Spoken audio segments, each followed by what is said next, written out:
Members of Toronto East Shore Community Council, please proceed to Committee Room 1. Members of Toronto East Shore Community Council, we need you in Committee Room 1 as soon as possible to constitute quorum. Thank you.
Okay.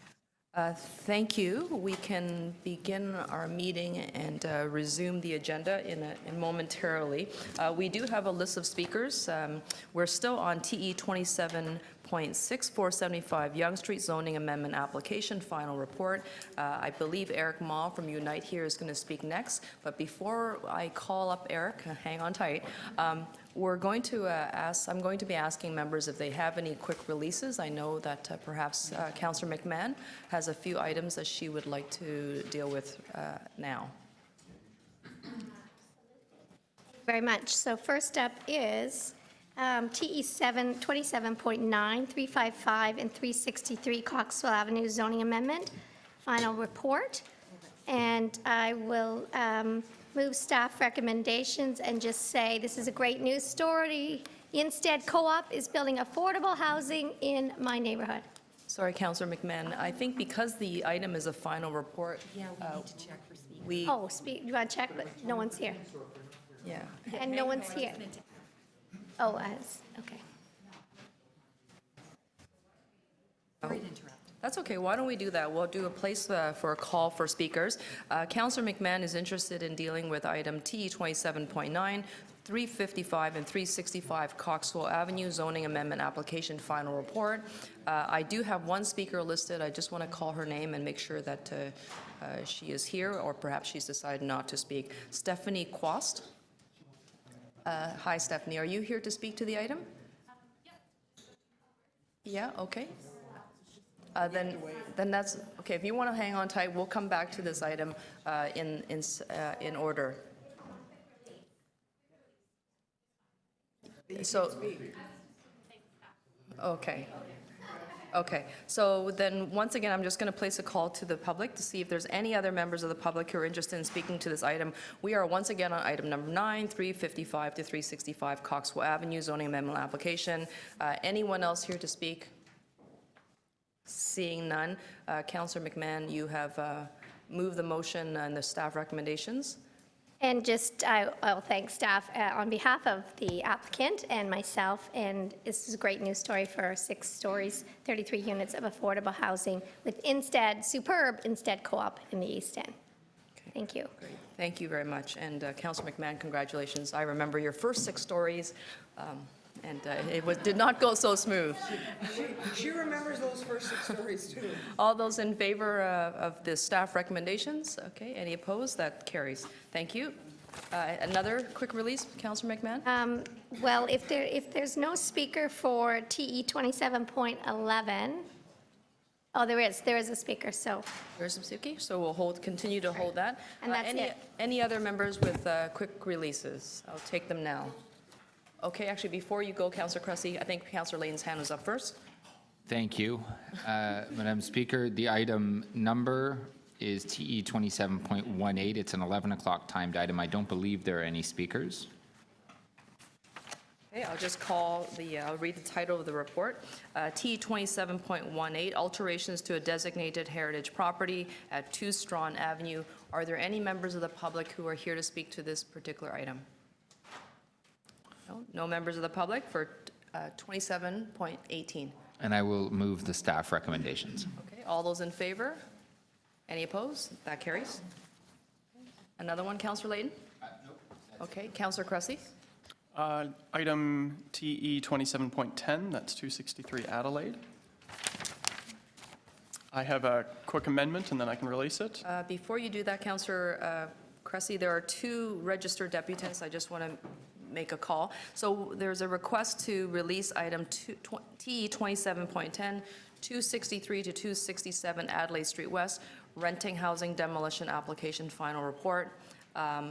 There is a Steve Black and a Jerome White registered to speak. Are you here? In Committee Room 1, I'm calling for a Steve Black, a Jerome White. Are you here to speak to the item? Okay, so that is not quick. We'll just continue to hold that. I have others. Okay, go ahead, Councillor Cressy. I can also release TE 27.19. That's intention to designate under Part 4, Section 29 on 422 and 424 Wellington Street West.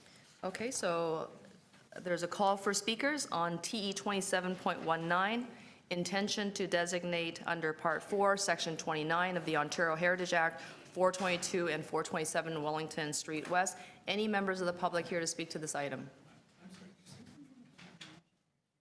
No, Ward 20. Yep. Seeing none, Councillor Cressy? I can move the staff recommendations. Okay. All those in favor?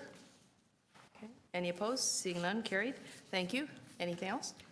Yes, I can also release TE 27.20. That's the alteration to designated heritage properties at 350 and 352 Adelaide Street West and 118 Peter. I can release those with the staff recommendations. The item? Oh, I see. Okay. Just calling for public speakers. Are there any members here who would like to speak to TE 27.20, alterations to designated heritage properties, intention to designate under Part 4, Section 29 of the Ontario Heritage Act, and authority to enter into a heritage easement agreement, 350 and 352 Adelaide Street West and 118 Peter Street? Seeing none, I'll move the staff recommendations, please. thank you. All those in favor? Any opposed? That carries. Any other members who would like to release an item? Okay, Councillor McMahon? My new business item was TE 27.94, and it's an extension of left turn prohibition at Woodbine and Kingston Road, and this is to help tweak our beautiful new Woodbine bike lanes. Okay, I'm just going to place a call for any deputations. T 27.94, extension of left turn prohibitions, Woodbine Avenue and Kingston Road is the title of the, contained in the letter. Any members of the public here to speak to this item? Okay, seeing none, then the councillor has would like to move the recommendations in the letter. All those in favor? Any opposed? That carries. Thank you. And the last one is TE 27.91, and that was introduced as new business, and that was the implementation of permit parking on non-licensed streets in Ward 32, and that was just adding the streets that were missed the first time. Councillor McMahon, according to our records, 9-1 has been dispensed Yeah, it was with. adopted. Okay, great. You're very efficient. Thank you. Okay. So I think we're heading back to the speakers list. We are back on, Chair, what about all the Ward 28? Did you do all of those? no, in not yet. blocks? No?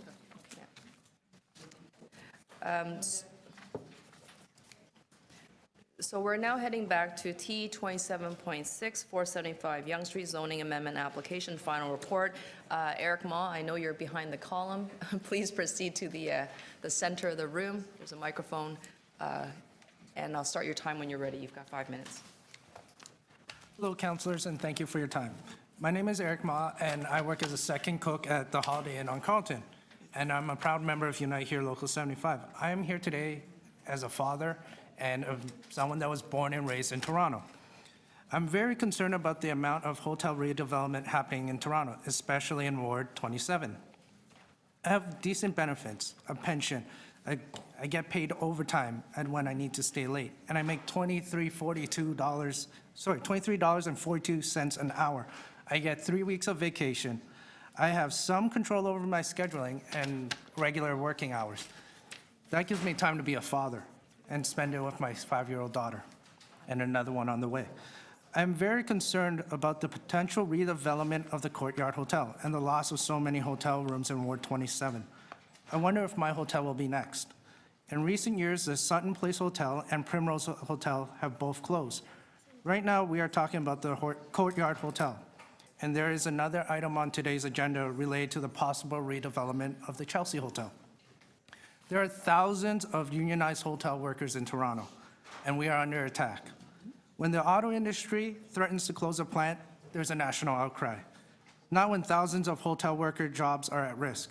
In 2018, a newly hired room attendant at the Chelsea Hotel will only make 50 cents less an hour than a newly hired GM worker. We have good jobs that are worth protecting. We need our politicians' support to protect and preserve our industry. Without unionized hotels like the Courtyard and the Holiday Inn where I work, a young chef like me would have a much lower quality of life. Residential growth is important for the future success of our city, but it does not need to happen on every corner. If you look up and down Yonge Street, there is a crane pretty much on every block. Hotels provide quality employment that is often hard for young people to access, and our downtown hotel supply is important to economic success in our city. It is important for this council to reconsider this development proposal. And as Councillor Matlow was saying at the Yonge and Eglinton development, we need to think this through. We need to do what is right. We can't just let developers build condos and not replace the jobs where the people need to work. It's great that we have new housing, but at what cost? And that is it, councilors. Thank you.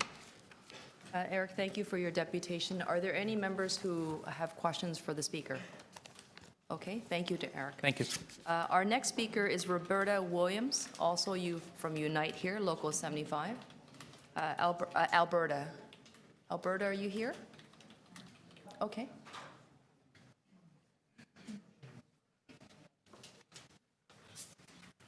Welcome. Actually, my name is Sean Allen. I'm speaking for Alberta. She's not here. Sean Allen? Yes. Okay, thank you, Sean Allen. Please proceed. Yes. So as I said, my name is Sean Allen, and the redevelopment application of the Courtyard is very concerning to me as well. I'm here with Unite Here 75, and there is one thing that I really want to highlight that was sort of glossed over by Eric there, which is the parallel between the hundreds and hundreds of hotel jobs that are being shuttered. That is not dissimilar to when an auto plant closes. And there is that national outcry. There isn't that support from the government that I think needs to be in the city, where we have unionized jobs, well-paying jobs with pensions and benefits that you can't find just anywhere. Madam Chair, I know that you have history with the Courtyard, with your father you being a former employee way back before my time, but I've come to learn this in my time there.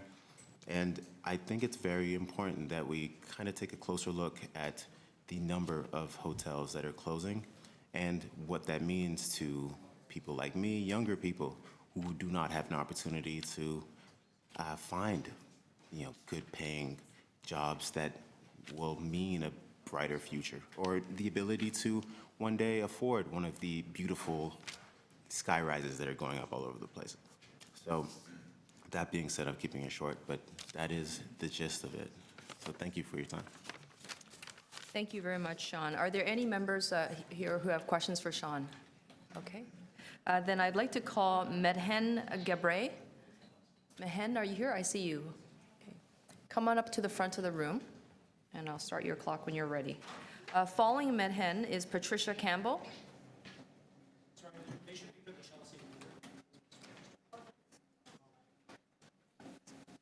Sorry, Jay. Oh, I see, okay, so. Medhen as well as Patricia, are you on the list for the item at 33 Gerard? Yeah, okay, so as long as we have you on the speakers list there, I don't want you to not have your chance to speak. Then we will now proceed to Chris Flynn. Chris, welcome.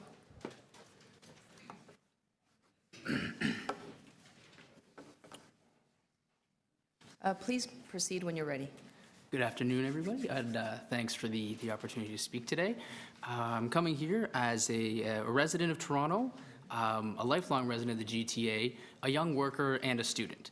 And for me, it is concerning, the issue of the hotel closures and the conversion to condominiums, because it doesn't address a lot of the issues that I see in Toronto presently and Toronto in the future. One of the big things that we touched on a little bit here is the future of work for people. I think about a quarter of graduates in Ontario do not find jobs in their field, and for those that are lucky enough to, it is usually precarious work, and it does not offer an excellent quality of living. We have seen people talk today about how their work at these hotels offers them a good quality of living. It offers them an ability to be parents. It offers them to be an ability to be community members, rather than struggling to balance work, family obligations, and make some sort of a small living for themselves. It's important to me that the city can kind of stand up for these sort of jobs, to stand up for good jobs for people my age who are coming out of university and not really finding anything. And I want to commend you, Councillor Matlow, for your protection of the office space and the developments on Eglinton there. I think that's something that maybe can be done with these hotels. We should be able to protect these jobs as well as grow housing a little bit. Another point that I'd like to make also is just that hotels offer a glimpse of Toronto for people who are visiting, whether they're here for business, to attend a convention, as been mentioned earlier, or to visit restaurants, theaters, museums, however they come to see the city.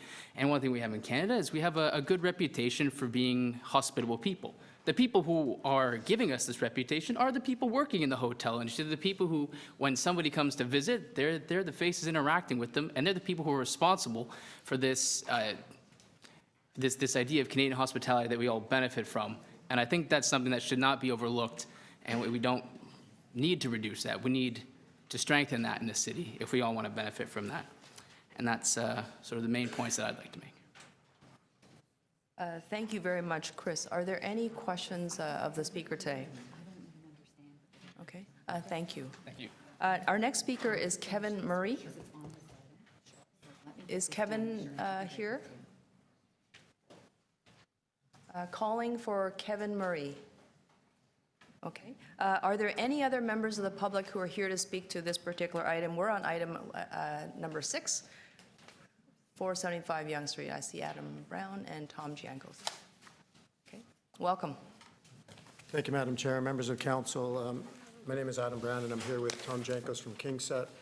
And I wanted to just start by saying, you'll notice that the Residents Association is not here in opposition, and the community has been involved in a very positive planning process, starting from even before the application was formally completed with the city, with public information meetings held both formally in the community and informally with the co-op and the association and my clients, with many changes that were made to the application.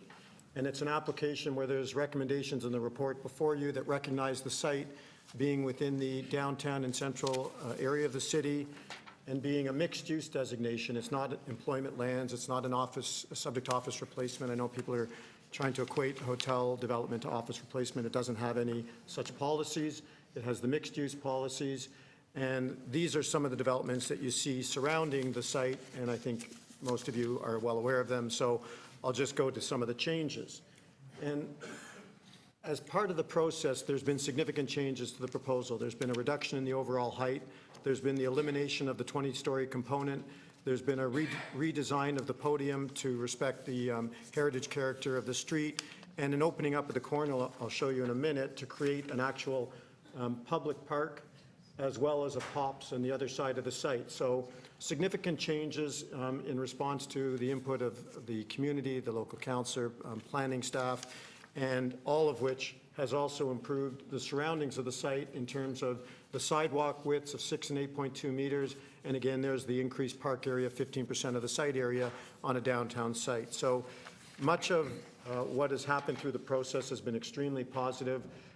That gives you just an understanding of the reduced heights of the proposal, and that is in large part due to a concern about shadowing on a particular park that's been protected, which has been agreed to be respected as well with the design. And then finally, just a glimpse of the excellence of the design that's resulted from the public process. So this has been a very positive process with the local community, the planning staff, and the local councillor.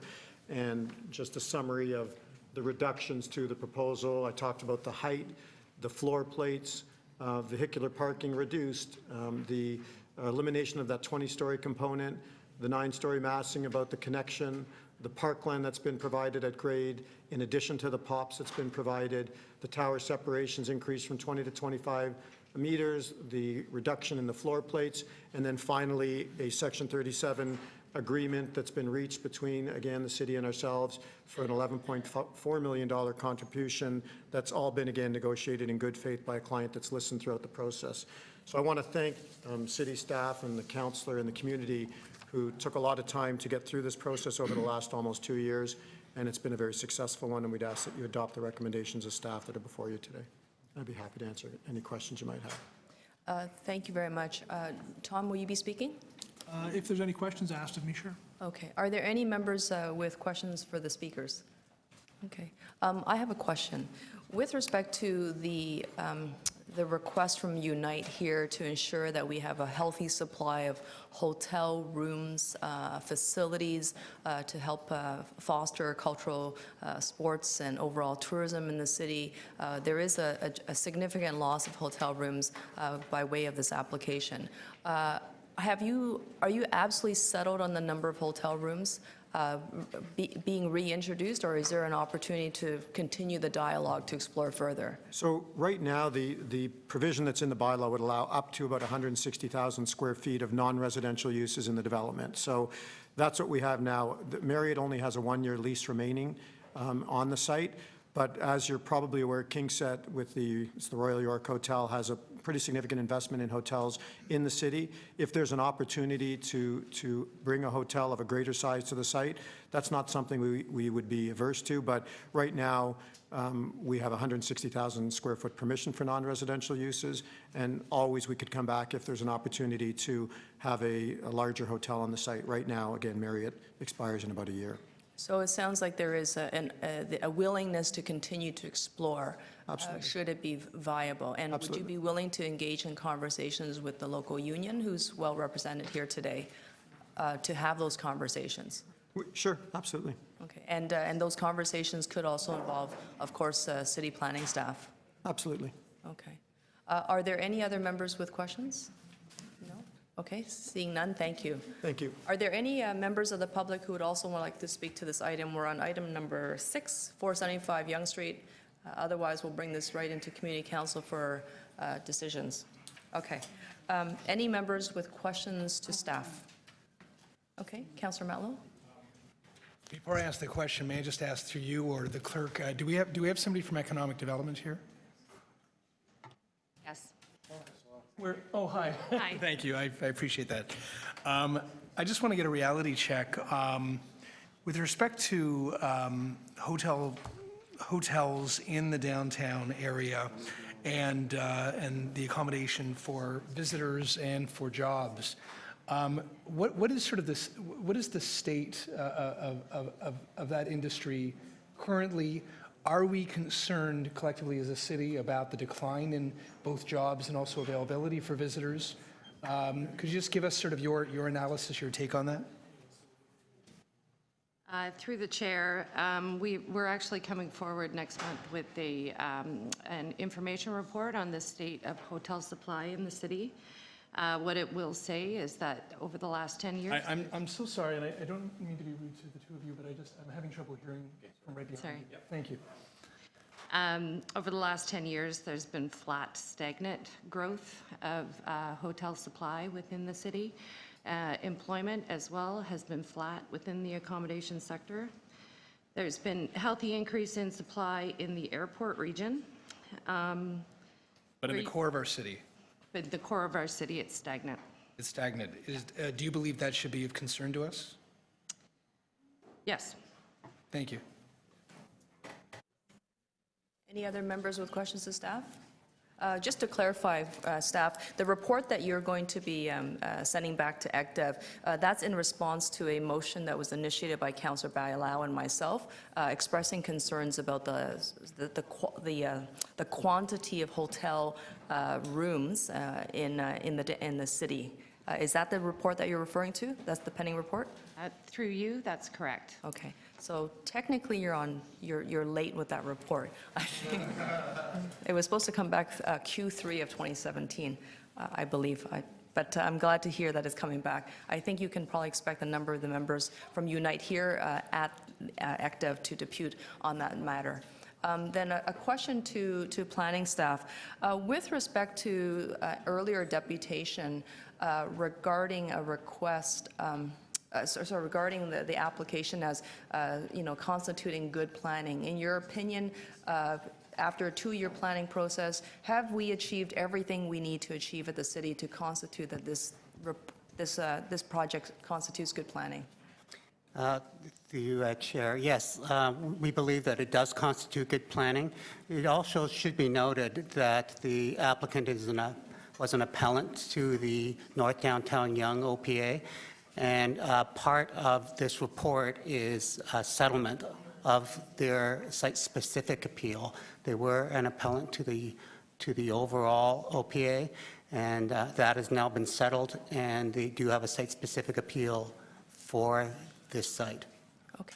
And with respect to the applicants saying that they would continue to work with planning staff and perhaps the union that's represented here to see if there's a way to advance the number of rooms, increase the number of rooms, you and your staff are prepared to engage in those ongoing discussions, is that correct? Yes, that's correct. Planning staff would have no objection to an increase in the number of hotel units. And is there anything that you can do from a legislative framework that gives you greater powers to force them to build more hotel rooms? I think that may be something, not on this particular site. There's nothing in our official plan, unlike our employment lands policies that talked about office replacement, but that is something that perhaps could be looked at as a follow-up to the ECDEV report that's coming to So the mechanical steps are to make sure that a mechanism that will allow you to sort of force, basically compel with a lot more conviction and force, the reintroduction of hotel supply. You can do that by way of the additional actions of ECDEV, is that correct? Well, it would have to be examined, Councillor. At this time, we haven't looked at whether it's possible from a legislative. It cannot be done here. No. No. In the bills of the draft bills, can we strike out the actual square footage that's allocated for the hotel portion, just to allow for the flexibility since conversations will be underway? Yes, there is currently in draft bills a maximum in terms of non-residential floor area, and planning staff wouldn't have any objection to the removal of that from the bills. Okay. There is a letter from the Federation of Housing Cooperatives who is asking for Section 37 money to be allocated directly to them for compensation of potential parking revenue loss. Is that something that city planning would recommend supporting? Under both the Planning Act and in terms of Council's own adopted policies with respect to Section 37, it would be not possible for us to devote Section 37 funds to a third party, but our legal staff can expand on that. I don't think I need to expand. I would agree wholeheartedly, yeah. Okay, thank you very much. Thank you. Members to speak. Okay. I'd like to place a few motions on the screen, but are you able to do it? Oh, we don't have quorum.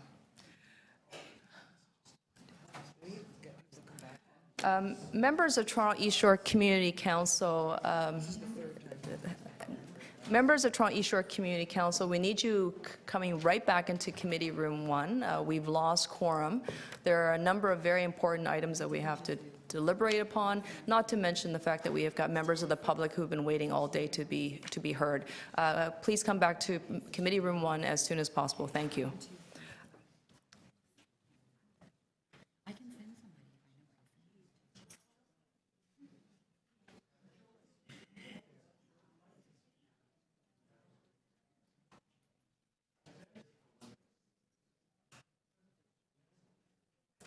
We could take a...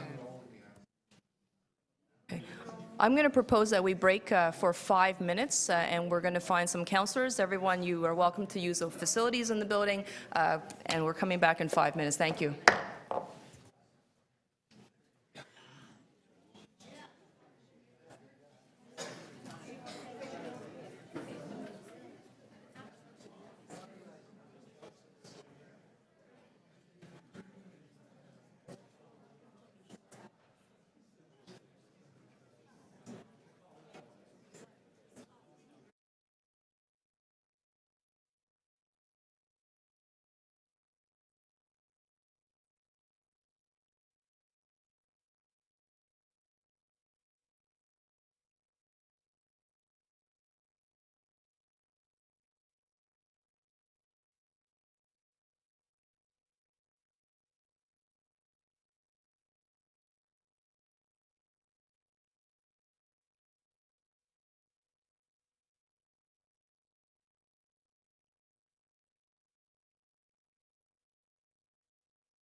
Okay, welcome back, everyone.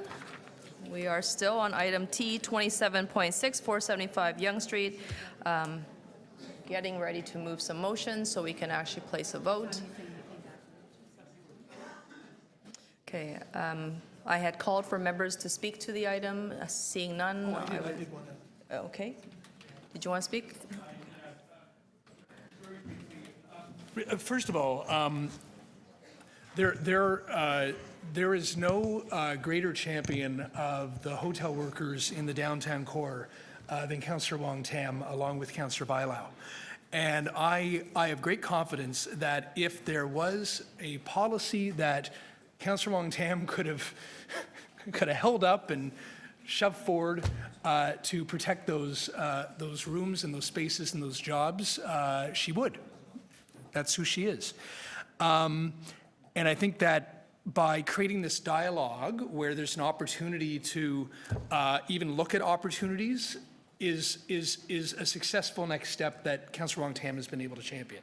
So I'm supporting the local councillor, and I want to give her a lot of credit for doing such a great job. I just wanted, just on a personal note, I heard some really, I heard a lot of stories today from people who I haven't met before, who I'm hearing are scared about the future and really concerned about the present. And they're worried, and rightfully so, that they're not going to have not only good quality jobs with benefits and opportunities to be able to raise families successfully and be able to have lives that are affordable in Toronto. Forget the benefits and all of that. They're just worried that those jobs, period, will not exist in the future with a stagnant hotel industry in the core. And so that, therefore, I asked staff the question, what is the reality on this? And they concur. And because of Councillor Wong Tam's efforts, they're going to come and they're going to flesh that out at economic development. But I'm definitely convinced that we need to work together as a council to see what we can do to protect both our ambassadors, our faces to the rest of the world who visit us here in Toronto. I think there was sort of a description of that earlier, but to make sure that we maintain this industry. Thank you. Thank you very much, Councillor Matlow. I appreciate those comments. Anyone else who'd like to speak? Okay. I do have 3 motions that I'd like to place on the screen. Perhaps they've been consolidated to one page. Nope, you're going to get to see them one by one. So the first motion is to request that the owner continue to review opportunities to add additional hotel units to the proposed development and to consult with you here, Local 75, which represents, of course, the hotel workers during this process.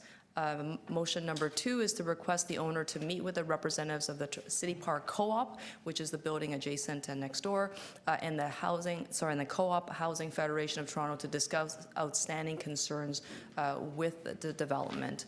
And this is, of course, in response to their letter submission. And then number 3 is to amend the bills that are attached to the staff report and to strike out the maximum floor area, which is over 15,450 square meters, that would have been allocated for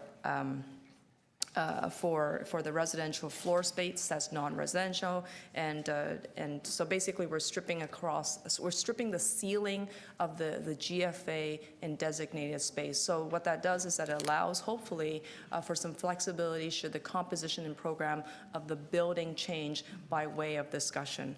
And so I want to thank city staff. I know this file has been challenging.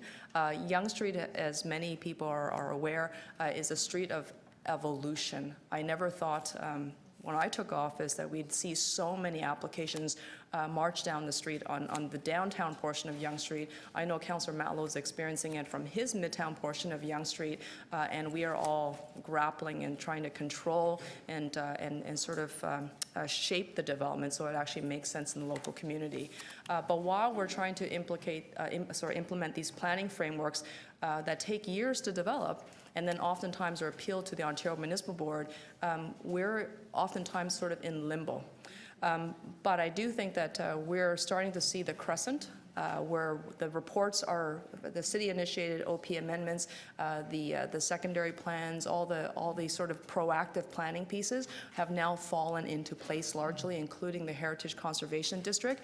And now it's a matter of defending what we have put into place and making sure that it actually can stick at the OMB. So the planning framework and the protections are now, I think, largely in place, most of them. And now it's just negotiating site by site. Unfortunately, planning frameworks can't capture it all. There's got to be other policies, and the one thing that we don't have at the city, and I would say that it's been very discouraging, is I don't feel like we have a solid economic development strategy when it comes to tourism.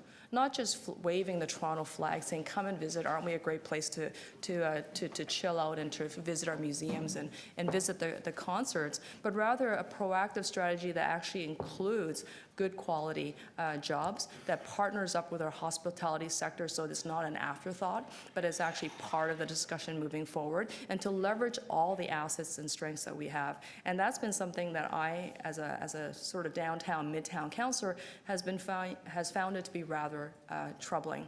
Whether it's the proliferation of sort of large format, ubiquitous retail that is boring in character, or trying to maintain good quality hotel jobs, it's been piecemeal, and there's a level of frustration because when the rezoning applications are circulated to all the various divisions who have to provide comments to the planning department before they report out here in the final report, they don't provide comments. Not enough comments that actually allows the planning staff to flag and say, we have a concern. So whether we're losing music venues or losing cultural space or seeing creative spaces being challenged and threatened, it just has not been comprehensive thinking, and I think it's actually been very discouraging. So we're going to continue to do the best that we can in this forum at Community Council and make the hopefully purposeful incisions when we can. This is the very best that I could do today. I wish I could do more. I want to do more, but I think we're going to take that battle to our standing committee at Economic Development and Culture, flood the room, make sure that they hear your voices, because we're going to need them to champion this particular cause as much as we're trying to champion it here. Thank you very much, members. All those, and there's no other speakers, then I'd like to ask for, perhaps we can take it as a bundle. All those in favor of the three motions? Item as amended? Any opposed? That's adopted. Thank you. Thank you very much, everyone, for your time. TE 27.7, Village of Yorkville, City-Initiated Zoning Amendment, Front Setbacks, Cumberland Street, 98 to 164 North Side, 153 to 159 South Side, Yorkville Avenue, 140 North Side, 630, 137 South Side, Bel Air Street, 25 to 29 East Side, 18 to 26 West Side. Final report. Don't make me repeat that title again. That was very long. We have one registered speaker, Alan Baker. If there's anyone else who's interested in speaking to item number 7, please indicate yourself to the clerk so that they can update the speakers list. Please let them know that you're here. Alan, you're coming to the front of the room. You'll be speaking first.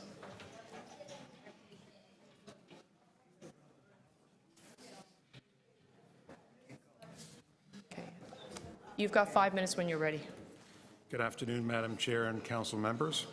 My name is Alan Baker, and I am Vice President of the Greater Yorkville Residents Association, also known as GYRA.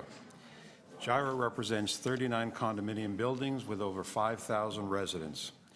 I'm here to advise you that the members of the Greater Yorkville Residents Association very strongly supports this proposed zoning bylaw amendment. There are a number of reasons for our support, which I will briefly outline. But before I do, I want to take this opportunity of expressing thanks to the city planning staff and our councillor Wong Tam for their concern, foresight, and vision for the Village of Yorkville. The official plan identifies the Village of Yorkville as an area of special identity, and we wholeheartedly concur. The proposed zoning bylaw amendment will protect and enhance the public realm of the Village of Yorkville, a key attribute of its character, by providing sufficient space for informal gathering areas, unobstructed pedestrian clearways, pedestrian amenities, including trees, seating, and other street furniture. The core of Yorkville Village is one of the best-known neighborhoods in Toronto. It is already surrounded by walls of tall buildings. Many refer to it as our neighborhood being under attack. So we must now focus on saving the core of Yorkville for the benefit of residents, visitors, workers, and as an internationally known destination neighborhood. The purpose and intent of the city-initiated zoning bylaw amendment is to increase the minimum front setback of buildings, which would preserve, protect, and enhance the character of the Village of Yorkville, preserve and enhance the street proportions, preserve and enhance the existing informal seating areas, provide sufficient space for pedestrian comfort and safety, lighting, sidewalk furniture, bicycle posts and rings, tree planting, and cafes. Preserve a rhythm of storefronts well set back from the property line, enhance and expand the public realm, enhance wheelchair accessibility with wider sidewalks, and increase access to sunlight and sky views. Regarding Schollard Street, we support this report's recommendation that City Council direct city planning to study the appropriate land uses at street level to look at ways to increase the opportunities to reach its potential of becoming a more vibrant street as part of the core of the Village of Yorkville. In conclusion, the Village of Yorkville is the heart of the bluer Yorkville area and is internationally known for its charming retail shops, trendy cafes, and pedestrian mews. It is active during the day and evening, and it acts as a residential and regional commercial area and a significant tourist attraction. This zoning bylaw amendment before you will ensure buildings are set back from the property lot line to protect and enhance the character of the Village of Yorkville. The Greater Yorkville Residents Association again strongly supports this proposed bylaw amendment. Thank you for the opportunity to address the Council. Thank you very much, Alan. Any questions for the speaker? Just with our thanks, thank you. Did you want to speak? I have a question to the speaker. So, yeah, so the questions would be coming from members of this community council, but feel free to have an offline conversation with Alan now. I noticed that there were a few individuals who wanted to speak to this particular item. Are we ready? Okay, so Patrick Harrington, so if you want to proceed to the front of the room, followed by David Blois. Okay. Patrick? Okay, great. Thank you very much. I'll just restart your clock and go ahead when you're ready. Good afternoon, Madam Chair, and to the members of Council. My name is Patrick Harrington. There is a submission on the record from my partner, Mr. Leo Longo. It's marked 27.7.3. It's a one-page letter, and I'm just appearing before you to speak to it. Our clients are a pair of number companies that own buildings within the area of study. The property data extract is contained at attachment 1 on your property data map in the report. The 2 points made in the letter are primarily with respect to sequencing and a little bit about the merits. It was less than a month ago that Council had in front of it the report on the TO Core plan that's coming forward. As part of that, the staff presentation had indicated that the TO Core plan was going to be looking at expanded public realm, generous sidewalks through building setback requirements. So the question that is on our client's mind is why change the zoning regulations when you are currently engaged in a stakeholder review and study of the very thing you're trying to change the regulations for. Further, there's likely to be a series of these types of zoning amendments to come forward after the TO Core process has run its course and as the new plan has come into effect.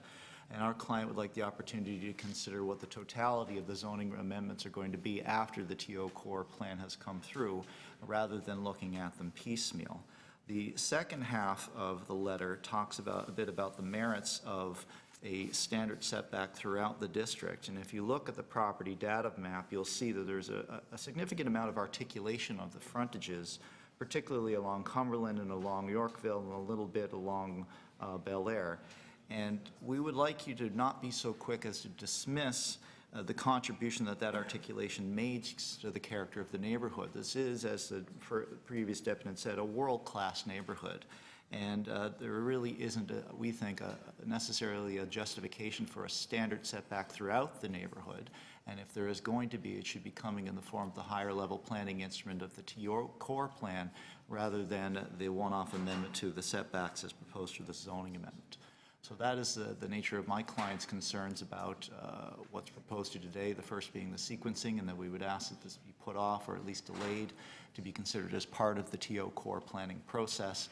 And the second is to consider the good work that staff is already doing in ensuring that any development applications that come forward do have the appropriate setback distance to the property line and to the road, and that perhaps there isn't a need for a standardized 3-meter setback throughout the entirety of what's outlined in the property data map. Thank you. Thank you very much. Any other, any members with questions of the deputant? Okay, thank you. David Blois? Hi, David. Hello. Welcome. Thank you. Thank you, Madam Chair, councillors. Reset the clock? Go ahead. Pardon me? I'm just resetting the clock. Go ahead. Thank you. I won't be long. I'm here representing Hamville Holdings Limited for 133 Yorkville Avenue. I had the opportunity to meet with the planning department at our site in August, and we had requested an exemption from the zoning bylaw for the main reason that we already provide the community with a 3-meter setback on our west property line, and it is our feeling that to ask for a further 3-meter setback on the front lot line is excessive to what would be tantamount to expropriation in our view because of the reduced density of the site. So I'm here today just to open up and keep open rather the dialogue on this for our property owner, and hopefully we can have a reconsideration of our request for exemption, or at least keep the dialogue open before we have to consider an appeal of this matter. That's all I have to say. Thank you very much, David. Are there any members with questions for the speaker? Okay, seeing none.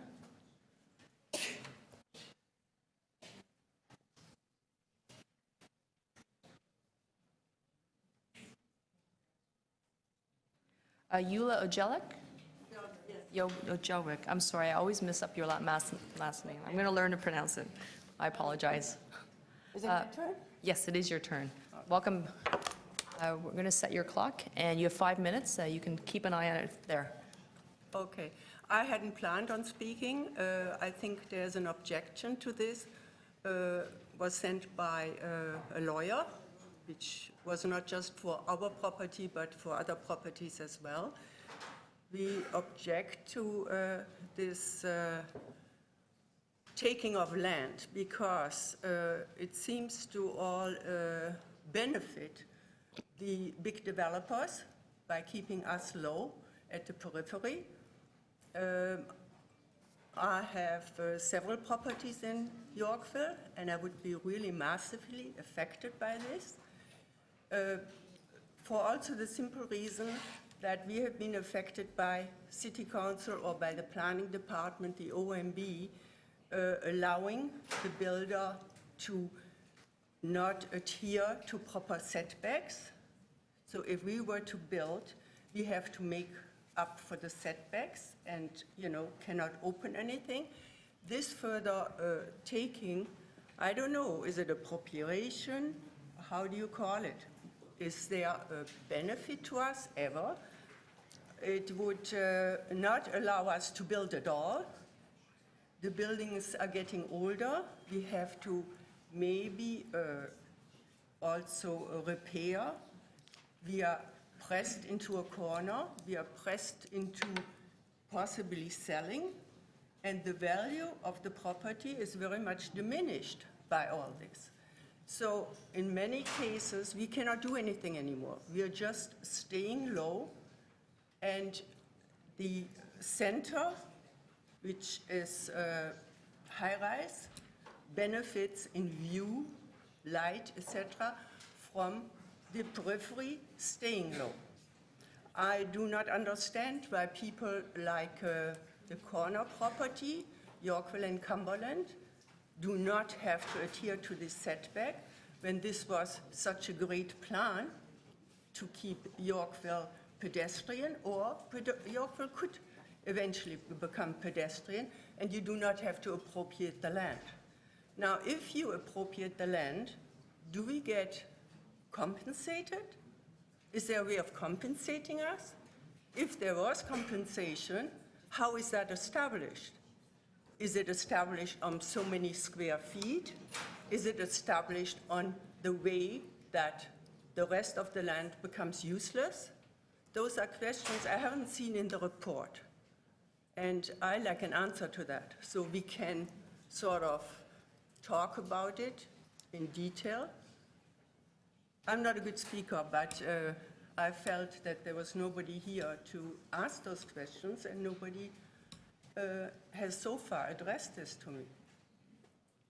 And we have, all small properties, and when you take away 3 feet, that leaves us with nothing. So actually, you're diminishing the value right now and then by doing that. And why not make Yorkville a pedestrian-only area? Try it out in the summertime. You have the whole street for the pedestrians, the visitors. Why do you have to appropriate land? And it's so selective that I don't understand. The Minto building went up without all these setbacks. They have the height. If we were to deal with you set back, you give you more height, I wouldn't benefit from it because I have all the windows already on the Minto building. I couldn't deprive people of light. So this all needs to be considered by the planning board. And that's basically all I had to say off the top of my head. But we will address it legally also. Thank you very much for your Okay? deputation. Thank you for the time. For someone who wasn't prepared to speak, you spoke incredibly well. Are there any members who have questions? No, okay. Any other members of the public who is interested in speaking to this item? It's a very long title, so I won't read it, but it's item number 7. Okay, so members with questions to staff. I have a few questions. I'm just going to basically take the concerns of the deputants who have spoken today and try to relay that into a question, and perhaps you can provide us with an answer because they are not able to ask you directly. With respect to the timing of this report, Teal Core is coming out. This seems to be peeling off something from Teal Core and advancing it earlier. Can you speak to the timing of this report? Yes, thank you, Councillor Wong, and through you, Madam Chair. This study was initiated through discussion with the community, and we were directed to look at this as part of our quick starts for the overall Bloor Yorkville official plan study. And as was raised earlier, we have undergone our own stakeholder review and study for this area. So it's not being done with Teal Core, it's being done complementing the work that's being done with through Teal Core, and this has gone through its own study, so it just complements the work that was already done. Okay, so there's no reason to delay this Absolutely report. not. You're ready, this is why it's before us. Yes.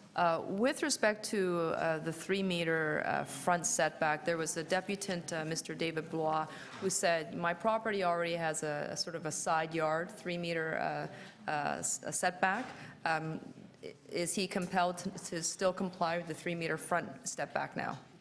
The answer is yes. And do you feel like you'll be treating, not necessarily him, but treating the site fairly if there are other members of the community who own property with perhaps some side yard setbacks? Yes, we don't have any protection for that side yard setback that currently exists on that site, and we'll be seeking, and it doesn't, while it is important to the village and creates a walkway for the community, informally and unsecured, as I mentioned, the intent and purpose of this zoning bylaw is to preserve and enhance the public realm on Yorkville Avenue, which currently has only a very slight setback for that building.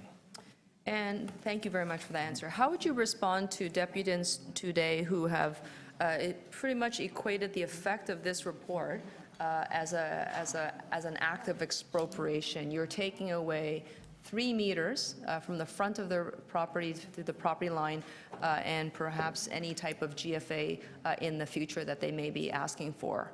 How would you respond to that? Well, I'll answer it this way. We are not expropriating their land. This is a setback, one of the most basic zoning regulations, which you've seen used throughout the city.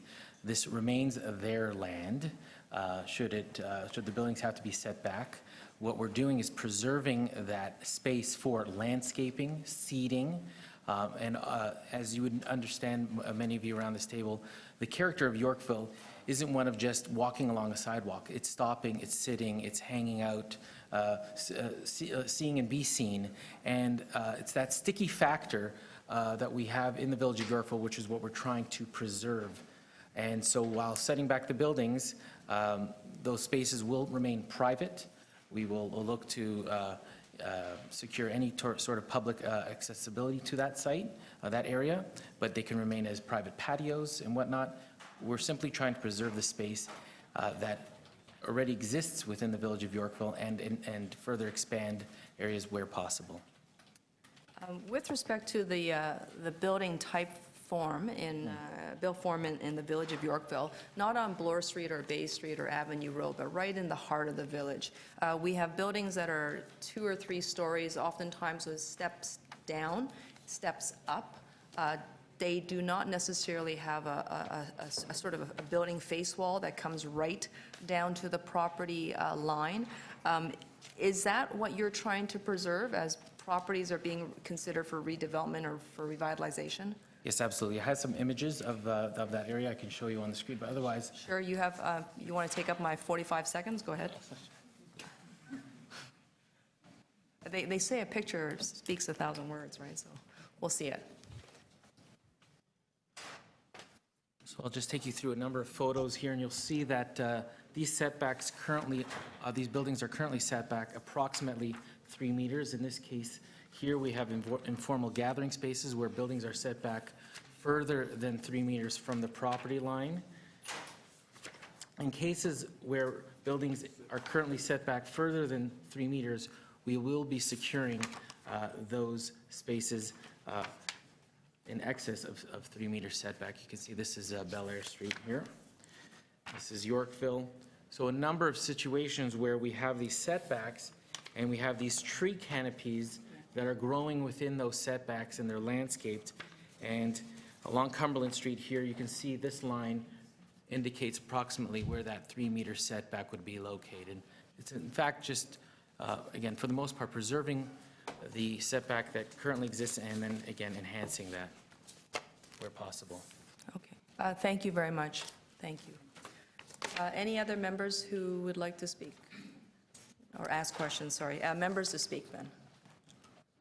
Seeing none, I would just like to move the recommendations in the staff report.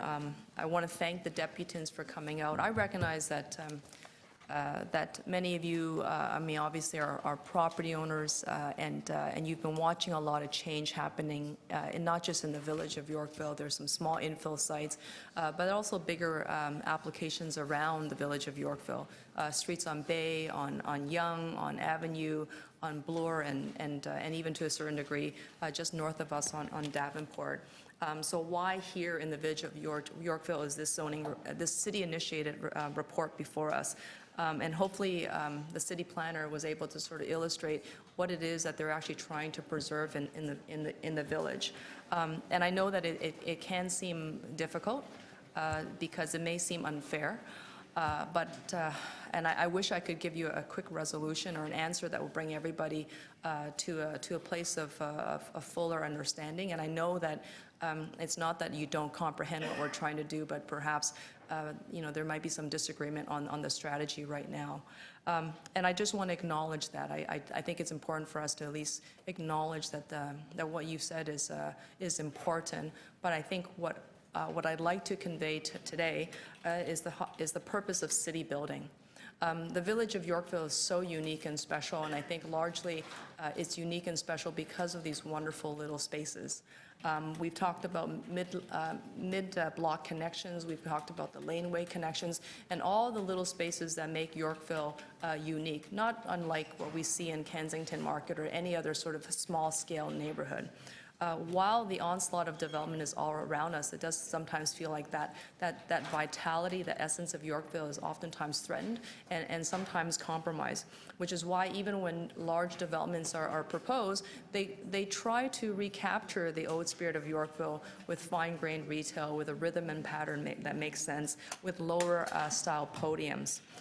So this particular report, which I know is supported by by JIRA, as well as the ABC Residents Association, although they're not here today. I know it's actually largely supported by the residents who are part of the community of Yorkville, because they see that very important civic space, that quality public realm space, even if the lines are blurry between public and private uses, they see that as being absolutely critical to that makes up the character of Yorkville.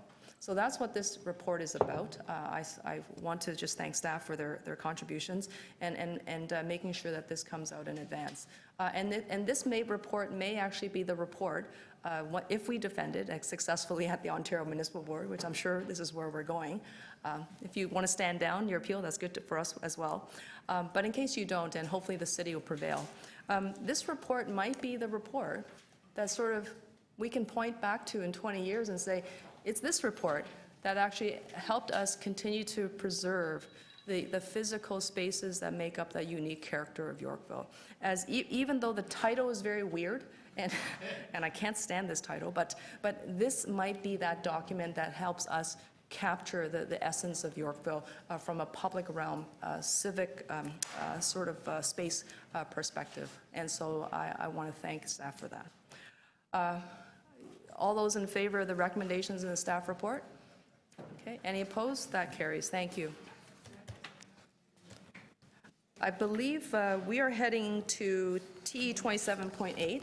I also know that there are probably some councillors who have a couple of quick items, so I thought we'd just take advantage of this moment now. Go ahead, Councillor Cressy. So I can now release TE 27.10. There were two deputants who I've since spoken to and are comfortable with the amendment I'm moving and have said they no longer need to speak. Okay, so Steve Black and Jerome White are no longer speaking, correct? Okay, so TE 10, 26, 263 to 267 Adelaide Street West, renting housing demolition application final report. Motion on the floor before us. Yeah, All those. I have the amendment there that you can see to increase the tenant compensation on rent gap payments, and with that amendment, I can move the staff recommendations. Okay, all those in favor of the motion before us? None opposed. Item as amended. All those in favor? Any opposition? Seeing none, that carries. Thank you very much. I'm going to be releasing some items in Ward 28. Are you ready, staff?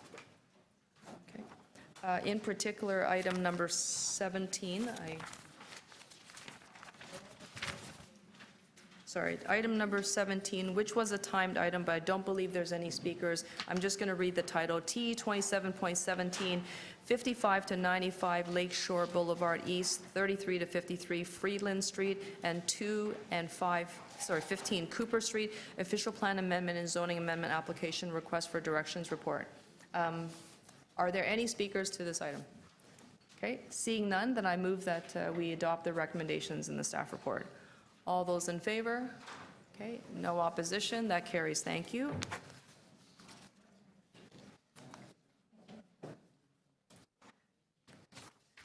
Okay, anyone else with a quick release? No? Okay. Where am I going? Okay, T 27.8, 14 Dewhurst Boulevard, official plan amendment and zoning amendment application final report. Calling speakers, Karen McBride, followed by George Popper. Okay, is Karen McBride, George Popper? George, is that you? Okay, come on up. I don't think Karen's here, so.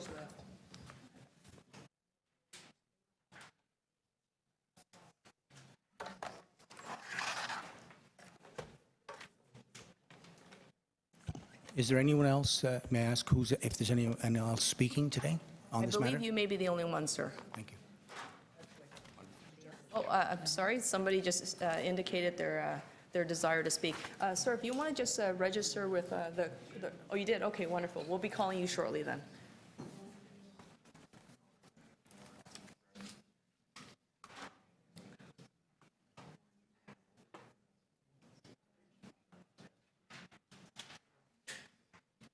This is you, right? Yeah.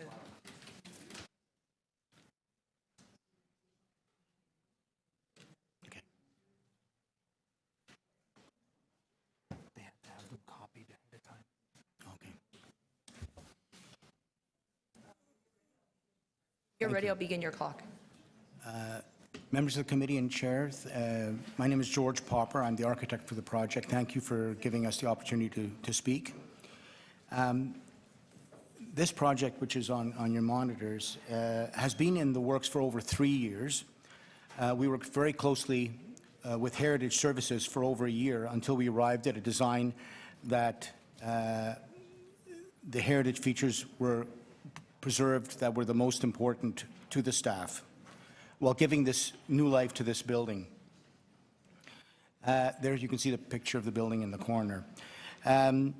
We've also had extensive community consultation for over 6 months, including the active participation of Councillor Fragedikis. So we worked with a working group, and we appear to have addressed most of the concerns. There you can see the footprint of the building, and you can see the dotted lines on the interior of the building. So you can see that the back wall of the building aligns exactly with the back wall of the existing building. The existing building actually consists of 2 churches, one built in 1913 and the other hall in 1925. And our job was to preserve the shaded area, which is the heritage portion and the return walls of the 1925 church.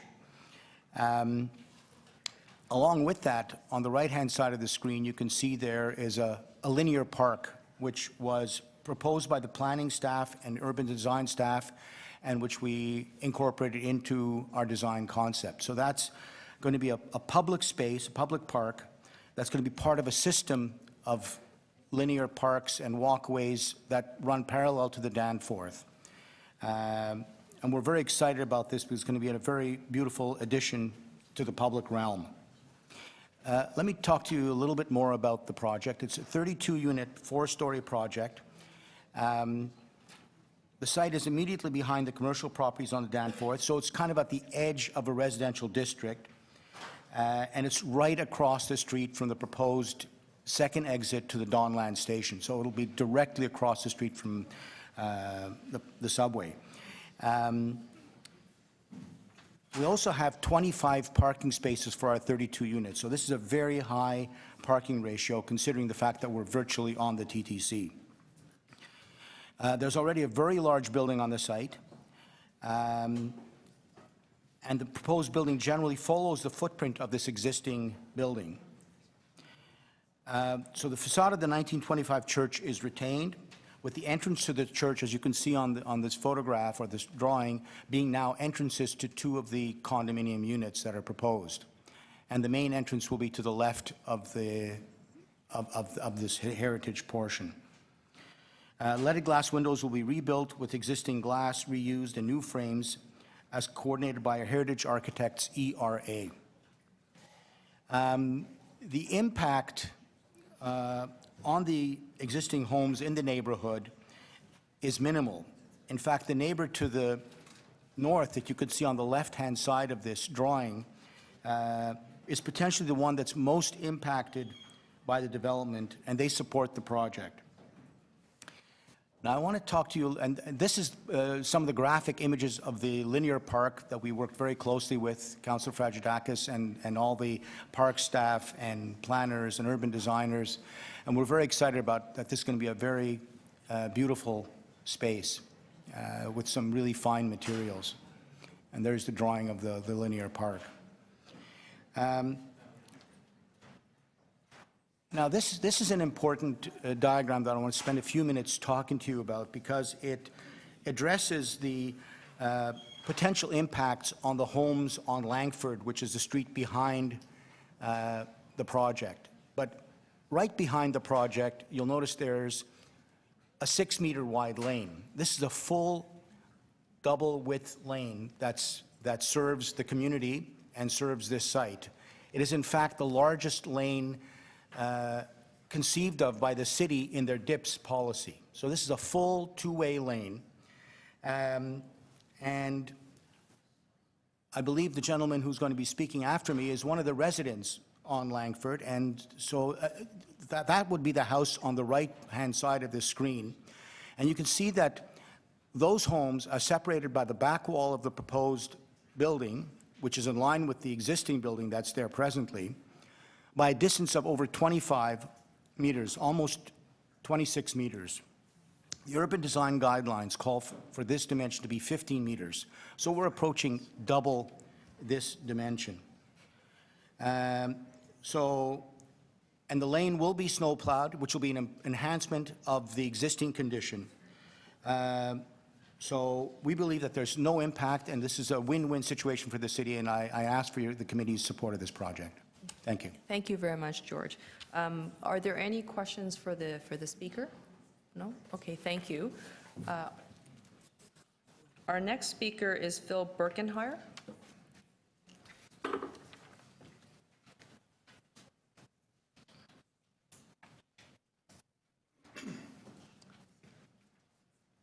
Welcome, Phil. Thank you. You're welcome. 5 minutes, and the clock is on your left. My name is Phil Birkenhire, and I live at number 23 Langford, which is immediately west of the proposed development. I have submitted a document to the council, but I know you're all pretty busy, and you may not have had a chance to read it. So I think in the 5 minutes that I have allotted, I will try to summarize the information. First of all, let me say that the structure is in bad need of some remedial action, and I applaud the developer for taking on the task. But, and there's always a but, it's my opinion that the proposal is far in excess of what should be done on this site. Let me enumerate. There are no other 4-story structures on this residential street. It's perhaps best to put these sorts of structures on main streets like Queen Street and the Danforth, etc., but not on a residential street. The proposed density is far in excess of the bylaw. The proposed height of the building is far in excess of the bylaw. The proposed parking structures are far in excess of the bylaw. The number of parking spaces is not not in accordance with the bylaws. There are no visitor parking spaces in accordance with the bylaws. There is no loading zone as is required. So with this many variances, it kind of begs the question, what is the use of a bylaw at all? As a resident, besides all the above, I, as well as my neighbors, take issue with the following. The parking structures are the elevator type, 3 cars high, 6 cars wide in one group, and 2 cars wide in another. This puts 24 vehicles onto a 2-lane laneway within a length of about 150 feet. Access to the double laneway from the south is through a single lane, so there is bound to be traffic congestion. The laneway is not maintained by the city, and that includes snow removal. In the winter, after a snowfall, the double laneway is reduced to a single laneway. There are other issues that are probably not planning in nature, but have to do with the design of the building. The first floor level is below grade, which will present problems in the balcony patio structures after a heavy rain or a snowfall. The garbage will be stored in the basement, not as per the original design in an exterior portion of the building. The first floor plan shows one unit in which the only natural light source is through a double doorway at one end of the unit And not only that, part of the unit abuts the parking structure, and the other end, the elevator. This has to be problematic for noise irritants. The bicycle storage was outside, now it's inside. There's only one elevator to handle 4 floors, so what happens on a moving day? The visual aspect from the lower units on the north, south, and west sides is problematic in that on the west side, they look at my garage, which I have to say is not very pretty. And on the south side, they're looking at the backs of the stores on the Danforth. And on the north side, they're looking at a large brick wall. The final concern that I have has to do with the construction phase. Will there be material delivery on the laneway? Will the laneway be restricted to excavate the pits for the parking structures? If heavy equipment is allowed on the laneway and there is damage, who's going to fix it? In summary, I again applaud the developer in taking this development on.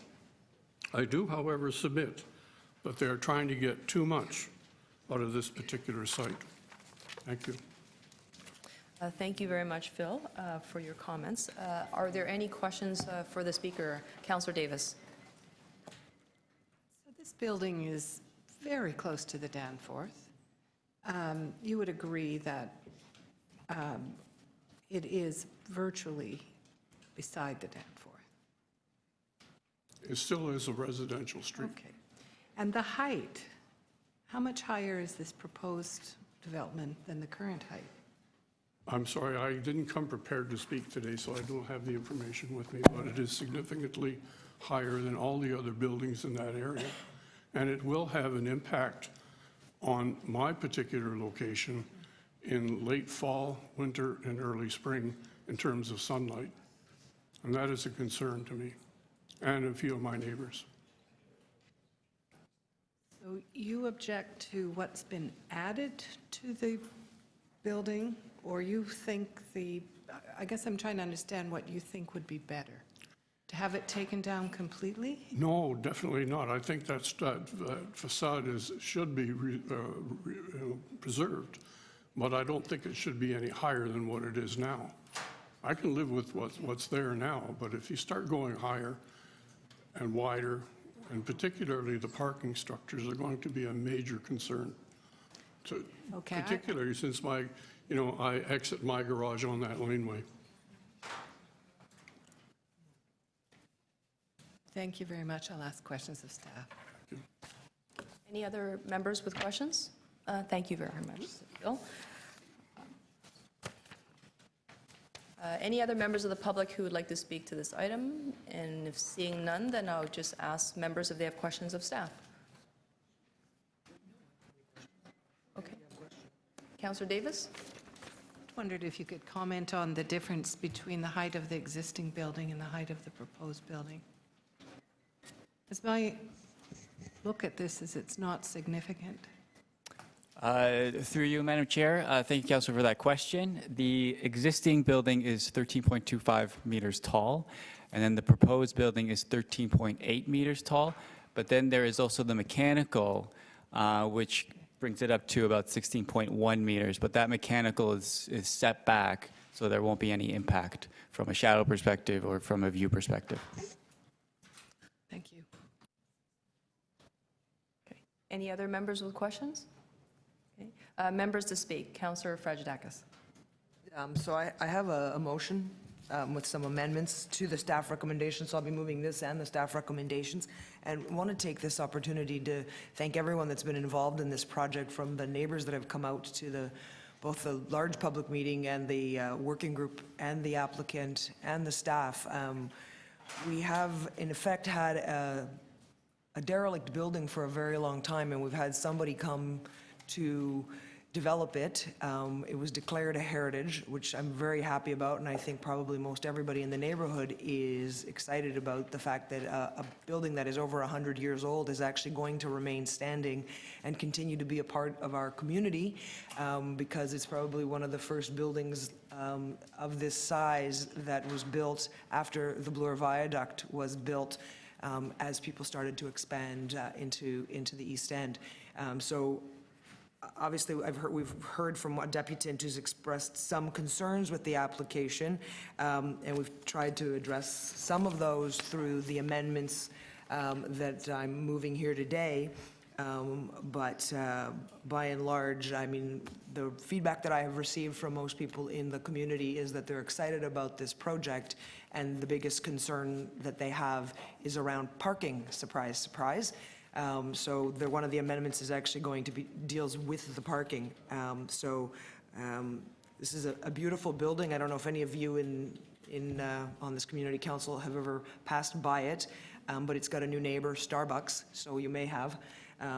But it's a gorgeous building, and we're really excited that it is going to continue to be a part of our community, and eventually, once the TTC second exit at Dawnlands is completed, it will be directly across the street from the entrance of this building, and this linear park that's going to be added is going to continue a pathway above the subway corridor that basically goes from Chester Station all the way across the subway lands and will actually now go to Dawnland Station. So it actually completes something that was incomplete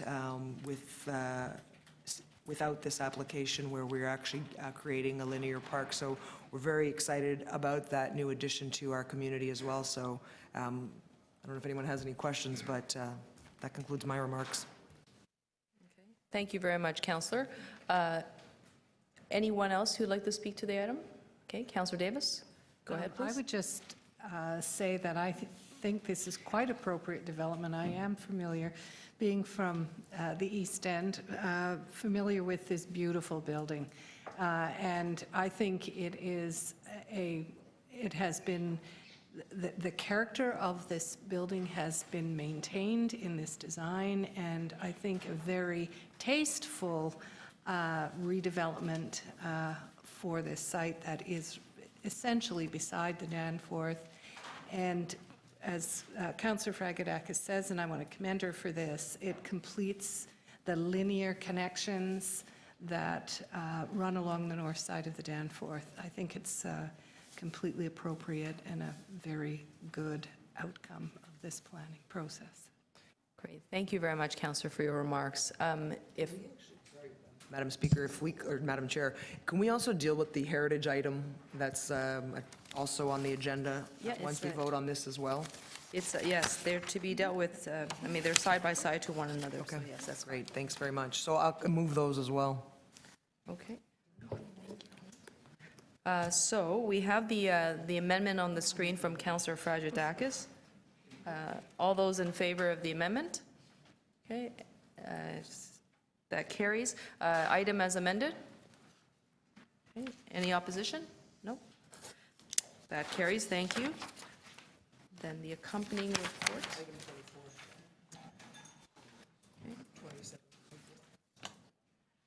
Okay, so TE 27.24, alterations to a designated heritage property and authority to enter into a heritage easement agreement, 14 Dewhurst. This is the accompanying heritage report. I just want to double check that there is no speaker. Okay, there are no speakers, so we're going to be ready to dispense with this item.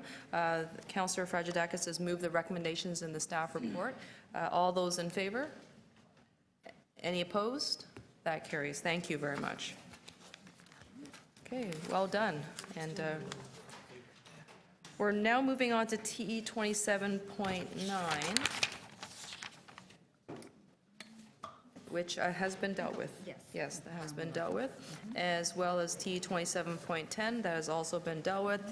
We are now at TE 27.11, 650 to 652 Kingston Road and 2 Main Street official plan amendment, zoning bylaw amendment, and rental housing demolition and conversion applications, final report. In Ward 32, we have one speaker registered, Mary Campbell. Is there anyone else who's here to speak? Okay. 1, 2, 3. I don't know where the local counselor is. Someone want to go get the local counselor?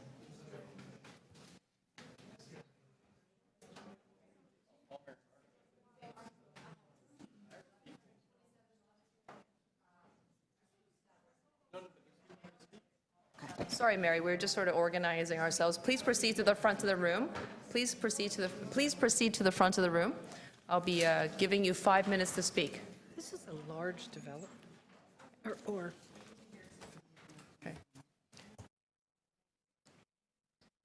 So the clock is on your left-hand side, and I'll start it when you're ready. You have 5 minutes.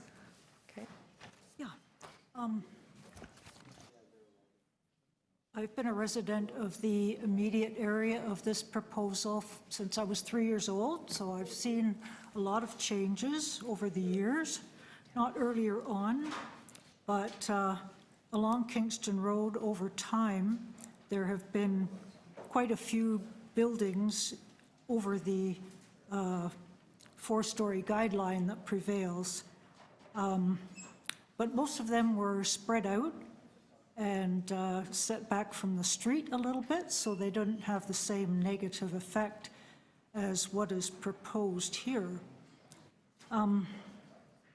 Years ago, there used to be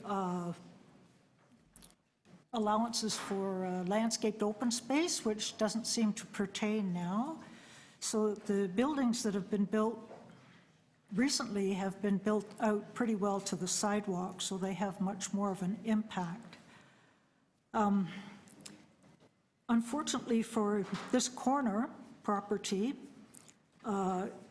it's in a big conglomeration of these buildings. Immediately to the west of it is a 7-story building which isn't even finished yet, an old 7.5-story building that's been there for quite a while, and next to that, a 6-story building that I think is on the point of being finished at this point, but not totally tenanted yet, let's say.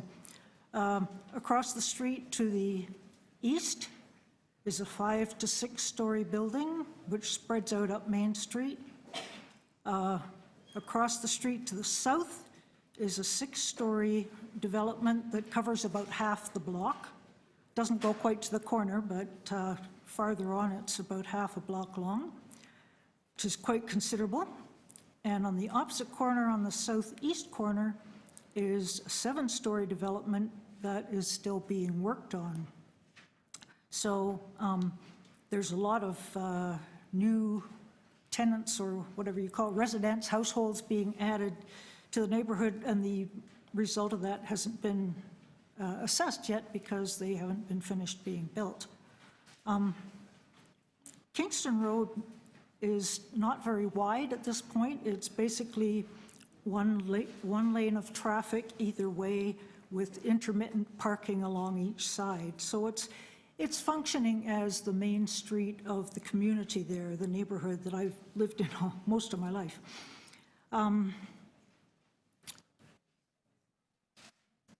The other thing about the particular proposal of the building that's sort of a sidelight is that there's a historic building just to the north of it on Main Street. It used to be the tinsmith shop years ago when the village of East Toronto wasn't part of Toronto City. And this building would wrap around 2 sides of it, which doesn't seem like a great idea. However, that's a minor thing. The other thing I'd like to mention is that the building that is scheduled to be or proposed to be demolished is a historical building. And no, it's not listed because the developer got there first. However, in the old days, this intersection was Highway 2, which is the road from Kingston, met by Dawes Road, which was the road from the northeast that the farmers took to Toronto to take their produce to the Toronto market. Later on, it became just the end of Main Street there. But it's a long time since that was a large highway intersection. However, this building was the property of Dr. Sisley, who was a leading light in his community, and it was an important corner building because it has a hexagonal tower. It's 3 stories high, but it has a hexagonal tower construction on the corner, so it's obviously meant to be important. The other thing about this building is that it's fully tenanted, I understand, with 11 tenants who have been told that their apartments will be replaced with similar ones in the new building, but obviously they'll have to wait quite a long time for that. So some of these projects take a year, more than a year. There are several ongoing on Main Street, or on Kingston Road rather, there. So Mary, can I have your final thought? Yeah, I'm just thinking that there's a point where you have to draw the line and say no more, and I think we've reached that point, because this Kingston Road there is becoming canyonized by the taller buildings that are along both sides right out to the sidewalk. Thank you very much for your deputation. Are there any members with questions for the speaker? Okay, Mary, thank you. Any other members of the public who are here to speak? Come to the front, and I'll start your clock when you're ready.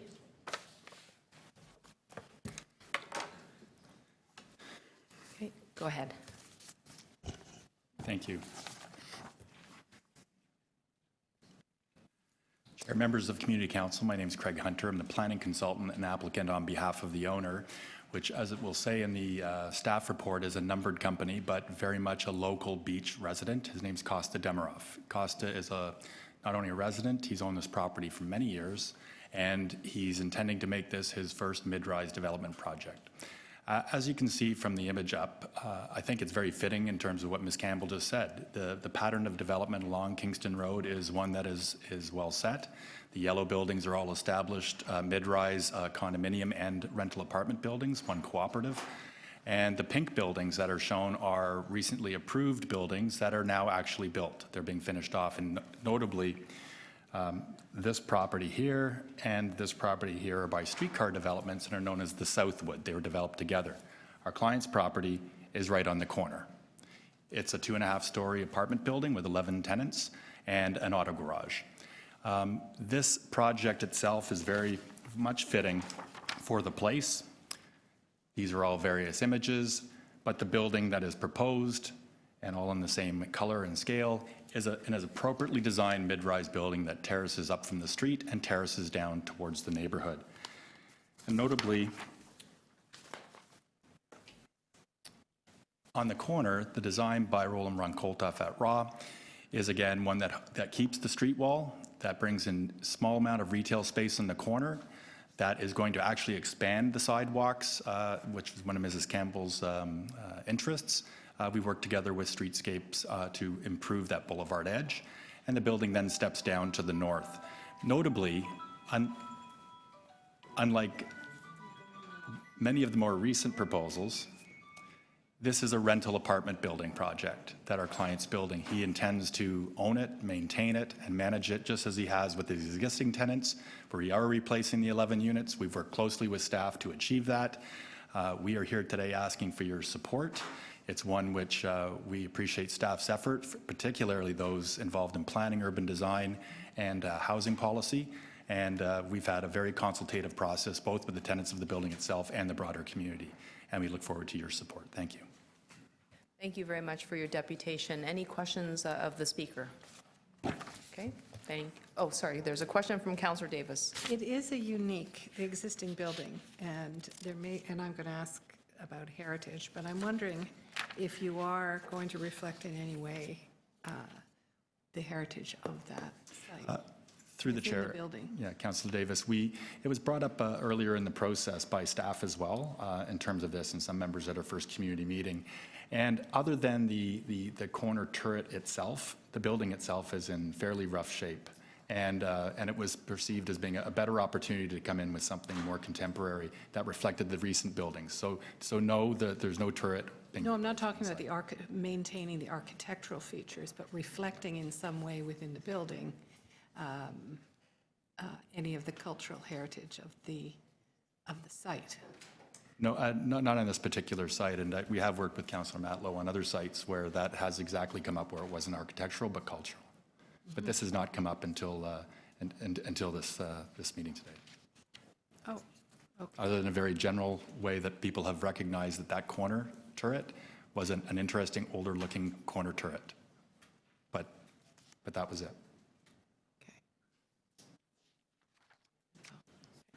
Thank you very much, Craig, and thank you, Councillor, for your question.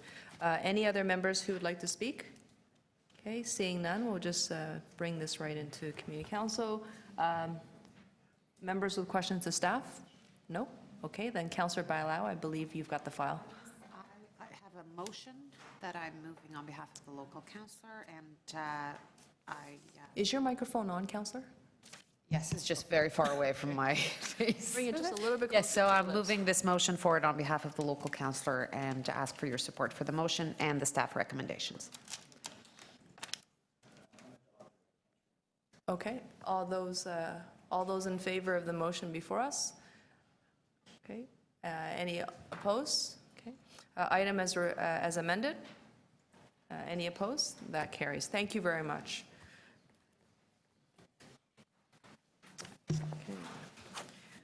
We are on T 27.12, 187 King Street East and 65 George Street zoning amendment, refusal report, Ward 28, Kelly Oskenberg. Kelly, are you here? Okay, welcome back, Kelly.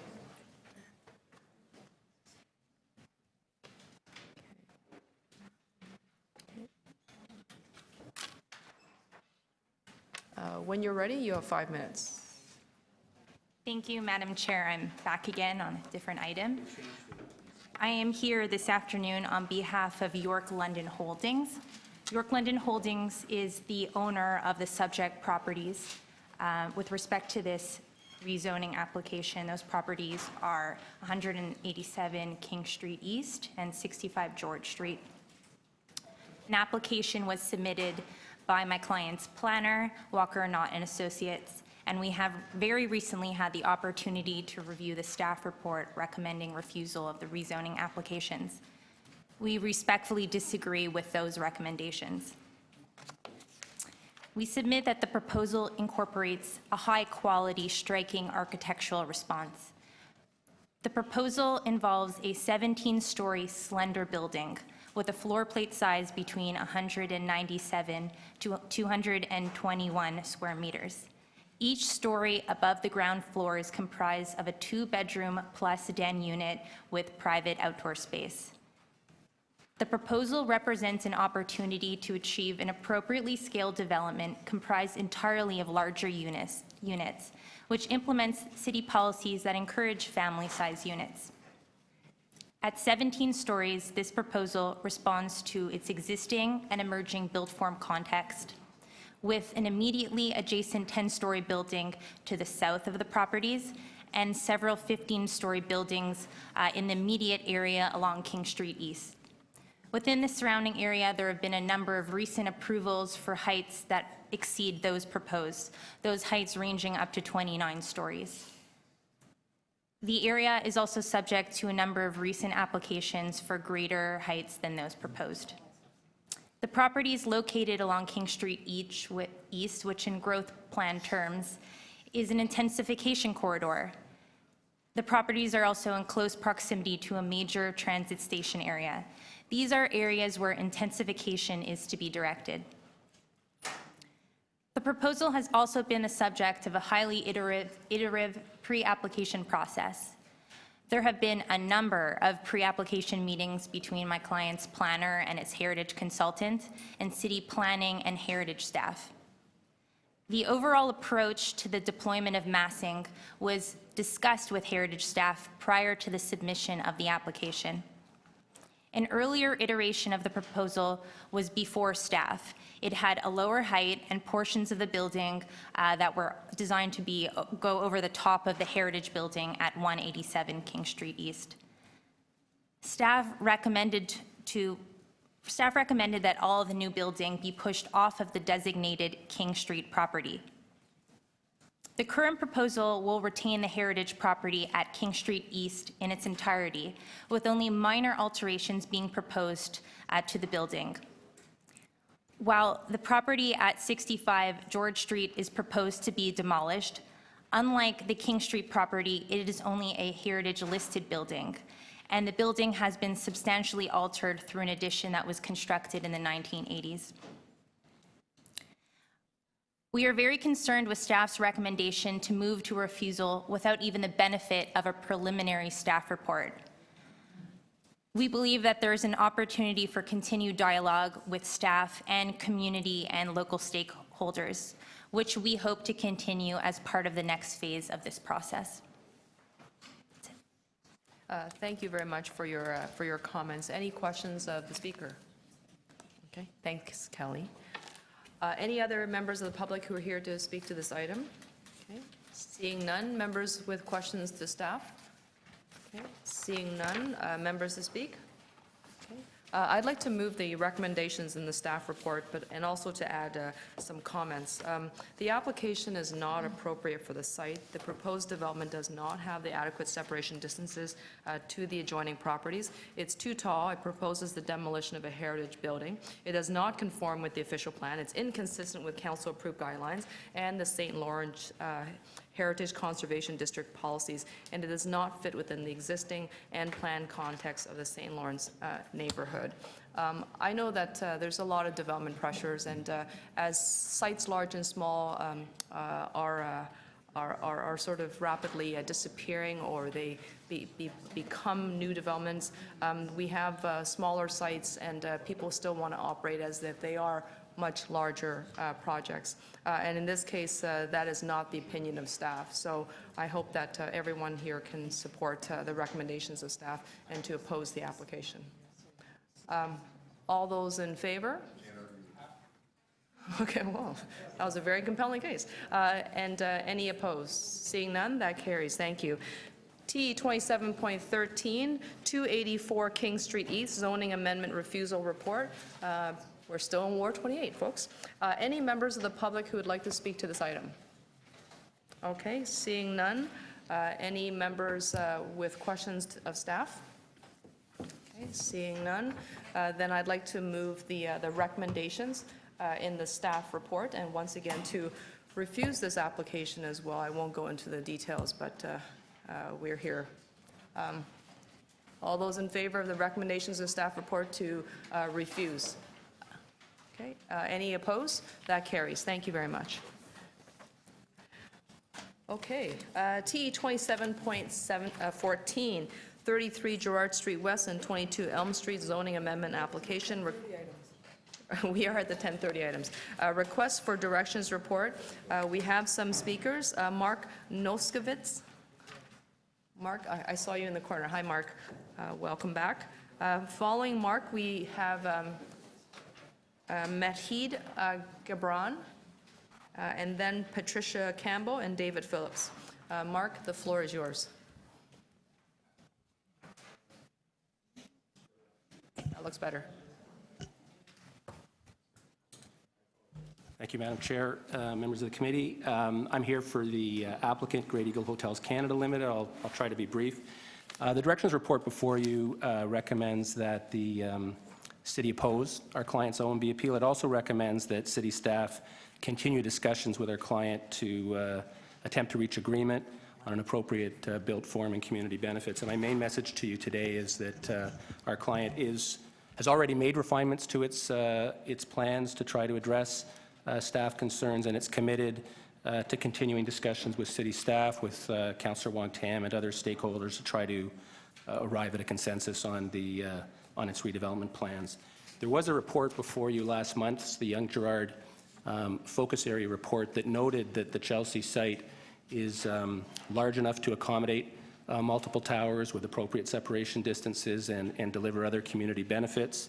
That report proposed a public realm plan and open space plan that essentially mimics our client's redevelopment proposal, which includes a park on Elm Street, publicly accessible open space connecting north to Gerrard, and a publicly accessible Muse connection that reconnects the east and west ends of Walton Street. So we think there's a good framework to try to reach agreement, acknowledging that there are some issues where we have not yet satisfied your staff. I won't get into the details too much because I expect you will be adopting your staff recommendations today, but the proposal that the City is reviewing, consistent with the site's mixed-use designation, the proposal introduces over 2,000 new residential units in 3 towers, but also increases the amount of projected on-site employment through a new hotel, office uses, retail uses, community uses, including a daycare facility on-site.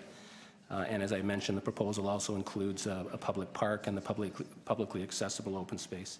So again, while we would love you to endorse the proposal in its current form, certainly our expectation is that you'll follow your staff's advice and oppose the application in its current form, but direct your staff to continue discussions with us, and we're committed to have those discussions go well. I probably should, in light of the earlier remarks on the hotel supply issue, and anticipating that you're going to hear some more remarks in that regard, just make a few comments. And I'd simply note the site has a mixed-use designation, not a hotel designation. The proposal does include a new 350-room hotel, and as I mentioned, in combination with the other non-residential uses that are proposed on the site, there's a projected increase in on-site employment. Your staff, in their report, noted the concern that had been raised at community meetings about the number of hotel rooms, but expressed no concern over the mix of uses in the proposal. In fact, to the contrary, expressly say on page 18 of the report that the applicant's proposed mix of uses constitutes a positive response to policies referring to complete communities and new neighborhoods. So with that, I think I'll stop. And as I said, we are committed to trying to continue discussions with appropriate stakeholders and arrive at a resolution on this matter. Thank you. Thank you very much, Mark. Are there any questions for the speaker? No. Actually, I have one question. The application has been appealed to the board. You originally submitted the proposal with at least 3 towers, 49 stories, 88 stories, and 88 stories. Those are the 3 towers. Correct. The submission now at the appeal at the board now, what are the new heights of those towers? So the 2 towers on Gerrard have been lowered in height. The westerly tower, which may now be a standalone hotel, is 30 stories. The other hotel, or the other tower on Gerrard is, and I don't have the precise in front of me, I think it's about 53 stories. And the southeasterly tower is 95 stories. So a reduction. Sorry? So a reduction in the height of 2 of the towers and a slight increase in the 3rd tower. And so the GFA now? GFA is roughly the same. So the GFA is roughly the same, but the height of the towers has gone up by way of the appeal process? The height of 1 of the towers has gone up by 7 stories. The height of 2 of the towers has been reduced. Okay. Thank you very much. Thank you. I'd like to call our next speakers, Medhen Gabre, as well as Patricia Campbell, and then followed by David Phillips. If there's anyone else who'd like to speak, please let the clerk know, and they'll update the speakers list for us. Welcome both. Are you taking 5 minutes each, or are you going to share the time? It's up to you. Or we'll play it by ear. How's that? Yeah. Okay. You have 5 minutes individually. Good afternoon, councillors, ladies and gentlemen. My name is Patricia Campbell. I worked at the Delta Chelsea Hotel. Now, this gentleman just sits here and said they're building 350 rooms. The rooms is 1,600 rooms. So when that's the biggest hotel in Ontario.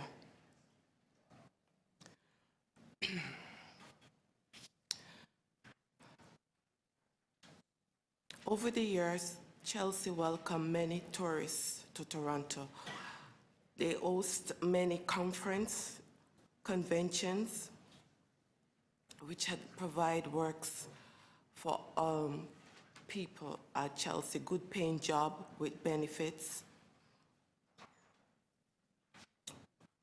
I am asking, please, that the request for this direction report advise the city to oppose the redevelopment at the OMB. Chelsea Hotel contributes to the city and it protects the Chelsea workers. Many of us will be out of a job.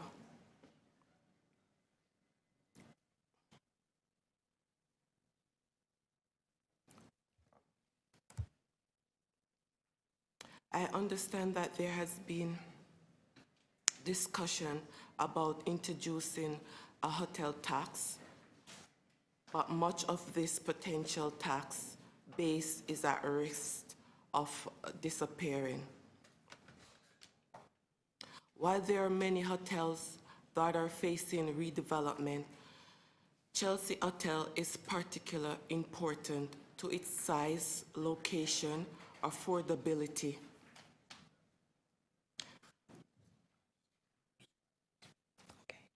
Toronto are quickly disappearing hotels. Workers. The hotel workers are already in crisis, and there are serious risk. Other large downtown hotels may also consider redevelopment. I am happy that the city will oppose this development at the OMB, and I also think that the city should carefully consider all hotel workers. Redevelopment applications result in loss of work. That's what I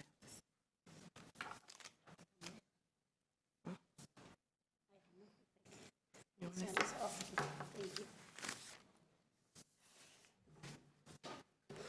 Okay. My name is Matan Gabre. I work at the Chelsea Hotel for 27 years. Chelsea, I consider as my second house. Actually, first house, because I spend more time at the Chelsea than in my rent condominium. Chelsea is the biggest hotel in Canada. It's not only in Ontario, but in Canada, which is with 1,600 guest rooms. And we are women, mostly women working in Chelsea Hotel and single mothers. I have a child that he is underage, teenager. That's my bread and butter, Chelsea. But I am pleased the city opposed the OMB redevelopment application. But I am also worried that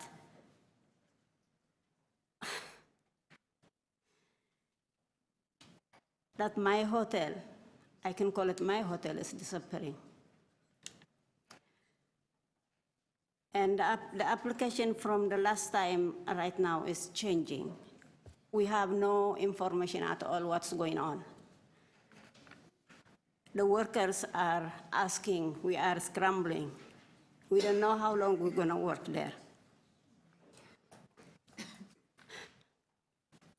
We don't know also how many rooms, from 1,600, 350 rooms. I don't think that's reasonable for any development to come to say that 350 rooms out of 3 towers they're going to build. That will be only benefiting 1%. What about all the Canadian? We are Canadian. We are working here. What's going to happen to the workers, to the neighborhood, to our children, our community? That they're going to come after us. The students, they are working in that place. The hospitals, when they don't have enough room in the hospitals, they come to the Chelsea. The sick children from any other corner, they come in Chelsea. That we host the sick, the mostly needed people, the tourism, the guests, everything. Everything is in Chelsea courtyard, in every corner in Toronto. That is slowly disappearing. That's a good job. I make $20.44 right now, including my benefit is more than $25 per hour. That I can support my son, I can support my family, I can support myself. Once this is gone, what's going to happen to us? What's going to happen to the workers? You have to protect workers. We want to work. We don't want to go on the system. We need to have jobs in Toronto, not just condominium. Thank you. Thank you. Thank you very much.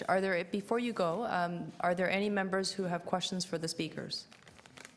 Okay, thank you. David Phillips?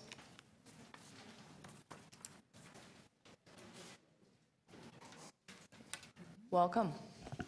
Madam Chair, councillors, thank you for this time.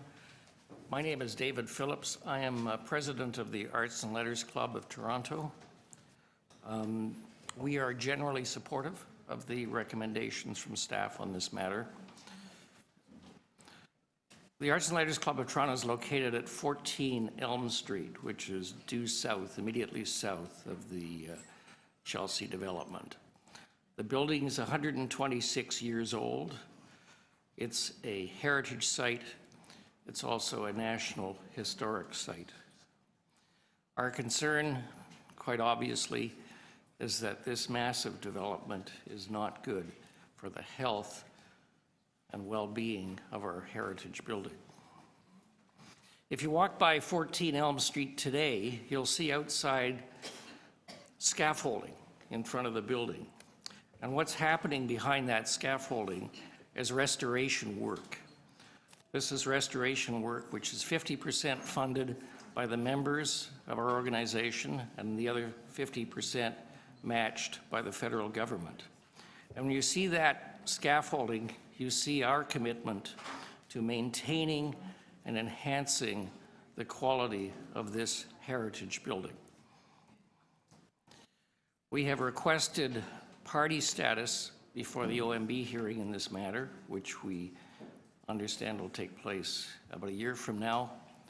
I do want to emphasize, however, that we are quite prepared to enter into any discussions or any process which has as its aim the resolution of the many issues that this large development poses. But our concern, our serious concern, is that this building is threatened by this development, and we will certainly do everything we can to preserve the quality and the life of this historic building in Toronto. I'll leave it at that for now. Thank you, David. Thank you for your deputation. Any questions of the speaker? Okay, thank you. Any other members of the public who are here for this item? We're going to bring this right inside. Members with questions of staff. Okay. Seeing Councillor Davis, please go ahead. So the proposal at the board has changed the heights? Has it changed the density, or has it just shifted it around on the site? Through you, Madam Chair. We have had discussions with the applicants. They have shown us plans which are different than what their actual application was. Those are not formal resubmissions to their application. So today we have before you a report on their original application. Okay. And the 300-room hotel, okay, there's no formal reapplication. What I wanted to understand was the informal reapplication. Does it change the number of hotel rooms? There was a hotel shown on both their current scheme and on the original application scheme. We don't have the figures actually in terms of what the new scheme would have in terms of number of hotel rooms. Is it bigger, smaller? It's approximately the same size. The same, okay. And in terms of its current use, the applicant made a point of saying this is mixed use, and so therefore there wasn't a question about whether or not it was appropriate to convert the use from being all hotel to other mixed-use development. Can you just comment on that? It's the official plan designation for the site is mixed use. The hotel is a permitted use within the mixed use designation, as would be all of the uses that are currently proposed for the site, which includes offices, a hotel, residential, retail, a daycare center, a park, and a pubs. You can just summarize again the reasons that you're opposing? There are a number of reasons why we're opposing the application, including we do support the idea that there would be redevelopment on the site in tower forms, but right now the towers are too high, including one of the towers we estimate would shadow the Allen Gardens, which is quite a distance away. There is also insufficient separation distances between them, and there's also some issues with respect to views of the application from the old City Hall. So can you not comment on whether or not you believe that a continued hotel use is a preferred use? Taking into consideration economic development information? The application was circulated to the Economic Development Division. They did not comment on the application in terms of its economic development impact. In terms of a planning term, with respect to whether or not the hotel is a preferred use or not, we have to, every landowner has a right to make an application under the Planning Act, and we have to process that application with respect to the policies of the official plan and the provincial documents, so we've done that. What about the fact that our growth in the downtown core has exceeded all of the targets that we've already set? Yes. Couldn't we say that one of the things we might want instead of residential development is other uses? Well, the proposal... The hotel? I guess what I'd say is that there's nothing wrong with having a hotel continue on the site. We don't take a position on that. I'm wondering if economic development would like to comment on this. Were you asked to comment? I'm not aware if through the chair, I'm not aware if the division was asked to comment on the particular application, but I can find out. I heard you earlier say that you are concerned about losing hotel rooms in the downtown core. Sorry, we are taking a report to the November Economic Development Committee that is on the hotel supply citywide. But yeah, the division is concerned about the loss of rooms within the core. Are we concerned about the loss of jobs? Definitely. Don't we want to ensure we have jobs and mixed income neighborhoods, live, work, and play within communities, whole communities? Through the chair, yes, that's what we are all after. Okay, thank you. Thank you very much, Councillor Davis. Councillor Fletcher, questions to staff. I just want to clarify with planning staff if indeed part of your circulation might be to economic development and they would have an opinion on the impact of such a conversion. Yes, the application was circulated to the Economic Development Division, and they did not comment on terms of the loss of the hotel. And what if they had have commented on that?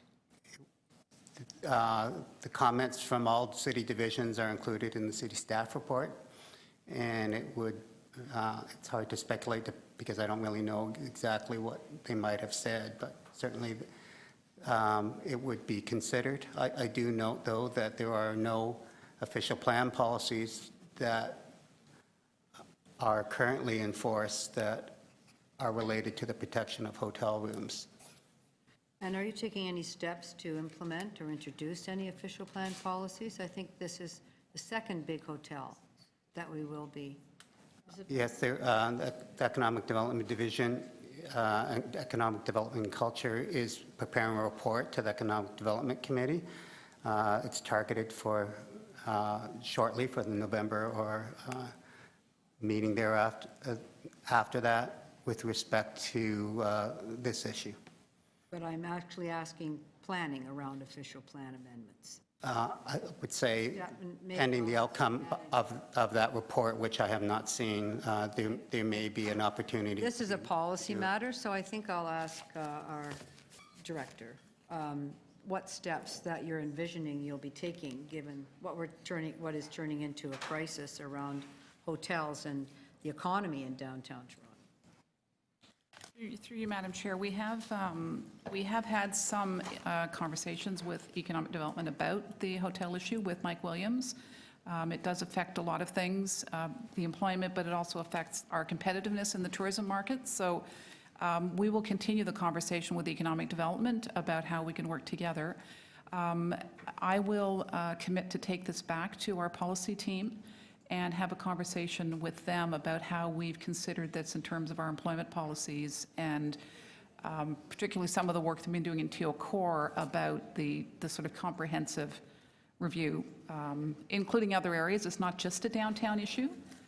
It's more than just the downtown, but we can bring that back to policy staff. So, and get some was answers. this not an issue that was looked at in TO Core? Was just mostly traffic? So I have, actually, as a result, I have sent an email to our TO Core team to ask them if the hotels were part of their review. I don't have an answer yet, but we can bring that back to Community Council if you would like more information for the next meeting. I'd like to know, when is TO Core coming back? What process are we at with TO Core, please? So for TO Core, the target is to come back with our final report in early 2018.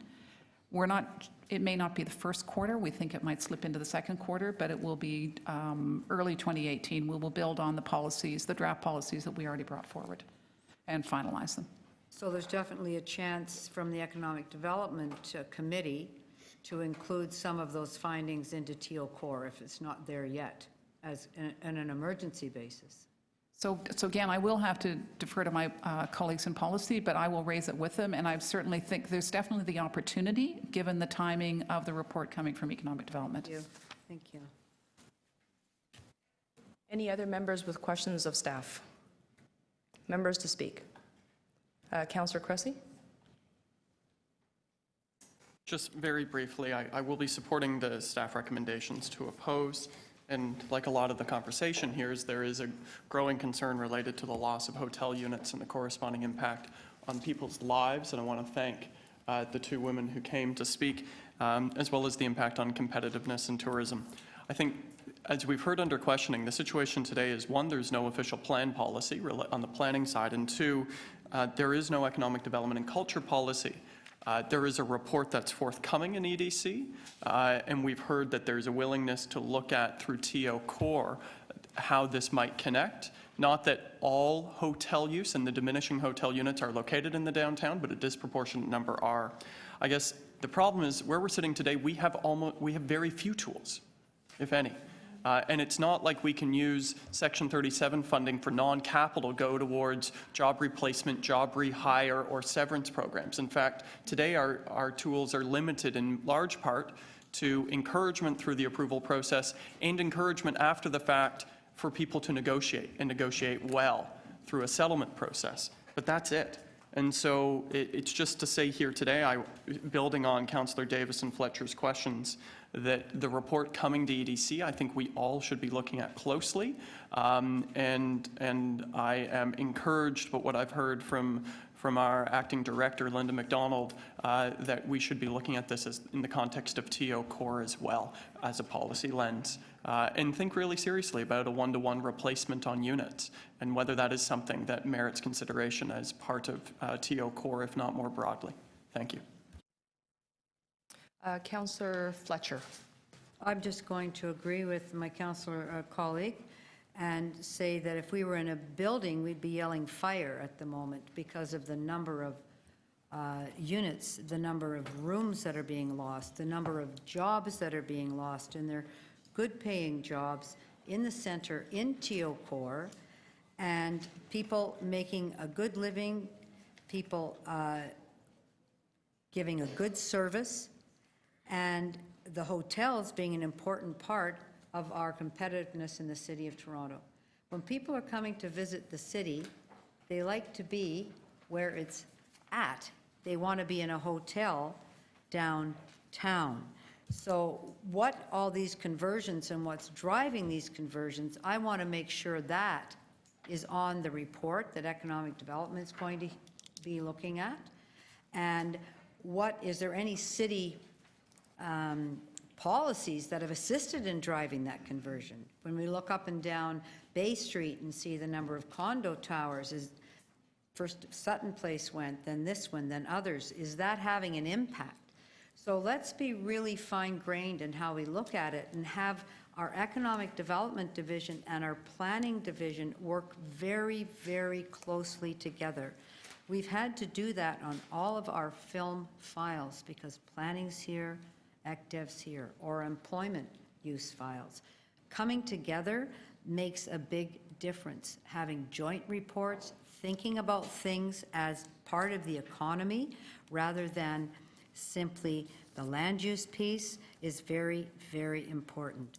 So I don't know what's going to happen at the OMB. I want us to oppose that. I want to thank those members of HRE that came today to speak to us, and HRE that as a union, it is fighting for hotels. They're our partners in fighting for hotel rooms in the city of Toronto to maintain those hotel spaces. So it's very sad that we have another one of these in front of us. I would like to make sure that planning is at the economic development meeting that's going to be discussing this, and that TO Core starts to embed some of these things in it. So I appreciate Ms. McDonald saying she's emailed already to find out if that has been part of the consideration, and if not, I know that she will be introducing that probably by the end of the day. Thank you very much.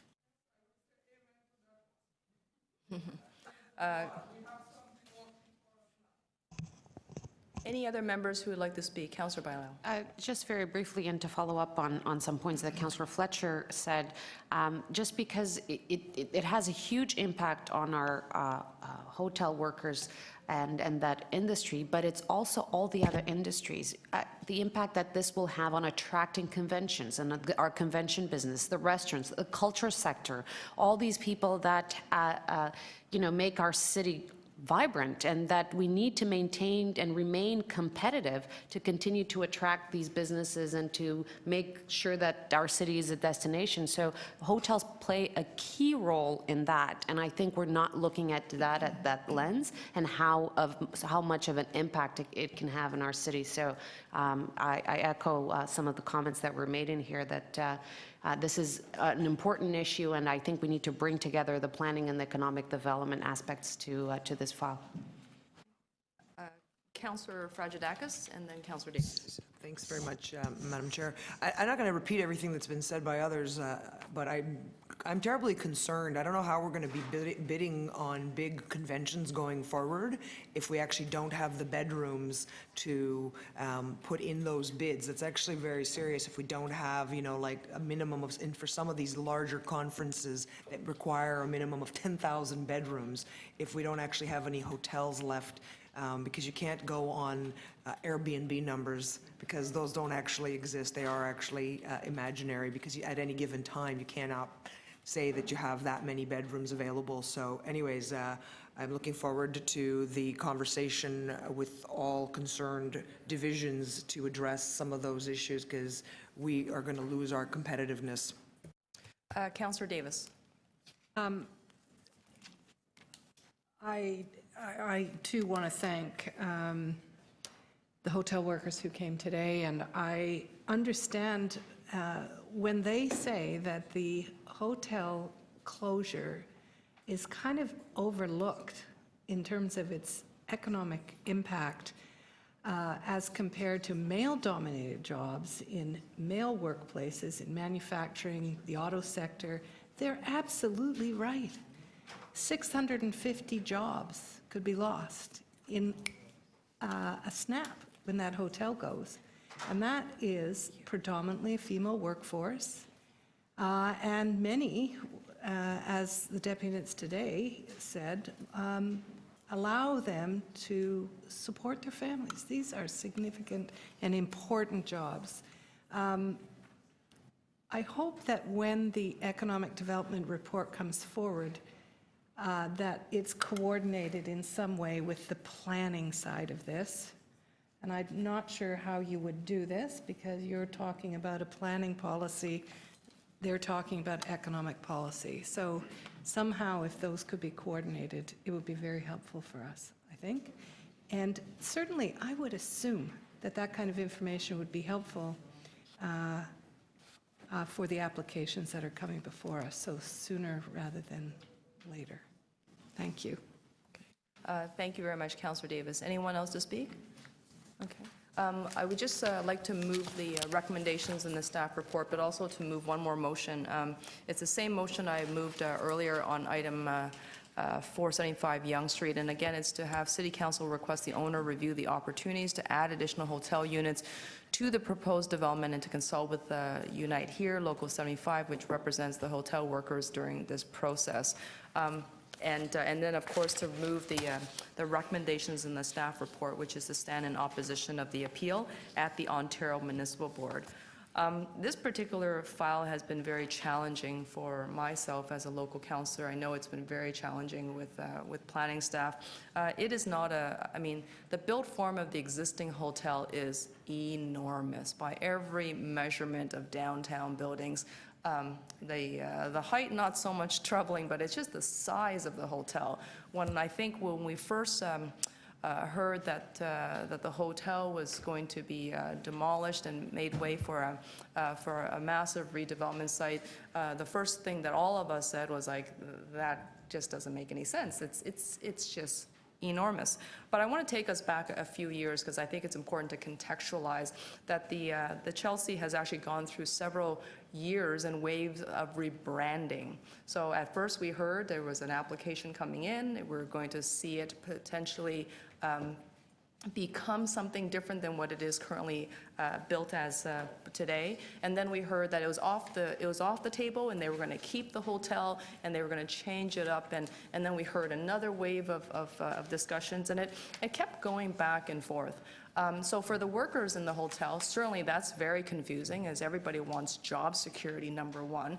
But for the planning staff, it's also been very challenging, I know, because they were never really sure what they were dealing with. And also sometimes an application as large as this, what is going to happen, what's real and what's not. So our first guttural reaction was, there's just too much waste as this massive structure comes down.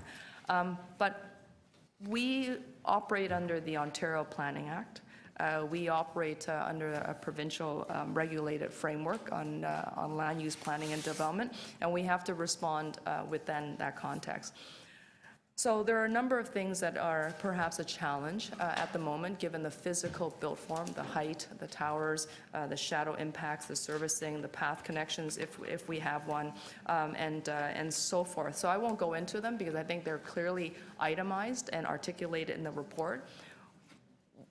What my expression of frustration is at this moment is exactly the same as I felt earlier when I identified that the fact that economic development just doesn't provide comments. So there was a motion on the floor not too long ago at City Council where I believe Mayor Tory and Councillor Cole wanted the city economic development staff to comment on the loss of music venues by circulating the report. We didn't need that motion because, quite honestly, those reports are already being circulated. The challenge is that there are no comments coming back from economic development and culture, raising their hands saying, planning staff, by way of reporting out on your final report, please include these comments, which is that we are concerned with A, B, C, or D. And that includes the loss of good quality union jobs, the loss of hotel rooms that, of course, support other industries, including tourism and so forth, attracting conventions, sort of global downtown competitiveness. All those things are always missing somehow when these applications are circulated. I'm almost a little bit tired by repeating myself, and you might be a little bit tired of hearing it. But I know that the planning staff don't get to document those comments if those comments don't come forward. So this is why we're in this sort of messiness. Councillor Bailao and I moved a motion back in November 2016, originally asking the staff to report back on the health and supply of Toronto hotel rooms. Are we where we need to be? What is the threat coming down the pipeline? What's the strategy to respond? Councillor McMahon and Bailao and I worked on trying to figure out the regulations of Airbnb, what's the impact again on short-term rentals, long-term affordable rentals, and hotel rooms, and we're still waiting for those pieces. They're still not before us. It should be no surprise that they're all interwoven, and while we're dealing with it in a piecemeal fashion, these things are happening. So it's not ideal, but this is the very best that we can do in this community forum right now. But I think that you've put us on notice for the deputies who've come forward. You've said really loudly and clearly, and this was certainly heard in this chamber, heard by the planning staff, and I think heard by economic development culture staff, is that we're all going to be paying attention when that report comes to economic development culture in November. I expect all of us will be there to receive it and to provide comments. Thank you very much. There's a motion on the floor. All those in favor of the motion? Okay, recorded vote requested. On this motion as well? Okay. As amended, okay, so all those in favor? Okay. All those in favor, Councillor Davis, Councillor Fletcher, Councillor Cressy, Councillor Wong-Tam, Councillor Fragedakis, Councillor Layton, Councillor Perks, Councillor Matlow, Councillor McMahon, Councillor Bailao. Item as amended, recorded vote requested. Councillor Davis, Councillor Fletcher, Councillor Cressy, Councillor Wong-Tam, Councillor Fragedakis, Councillor Layton, Councillor Perks, Councillor Matlow, Councillor McMahon, Councillor Bailao. Thank you very much. The vote is unanimous. We are now moving on to TE 27.15, 319, 323 Jarvis Street zoning amendment, request for directions report. There are speakers on this item, Joe Nasser and June Komisar.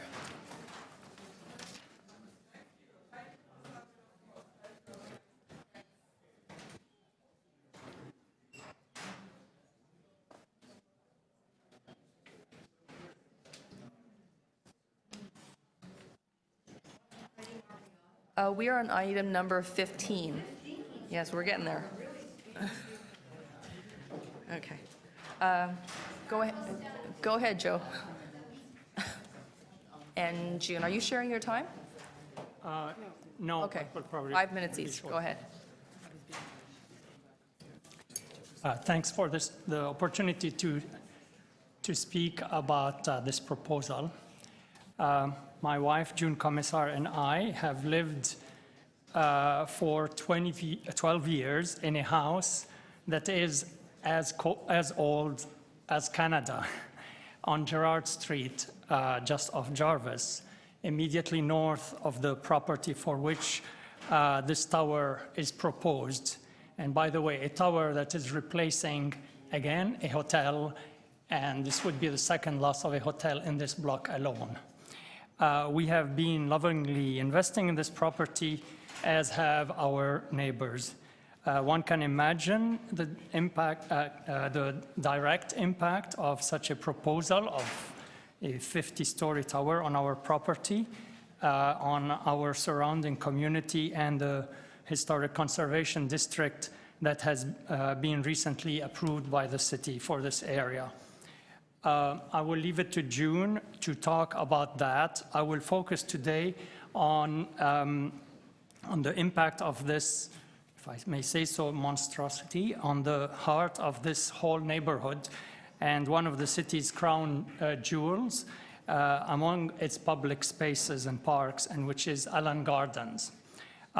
June and I, through our ties to Ryerson University, have been involved in a large effort led by Friends of Allan Gardens to enhance the role of Island Gardens in the city. Friend of Island Gardens has released a document called Refresh to share a vision of what Island Gardens could become in coming years by building on opportunities that exist in this unique park with its conservatory. This entire effort will be threatened if this proposal were to be approved.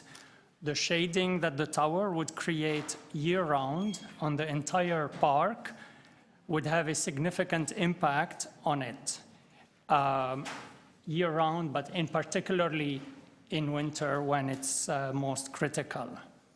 Moreover, the greatest impact would be on the new heavily used playground in it, and also and especially on the southwestern part of the park, where the main opportunities exist currently for future investments in expanding the assets of the park.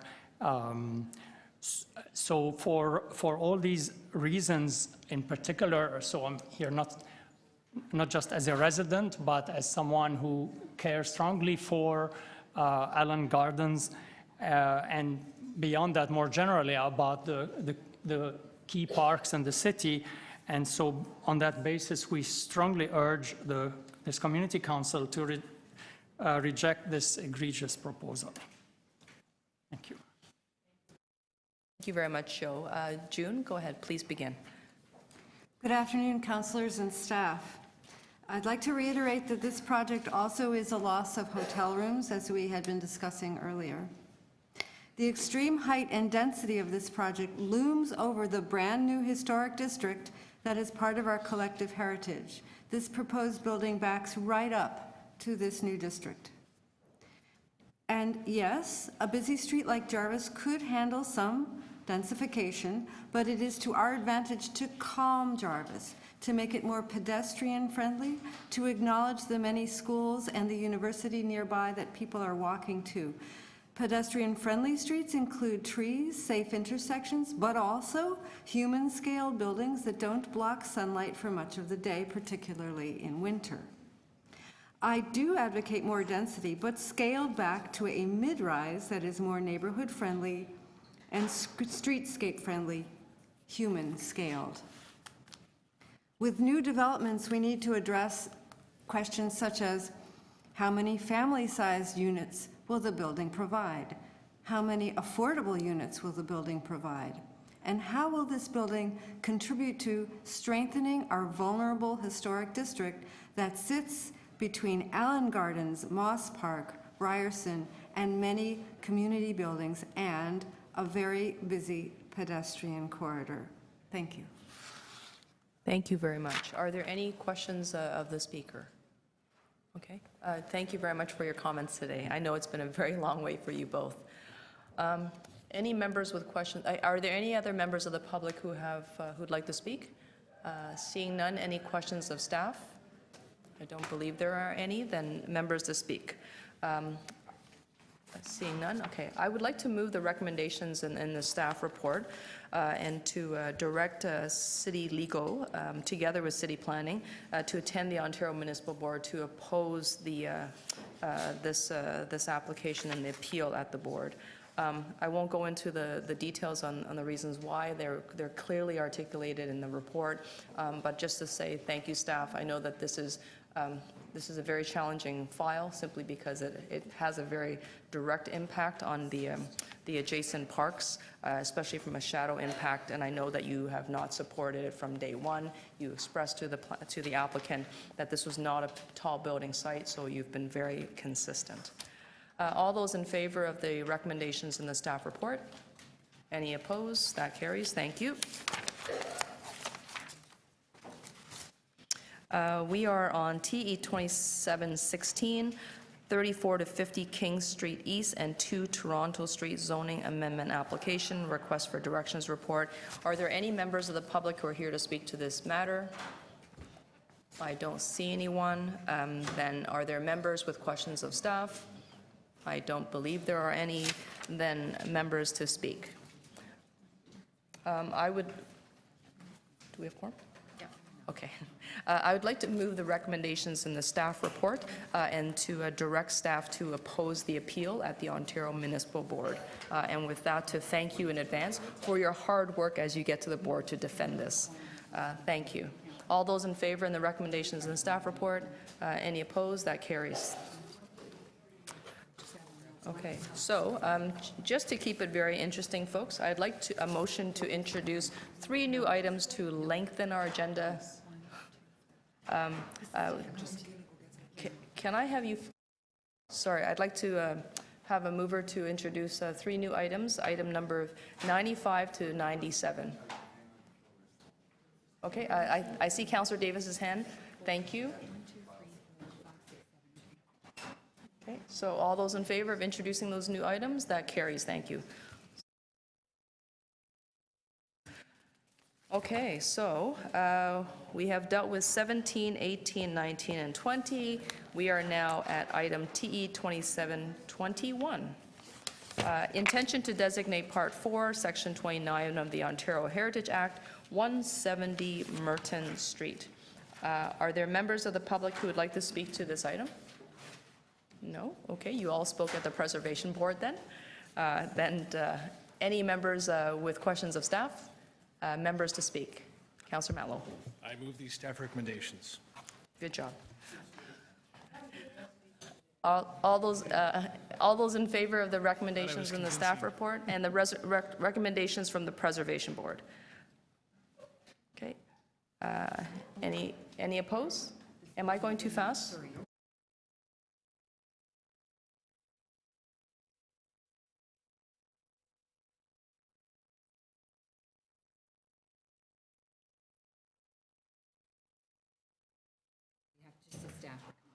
Okay, recommendations of the staff report. That's on the floor. All those in favor? That's correct. Any opposed? That carries. Thank you. TE 27.23, inclusion on the City of Toronto's Heritage Register, 115 to 127 Trinity Street. Are there members of the public who are here to speak to this item? Nope. Okay, any members with questions of staff? I don't see any. Then members to speak. Okay, I'd like to move to adopt the recommendations in the staff report, and also just to quickly provide some comments. Maybe it's per the public record. Owners have made an application to the C of A for an addition. There may have been some concerns, but I think we're going to try to work that out. And of course, the staff recommendations are before us, and I think we can go ahead. Is that correct? Okay. All those in favor? Any opposed? Seeing none, that carries. Thank you.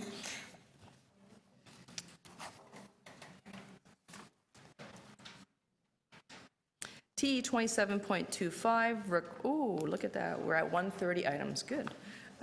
Request for a fence exemption to the Toronto Municipal Code, Chapter 447, 30 Hampton Park Crescent. We have one speaker, Robert Tomasini. Hello, Robert. Welcome.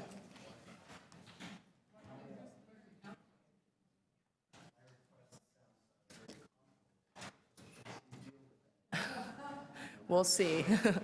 Okay. And waste. Well, I'm actually asking you to assist me, to help me. And the reason for that is because I have a problem in my request for a closed fence construction with respect to a neighbor of mine that has actually become a nuisance. The issue with my neighbor is that they have taken it upon themselves to be obsessed with my property, and they have actually continued to do things starting from November 7th, 2015, where trees were interfered with on my property, to which my neighbor came to my door with his fists clenched, and I knew I was going to be in trouble. So I put 7 cameras around my house, and I thought that would be a deterrence. Never happened. And the issue went from there to causing problems with respect to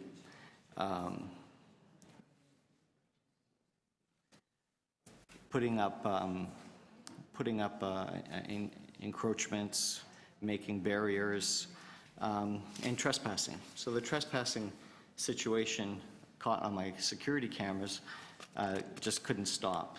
And solicitors wrote 5 letters to them to date to ask them to stop this, and now have given them a cease and desist order, as well as we've notified the community police. But in addition to that, my neighbor has taken it to the next level by urinating on my property, by dumping snow on my property, and what I want the fence to do is just to stop them from doing that. In addition, my neighbor has a bit of an anger management issue.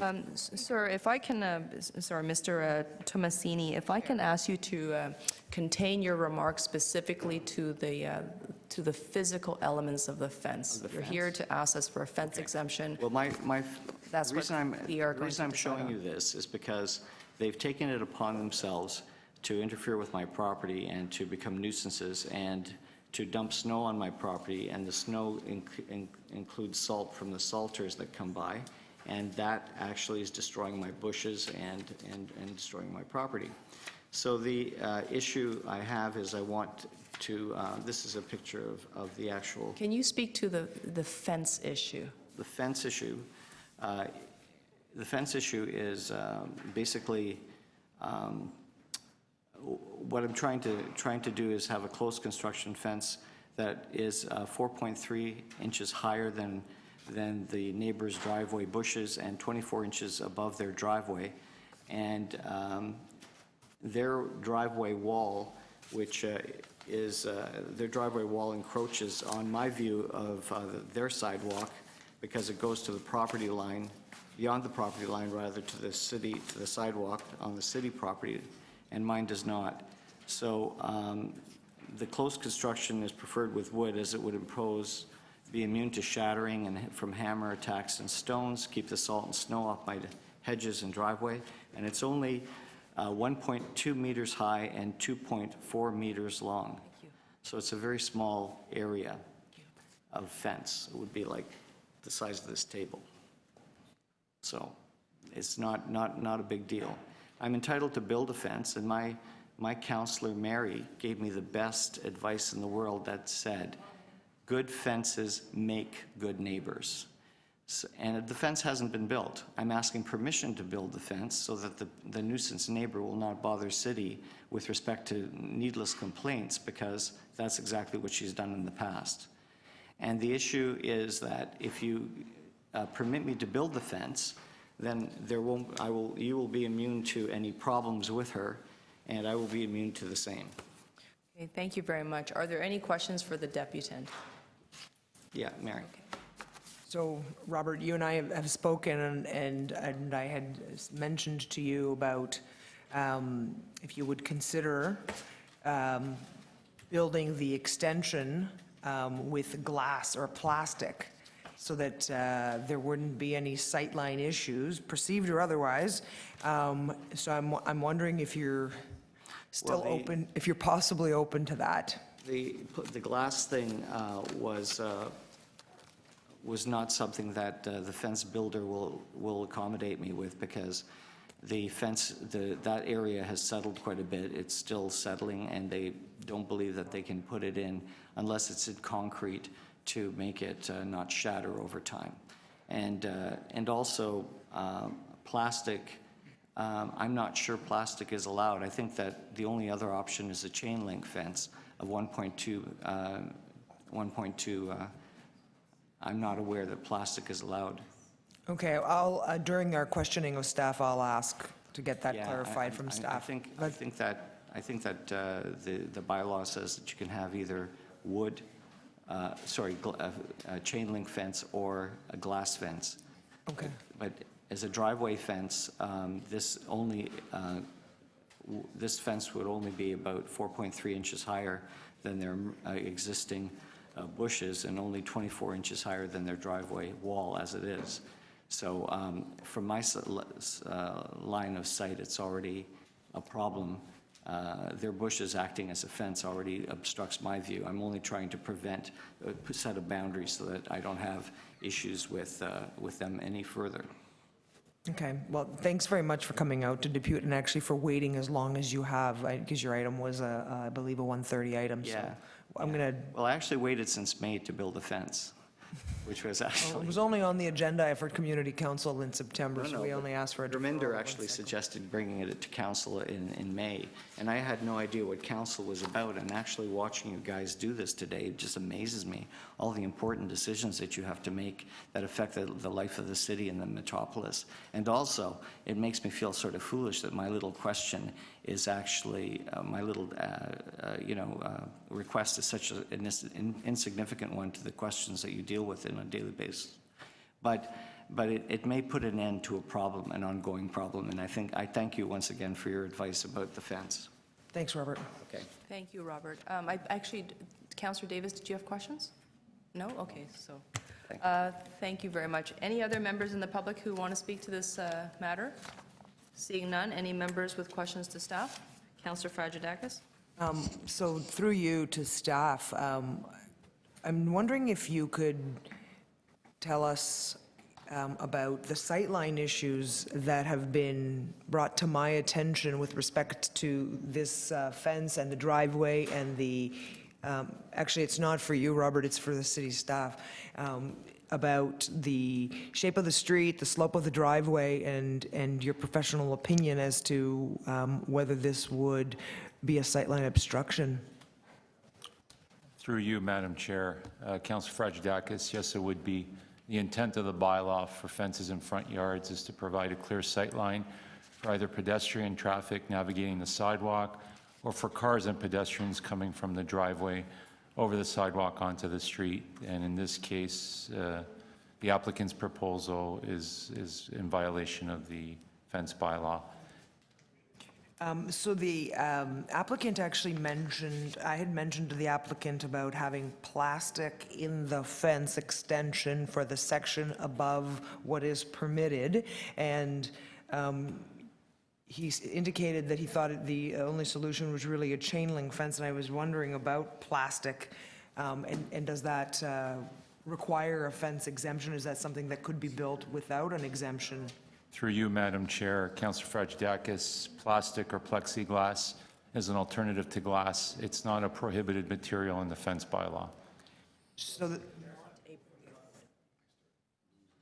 sorry, so you're saying that it is something that if this was not to pass today and then they wanted to, excuse me, sorry, if they wanted to construct a fence that had plexiglass incorporated into it in the portion above the height that's permitted, then that is something that they could do without a request for a fence exemption. Is that what I'm Through hearing? you, Madam Chair, that's correct, Councillor Fragedakis.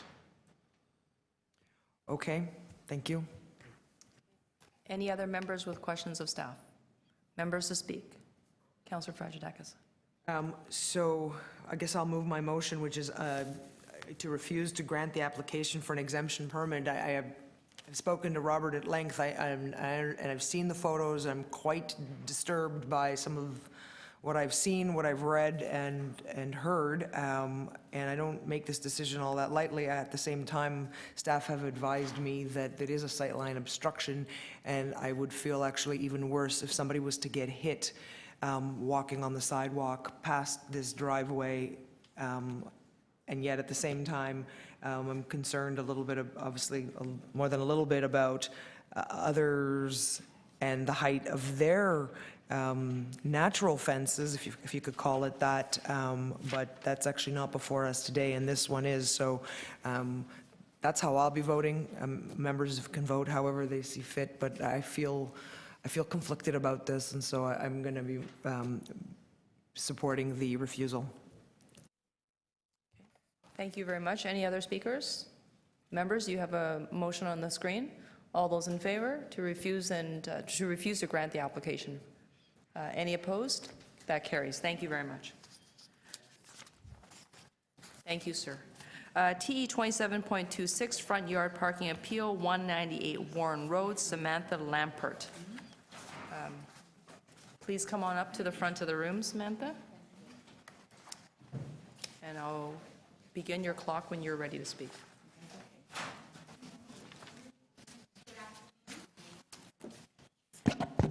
Good afternoon. My name is Samantha Lampert, and I am here today on behalf of the owner of the subject property, Mr. Daniel Rumack, and Mr. Rumack is here next to me should you have any questions. We wanted to make a few points in response to city staff's recommendation to deny the request for front yard parking at 198 Warren Road. Does that come up there? Okay. So the parking space that you see in this picture has existed on the subject property since the owner built the home in 2004, and it has continually been used as a parking space since then. And in fact, prior to this house being built, there was another home on the property, and this was the location of the original driveway for the property. And Mr. Rumack did advise me that the parking space was in fact shown on the original plans for the home, and at the time of the issuance of the building permit, there were no comments provided about the parking space being located there. And we would like to submit to you that the impacts of the parking space are extremely limited, and also that this isn't your typical Toronto parking pad. As you can see, the parking space is pretty well screened from the road because of the extensive landscaping surrounding the space. And it's a bit difficult to tell in the picture over there, but the paving materials, it's all permeable paving materials, so it's not just a concrete slab. You can also see that from where the car is parked in the parking space, it is set back a considerable distance from the city sidewalk, so you don't get much of an interruption of flow of the sidewalk. And finally, Mr. Rumack did advise me, and I've driven through this area as well, that this isn't a particularly heavily trafficked area, so a car coming in once or twice a day wouldn't have much of an impact. And just to end off, the way the parking pad was designed and the way it functions does comply with all the physical requirements for front yard parking that are set out in the municipal code, and this was acknowledged by city staff in their report. Additionally, I would just like to reiterate that the results of the poll that was conducted pursuant to the code show that the majority of the return ballots were favorable to the application, so there is neighborhood support for this parking space. So we would ask that Community Council grant the front yard parking appeal. And we know that staff did make recommendations that if you were to grant the parking appeal, there should be some conditions placed on the parking space, and Mr. Rumack is completely amenable to all of those conditions. So subject to any questions, those are our submissions. Okay, Samantha, thank you very much. And the gentleman beside you, are you also planning to speak? No. Okay. Are there any other members, are there members with questions of the speaker today? No? Okay, thank you very much. Are there members of the public who would like to speak to this matter? Seeing none, members with questions to staff? Okay, Councillor Fragedakis? Yes, thanks, Madam Chair. I'm just wondering about, this isn't the front of the house, but it's a front yard parking appeal. So I'm wondering, what do they have at the front of the house? Because this looks like it's the side of the house. The parking space is located on the side of the property on the flanking streets. There is a driveway leading to the front of the dwelling through a circular driveway off of both streets. So how many cars can park in the circular driveway? Well, technically none, but there's room for about 3-4 vehicles. Thank you.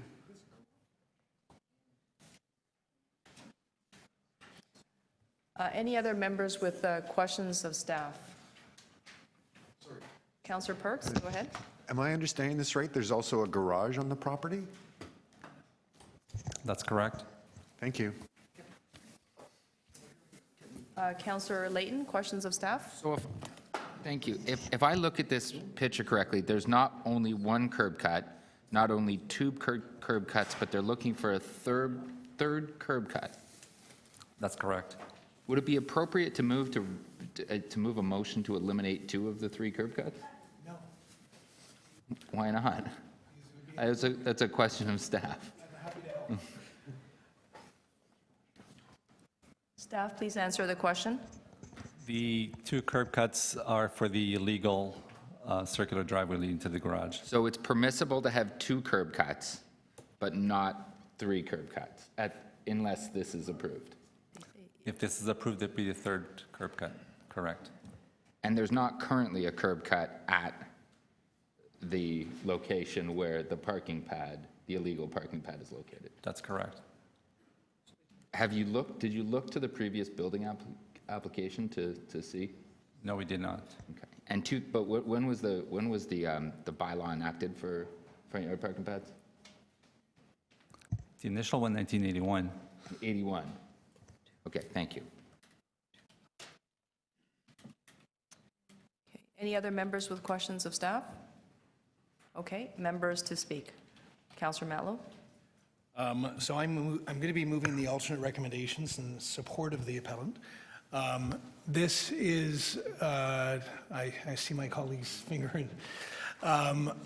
This is a situation where the pre-existing conditions make it so that we are not seeing any loss of soft surfacing. We're not seeing a tree fallen. We're not seeing any adverse effects on the ability of adjacent residents, neighbors on the street to find parking. In other words, there is no harm being done. What we are simply doing is legalizing what's already there. So I just think contextually, if you look at this decision, it's really between, are we going to be impacting this resident in an adverse way, or are we just keeping the status quo? This has there's no benefit to oppose the appeal. So I ask you to just look at this contextually, and please don't be, I know, I heard some comments from some about the fact that the property owner has a number of parking spots or has the ability to use that. Sure, but don't.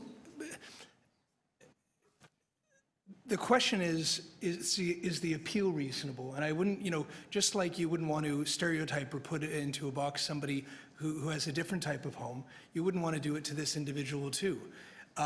It's about the merit of the argument that's before you, and I would submit to you that it is completely reasonable simply to legalize an existing pad that would really contribute to their quality of life. There is no adverse impact. We are not losing soft surfacing.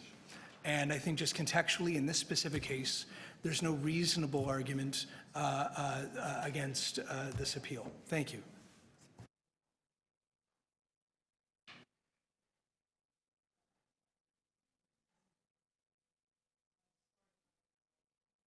Councillor Matlow, thank you very much for your remarks. Councillor Perks?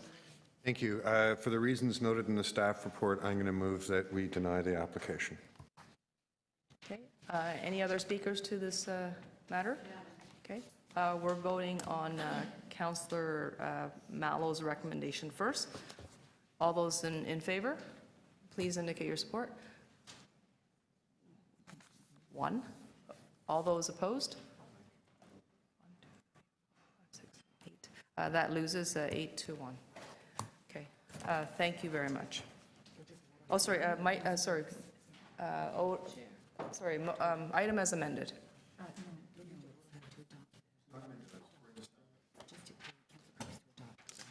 I think that was his motion. So we don't need to vote again. Yes, you're right. Sorry.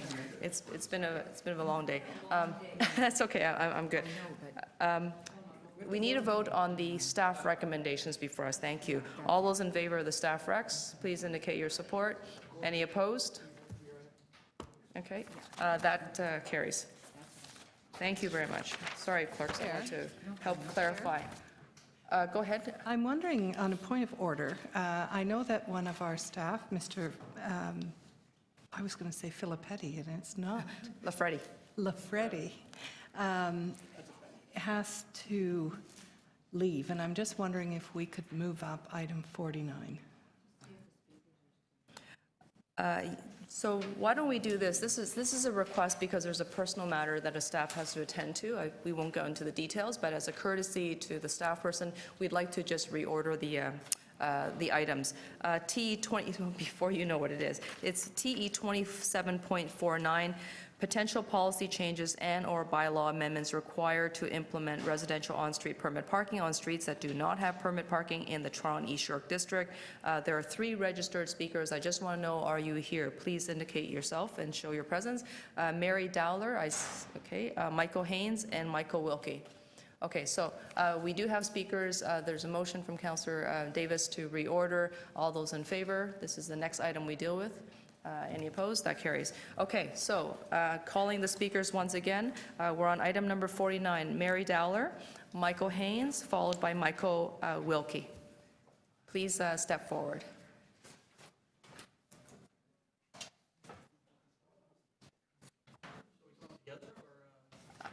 You don't have to, but you all have 5 minutes, unless you're all going to say the same thing. No, slightly different? Okay, not a problem. You should all have your time here. Okay. Marie, when you're ready, please proceed. My name is Mari Dowler. I live on Glen Oak Drive in Councillor McMahon's Ward 32. My street is one of 20 in the ward which has just had permit parking forced upon it. There has been no consultation, and so residents have been, I think, deliberately denied their right to participate in decisions affecting their neighbourhood. I'm asking this council to defend this right by rescinding the permit parking imposed on Ward 32 2 weeks ago, until the process laid down in the City of Toronto Municipal Code has been observed. Let me explain. Every 2 weeks, Councillor McMahon sends out a very long, very good, very detailed newsletter on events and issues affecting Ward 32. On April the 14th, she wrote, I quote, "We hear from residents upset about getting parking tickets from time to time, while other residents wonder why they have to pay on these streets, while others do not. We are working on implementing permit parking on all of our streets in our ward and eventually citywide." This is all the notice that we were given. And it's worded to suggest that due process is being followed. But what Councillor McMahon did not tell residents, either in her newsletter or on her website, was that she had petitioned this council to give her an exemption from the safeguards which are specifically laid down in the municipal code to prevent railroading through unpopular decisions. These safeguards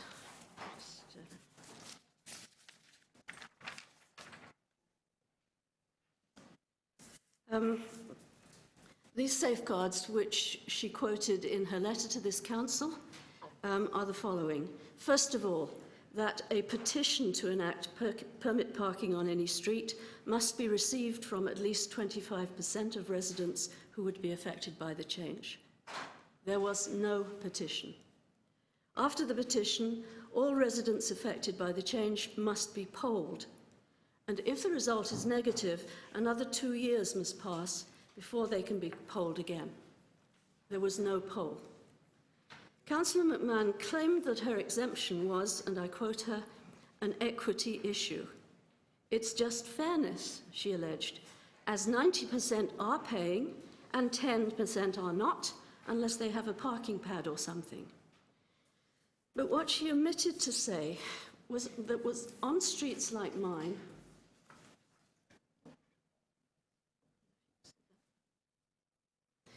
and at least half of the 20 streets listed by the councillor are like this, all of the houses have driveways and garages, and we pay for this parking in our higher property taxes. However, on May the 2nd, City Council approved permit parking for the 20 streets in Ward 32, not only without a petition and without a poll, but without hearing appeals from residents. And of course, there was no mention of this in Councillor McMahon's newsletter either.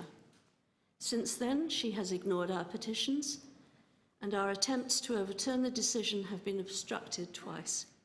First, a group of my neighbours attended City Council on June the 16th, but were told that they had to take their concerns to this council.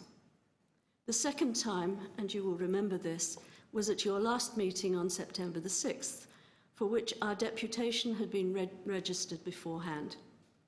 At this meeting, at 3 o'clock, Councillor Davis asked for a deferral of the motion, even though both she and Councillor McMahon knew that the deputation had been in the room since 9:30. No reason was given for the deferral or to explain why it was not announced at the beginning of the meeting so that the residents' time and money were not wasted. Now, the reason now, I think, is clear. 2 weeks later, that is 2 weeks before this meeting to which our appeals were deferred, signs were erected on our streets. I'm going to need your final thought, please. Yes.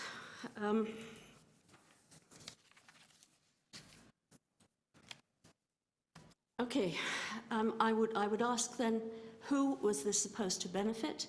It does not benefit anyone on the 20 streets and the additional ones. I believe that the rights of residents to be consulted must be observed and protected, as I believe you do. Okay, thank you. You do have a question from Councillor Perks? Thank you. I was listening carefully to what you said, and I heard concerns about the process. Can you tell me what's wrong with having permit parking in and of itself? It's not that it's wrong in and of itself. In fact, I'm sorry, I didn't get to my last point. That maybe you can share that now. For us, it's a fait accompli now. The signs are up, and I think I'm right in saying it's going to be very difficult to get rid of them. But I am extremely concerned that it was so easy to get an exemption, and I think Councillor Davis commented on that. Well, ma'am, if I may, so it's actually our authority to add or subtract permit parking. We can choose whether to consult or not. That's a council decision. What I'm asking you, though... I'm saying you should not have that decision because in the in any event, it is a municipal authority, and we choose how to implement it. What I'm curious about, though, what I want to understand is why this area, unlike all the rest of our community council areas, should not have permit parking.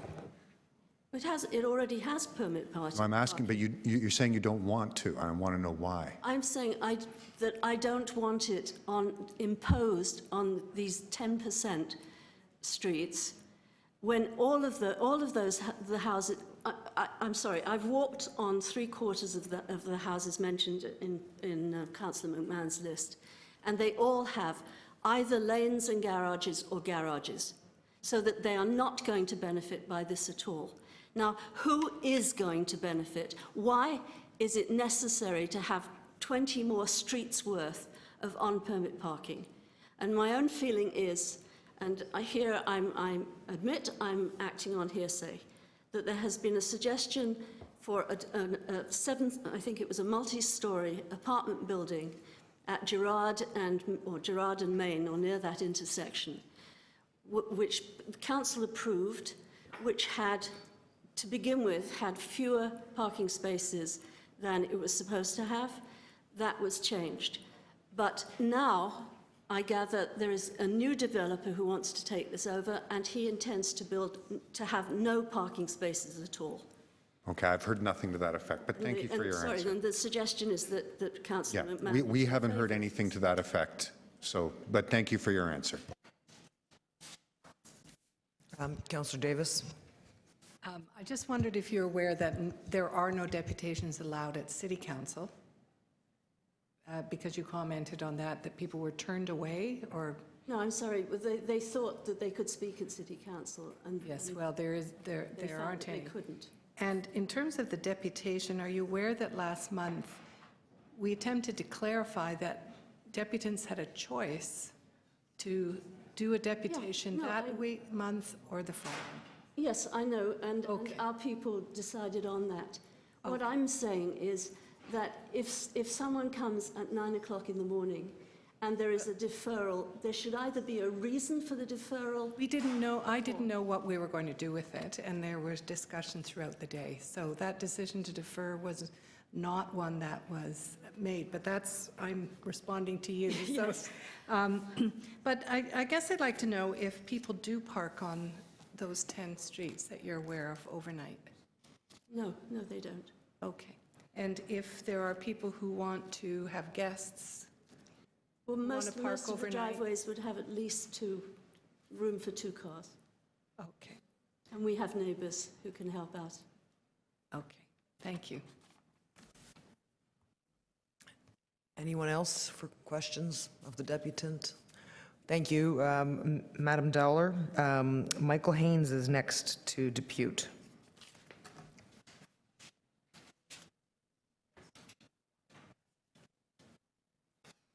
You have 5 minutes. Yeah, I'll try and keep it brief. And I will touch upon a few of the points that were brought up before, but I'll state it clearly, and I'd like to answer some of the questions that were asked of the previous speaker.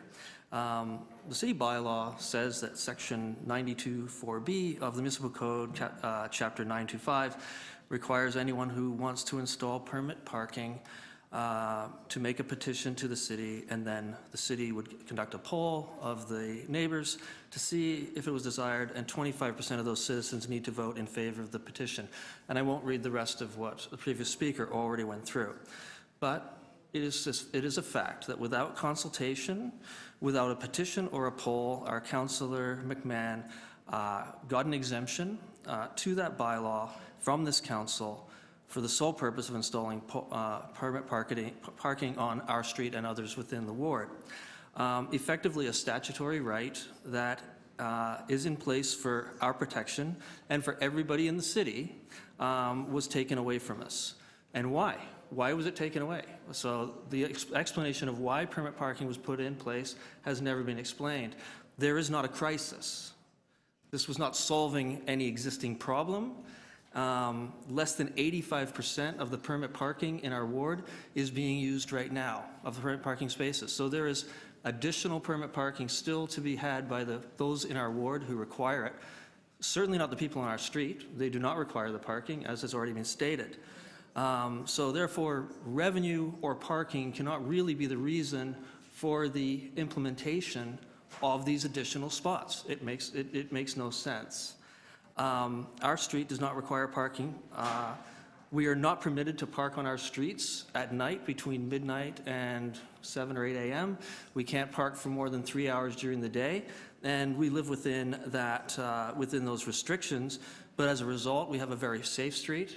We have a street that people walk on, play on. We provide access to a park at 3 different places. The people use our street to walk along, and it gives them free access to that without walking along a congested street or walking in and out of parked cars. So that's not a requirement.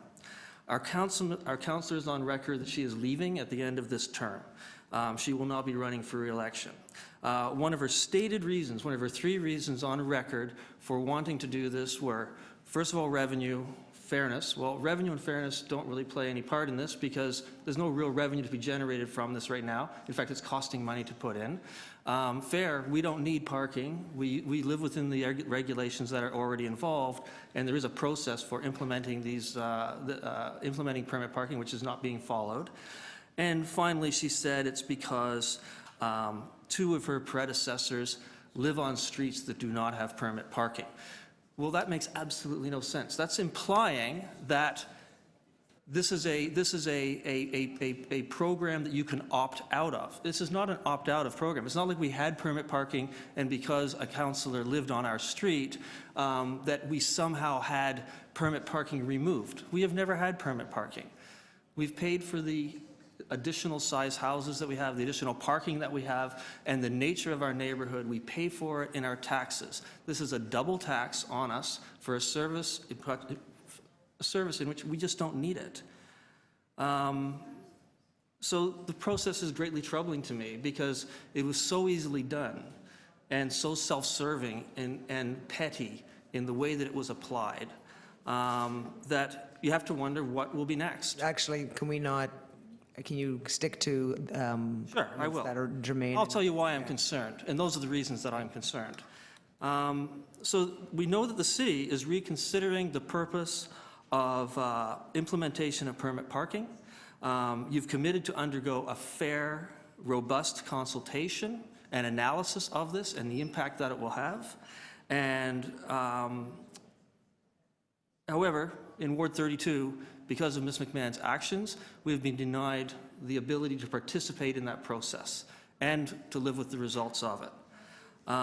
So if possible, we would like the exemption of the bylaw withdrawn and to immediately stop the implementation of permit parking in our area, and that we undergo, or until we follow the process, which would be a petition and polling of our neighborhood to see if we actually need it.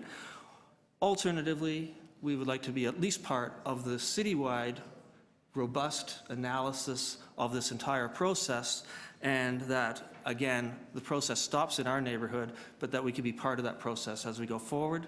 We have no, Please wrap Ward 32 up. is as desiring, or as deserving as any other ward in the city to participate in that process. We should not be singled out. Okay, thank you, Michael. Anyone have any questions for the deputant?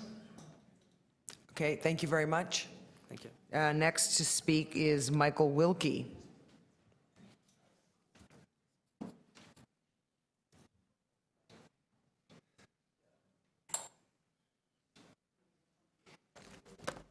Thank you, Mr. Wilkie. You have 5 minutes.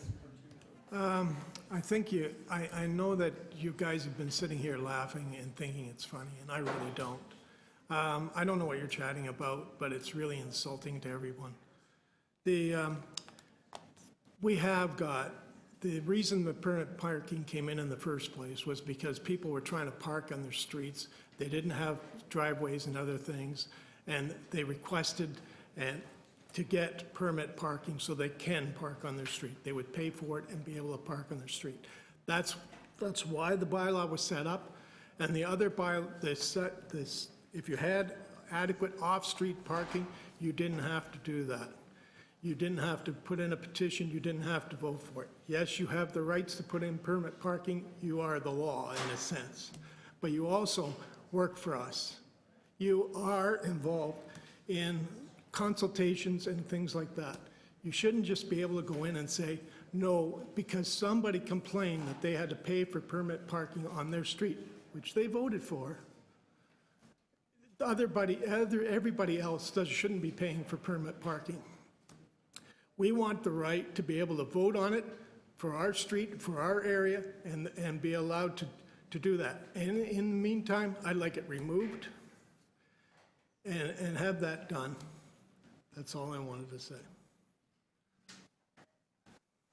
Is that your conclusion? Okay, sorry, if we could... No quorum? We need quorum. Well, actually, we have quorum. Quorum's in the room. Does anyone have any questions for the deputant? Seeing none, are there any other speakers to this item? Okay, so we'll take it into committee, and any questions of staff? Councillor McMahon. Yes, I just have one. Was anything illegal done here?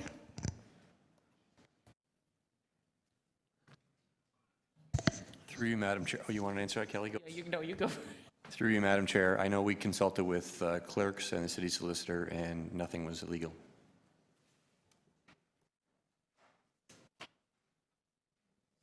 Councillor McMahon, is that your that's it? Okay, any other questions? We've got quorum now. If everybody could stay in their seats.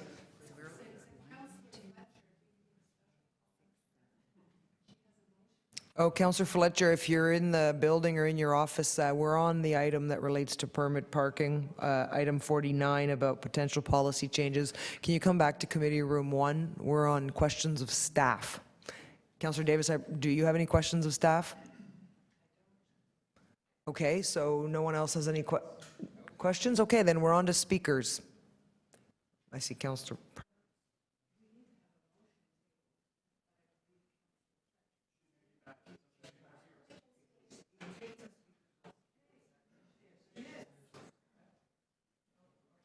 Councillor Perks. Thank you very much, Madam Chair. I find this issue quite frustrating because there are a number of assumptions made about how permit parking works floating around in the public, and some of them reinforced in the media that just aren't accurate. The overwhelming majority of streets that have permit parking in the City of Toronto never conducted a poll. There was no consultation. They were put in by Toronto City Council. It's a right we have and always have had. At certain periods, we did implement a system of doing the polling, and we have found the polling doesn't work.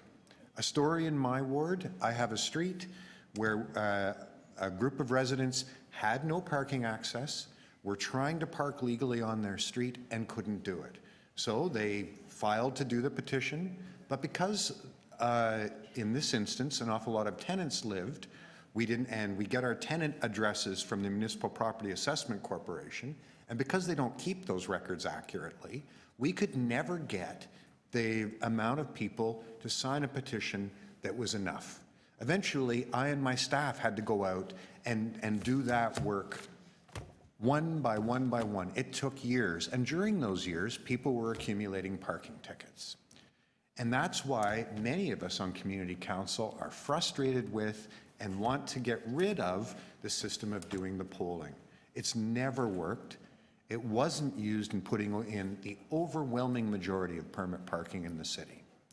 So it's also worth remembering that it's not something that exists in statute. It's not a legal right that anybody has. It's an amendment we made to one of our own bylaws a few years ago to try to tinker with a situation where there's always some controversy. And it turns out that attempted fix didn't work. It actually made the problem worse in many circumstances. I also listened closely to all the deputants. Every one of them mentioned that they have access to private parking on their property. So none of them is having a new cost imposed on them. There's literally no consequence to them, literally none. It's also worth remembering that nearly every other street in the City of Toronto has permit parking on it. There's a basic fairness issue here. We don't allow, and we shouldn't allow, to have special pockets of Toronto that are regulated differently unless there's some very specific reason, some very specific local circumstance that is different from and sets some neighborhood apart from all other neighborhoods in the city. I've asked deputants both this time and last time, can you tell me what that circumstance is? What's the dilemma? What's the problem here? And I haven't been given any answer. So I'm going to have to, stand behind my colleague, Councillor McMahon here. She's actually doing the right thing. And you'll see I've brought a notice of motion in. There's a little tiny stretch that's maybe 6 parking spots in one of the streets in my ward where we've been trying to get this in. There's an apartment tower that has a parking garage underneath it, and when we do the poll, because of the measuring distance, that apartment tower always gets in. Everyone in the apartment tower who owns a car has a private parking space, and they all vote no. The system we currently have simply doesn't work, and it's time we fixed it, and I'm glad we've undertaken this initiative. Thank you, Councillor Perks. Councillor Matlow, you have 5 minutes. Well, as I stated at the last meeting of Community Council, I respectfully but strongly disagree with some of you who believe that we should be moving in this direction. In my community, there are streets with permit parking, zones with permit parking, and there are streets that have chosen not to have permit parking. And I don't see that there is a problem that needs fixing. There are certain cases, for example, when we're dealing with public safety, I think that it's fair to prescribe, one-size-fits-all regulations, such as the 30-kilometer speed limit within neighborhoods, which we all supported and moved on. But to suggest that there isn't sort of a diversity of different regulatory agreements on streets is just, it's not the case. In fact, Some streets might have 1 hour parking, some streets might have 3 hour parking. Some streets have permits, some don't. There's, I think, actually a very natural grassroots democratic process that we have here, where different streets and residents on those streets have an opportunity to be engaged in that conversation. And that's what the polling does. Is the polling perfect? Of course not. But I've seen streets in my community where it's been successful, where a group has been able to advocate successfully with their neighbors, just like we do every 4 years when we go for an election, and be able to argue their case successfully, and permit parking has been implemented. In other cases, they fair and square decided against it. And so be it. That's democracy, and the preponderance will win. But to just sort of arbitrarily, in this sort of like blanket way, remove the ability of local residents to be engaged, to be part of the conversation about parking regulations on their street that impact their day-to-day and night-to-night life. I would submit, and I say respectfully because I respect the opinion that is in opposition to mine, but I believe what many residents will feel, we've already heard from some, and I believe we'll hear from many more, that City Hall is imposing in an undemocratic way. That's how it'll be experienced by some. These new rules that will affect their lives, when one moment they had the ability to be engaged, to take part in a poll, to be part of that conversation, and then all of a sudden we remove that with a blanket new rule. And I think we need to think long and hard before we do that. And therefore, I don't support moving in the direction to simply just state that permit parking needs to be implemented on every street, no matter what the residents want. And I would far rather, as a local representative, continue the ability to have conversations street by street and work with those residents, sometimes organize coffees and work out differences, and that's democracy. I actually really enjoy that, because people feel invested and engaged in their own street, and that's the way it should work. So I respectfully, but again, strongly disagree with the direction that this community council is going with respect to Toronto and East York-wide permit parking. Thank you. Okay, thank you very much, Councillor Matlow. Next to speak is Councillor McMahon. Thank you.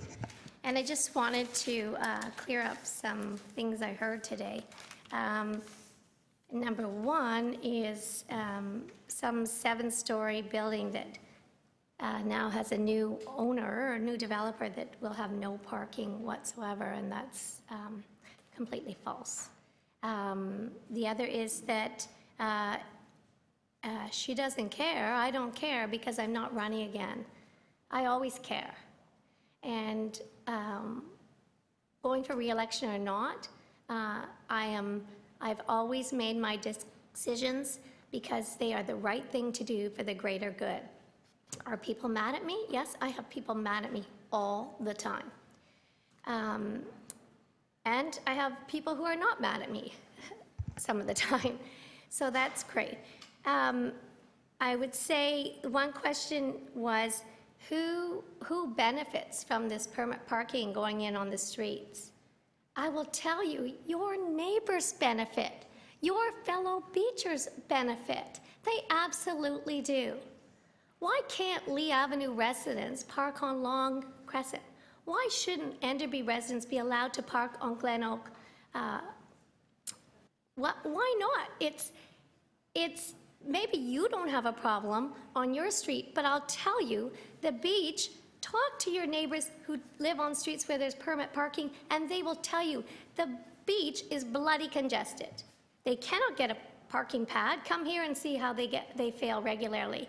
And nor do we want to concrete over our front yards. So when you drive, I would challenge you to think about this. When you drive to other parts of the city, where do you park? You park on someone else's street. And it's actually not our streets, it's the city right-of-way. Thank you.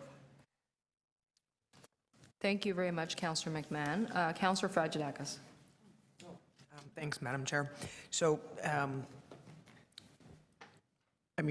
I believe in democracy, and I think that the conversation that we've been having with our residents about how we permit our streets or how we don't permit our streets is the direction that I want to continue to go in. Most of my streets, the streets in Ward 29, are not permitted. I inherited that. Some of them in the last 7 years have decided that they'd like to have permits, and some have decided that they don't want permits, and that's the decision of the neighbors, and that's people hashing it out with each other and having, well, mostly civilized discussion about these things, and sometimes not so much, but I prefer that system, and I think it's not perfect, but I actually don't believe a one-size-fits-all. So while other parts of the Toronto and East York District have the majority of their streets that have permit parking, in my area they don't.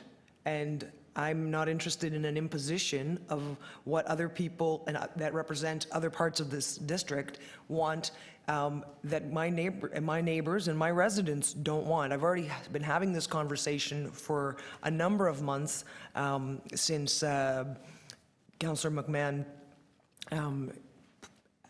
and we supported her, voted to put in permit parking on those streets because we typically support each other in community council, and we typically support our colleagues about things that they believe in strongly for their communities. The conditions vary from ward to ward, from street to street, and I mean, a question of fairness, well, I don't think it's fair that if somebody wants it in Parkdale High Park, that the people of Toronto, Danforth, or Beaches East York should have it.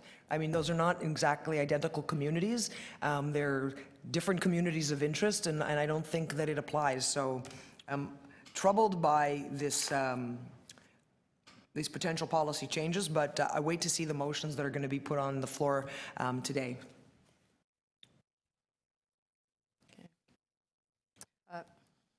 Thank you very much, Councillor Fragedakis. Councillor Davis to speak. In the interest of having the motion that is going to be on the floor today, I'm wondering if it's even possible to have Councillor Fletcher's motion posted on the screen. No, not until I speak. You'd like me to speak ahead of you. Okay, I will go after Paula. Councillor Fletcher. That's Fletcher Dacus in Greektown. That's my name. Here you go. That is the motion that I'm moving today, and that we have a public consultation plan to solicit feedback from residents on in 2018 on that potential changes, policy changes on residential on-street parking, and then also to have transportation services undertake what they're calling parking field surveys, which is looking at the streets in all of our wards to look at the number of potential parking spaces that could be added. I know there are quite a few, hopefully, in my ward, and that fall within our Toronto and East York, the district. And we do that, pardon? And we do, I am speaking in the microphone. I think it's pretty clear, I'm just reading it, and that we have this come back at the beginning of Q1. So I'm moving this process here today because it is important that we do have one, and the conversations that we've had here so far, we haven't had, last time we started this, to look at how we would talk to people in all of our wards about permit parking. And I do believe it is a question of fairness for those who do have permit parking and for those who don't have permit parking, and we need some consultation. There are those who have permit parking in their streets, and it's terribly congested, and a few streets away, there's no permit parking. We don't have a parking plan in Toronto and East York.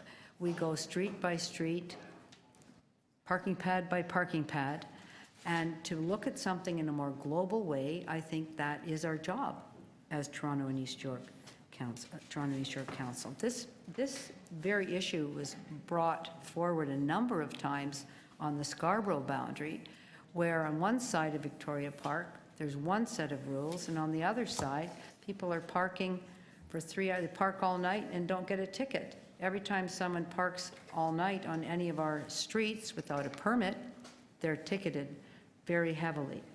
And I remember those conversations. We also have the old Toronto boundary, which is now in Councillor Fragedakis' ward, which had permit parking, and then above that, north of that, there wasn't any. But many new people are moving in to our neighborhoods. They've got young children, they've got cars, we have streets. Here we are every time with permit trying to put in pad parking.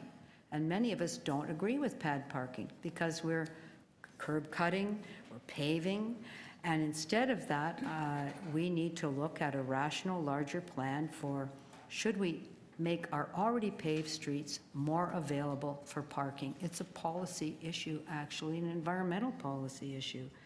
So I just think that this is a good plan. I don't want to hear only from people who are on a list or potentially will have a street made into permit parking. I want to hear from people who have permit parking, who are having trouble with permit parking, and what that would look like if we had more equitable access to permit parking throughout the Toronto and East York Community Council area.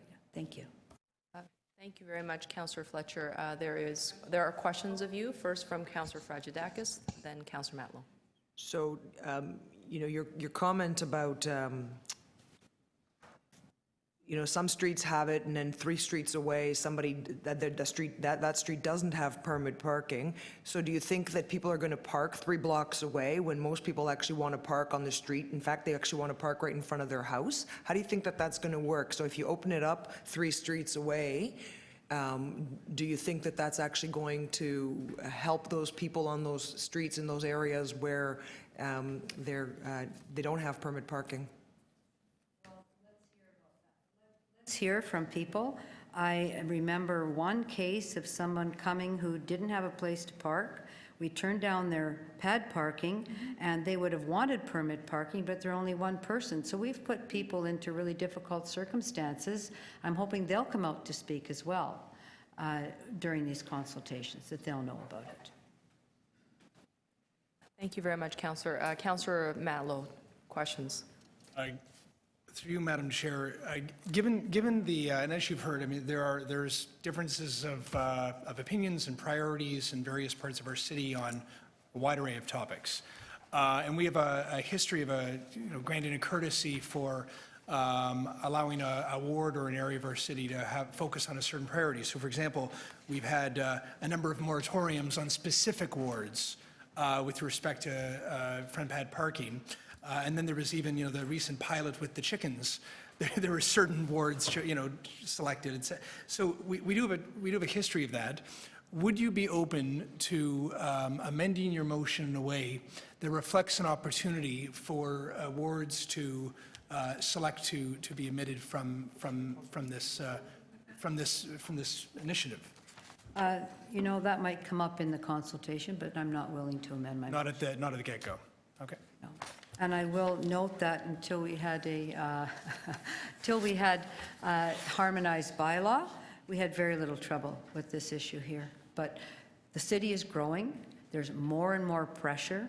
More people are moving into neighborhoods that may have not had a lot of cars. Families have 1 or 2 cars. I am firmly, as you know, don't want to pave over front yards when we have existing parking, existing pavement, which we spend a lot of money repairing. Therefore, I believe it's a policy issue, not just an individual street issue. I firmly believe that. And that is why I turned down all the permit parking the pad parking. My ward, in your ward, why I vote against it. It has nothing to do with you, Councillor, and your desire to shepherd things in certain ways. It really is a strong policy issue for me. I believe Others. that. Thank you. Okay, thank you for understanding that. Thank you very much, Councillor Fletcher. You have Councillor more Perks questions had a question. from Councillor Perks. Yeah, I want to make sure I understand your motion. Something in Councillor Matlow's question confused me. You're not actually proposing any specific solution that anybody can be exempted from here, are you? Thank you for noticing that. No, I'm not. There are potential policy changes that are being discussed at the moment. And I am thinking we need to hear from the residents about this. As you'll remember, we may have simply moved to do this. Instead, we've decided to have a consultation. And as I said earlier, I want to make sure that it's not only with people whose streets may have permit parking. I want to make sure that those who have permit parking, that the environmentalists of this city that feel strongly about less and less pavement, that we look at it from many different aspects, that they also have a voice in this. This is a policy discussion that we're having, not my street versus your street, this car versus that car. Thank you very much, Councillor Fletcher, and I don't believe you have any other questions from the members. Councillor Davis to speak. Okay, thank you, Chair. I will be supporting the motions that are before us, and I want to point out why. And this is the map of Ward 31. You can't see the top of it. So I'll move it down a little bit.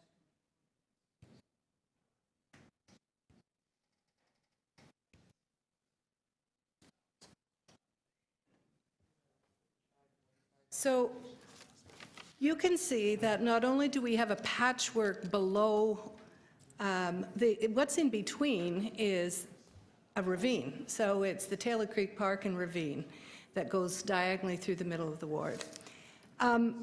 Below the ravine, you can see there is a patchwork, and it's mostly on the old East York streets where there is not permit parking. When you look above the ravine, there's virtually no permit parking. There's one tiny spot. But I can guarantee you, any given night, you go on any of those streets, there are people parking all night long. Absolutely. And the only time there's any enforcement of the bylaw, the 3-hour bylaw, is if there's a complaint. And so all of the residents absolutely have a pact on their street, don't call. Because we risk once in a while, then they only risk once in a while getting the odd ticket. But that is not fair.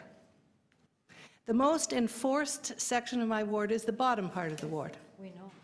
And as Councillor Fletcher points out, if somebody is parked too close to the corner, somebody is 5 minutes over the flip over time halfway through the month, or whatever reasons, they get ticketed heavily and it's enforced heavily. And that's not fair.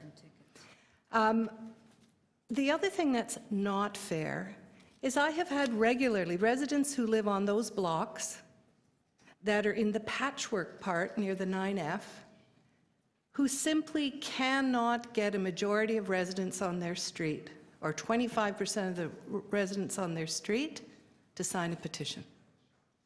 And they won't sign a petition because the East York bylaw was very permissive with front yard parking pads, and so some streets have virtually all front yard parking pads.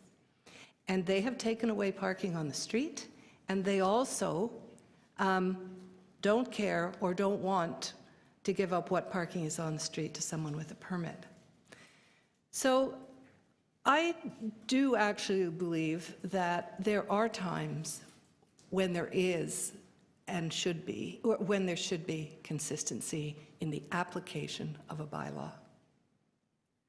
And this is one of them. This is one of the times that we should be looking to see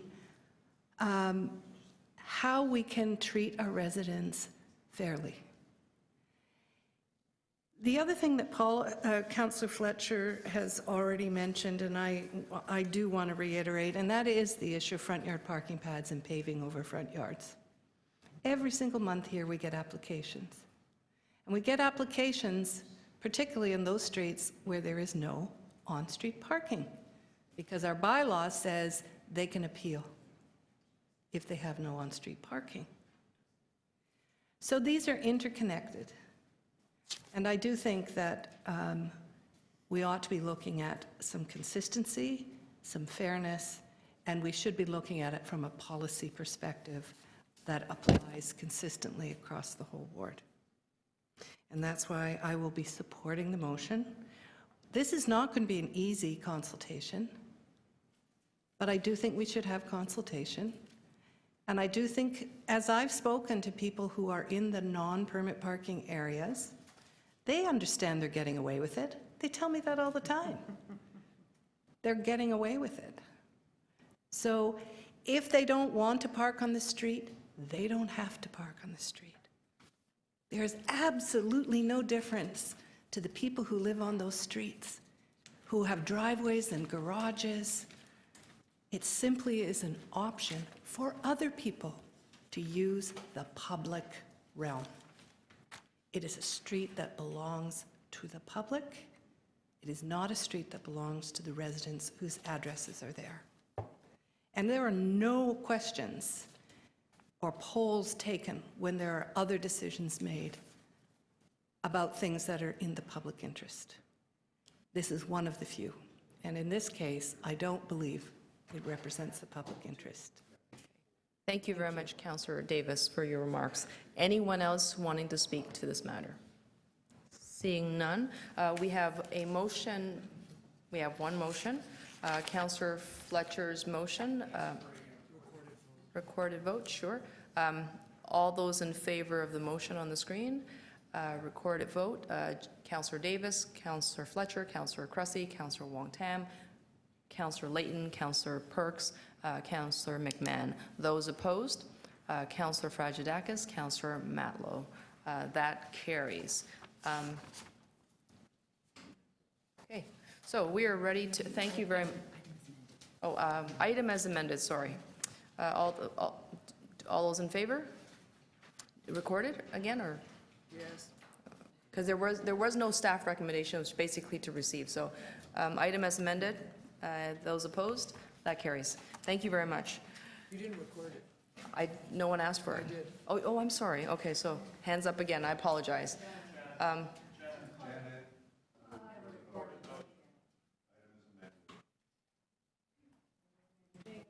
Councillor Davis, Councillor Fletcher, Councillor Cressy, Councillor Wong-Tam, Councillor Layton, Councillor Perks, Councillor McMahon. Those opposed, Councillor Fragedakis, Councillor Matlow. That carries. Thank you. We are, and Vince, Godspeed to you. Thank you. Thank you. Thank you for that. Can I just chair 2729, which is the application to remove a private tree at 119 Heward? They're not coming, so we could simply, they are withdrawing. I'm deferring that till the next meeting. That would be very simple. I just would like you to know that and be able to move that one out. There's no speakers. They decided to wait. I'm going to do a site visit with them. There it is. No, for one, till next month. There you go, November 14th. They've been waiting to find out what's happening, so I appreciate that. I understand. Yes? Your mic, Kristen. We can't hear you. You can only hear me. TE 27.28, there we have a speaker application to remove two private trees, 56 Roxborough Street West. It's been a very long day. Welcome, Trish Savoy. I appreciate your patience. We're happy to receive you now.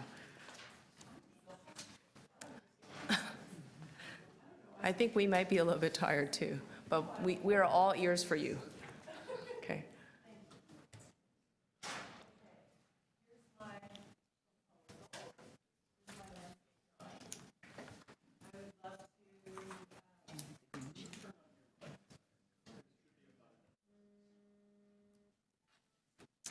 I would love to increase the canopy trees on Roxborough.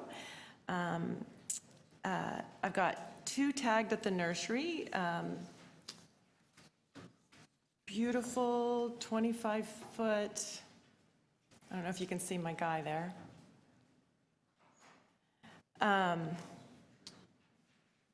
And replace 2 very old spruce trees that are extremely close to my house, right here. Oh, you can't see really, but here, this would be outside of my master bedroom, so maybe you can kind of get an idea of how close. That's my view. That's kind of not okay. not so much. So what I'd like to do is replace these two old spruce trees that have been pruned up like lollipops. I'll show you. And put two beautiful, I lost my train of thought, I'm exhausted. New trees. So that's my proposal. Please. Thank you very much. Are there questions? Oh, and I do have 22 of my neighbors saying, yes, please. They're tired of looking at them. Your neighbors are asking you to remove your trees? No, they're not asking me to remove the trees. They're just in support. Okay, of the removal of the trees. Thank you very much. Members with questions for the speaker? No? Okay. I'll ask a question or two, and I know that it's been a very long day. For you too. Thank you. I understand there's an alternative recommendation in the staff report, essentially to replace these trees if they are if we are to grant permission to remove, but it's essentially to remove the true trees, but to replace it with 10 trees, a combination of on-site replantings as well as cash in lieu. And I believe that you are agreeable to that. Is that correct? Yeah, I just need to understand exactly what that means.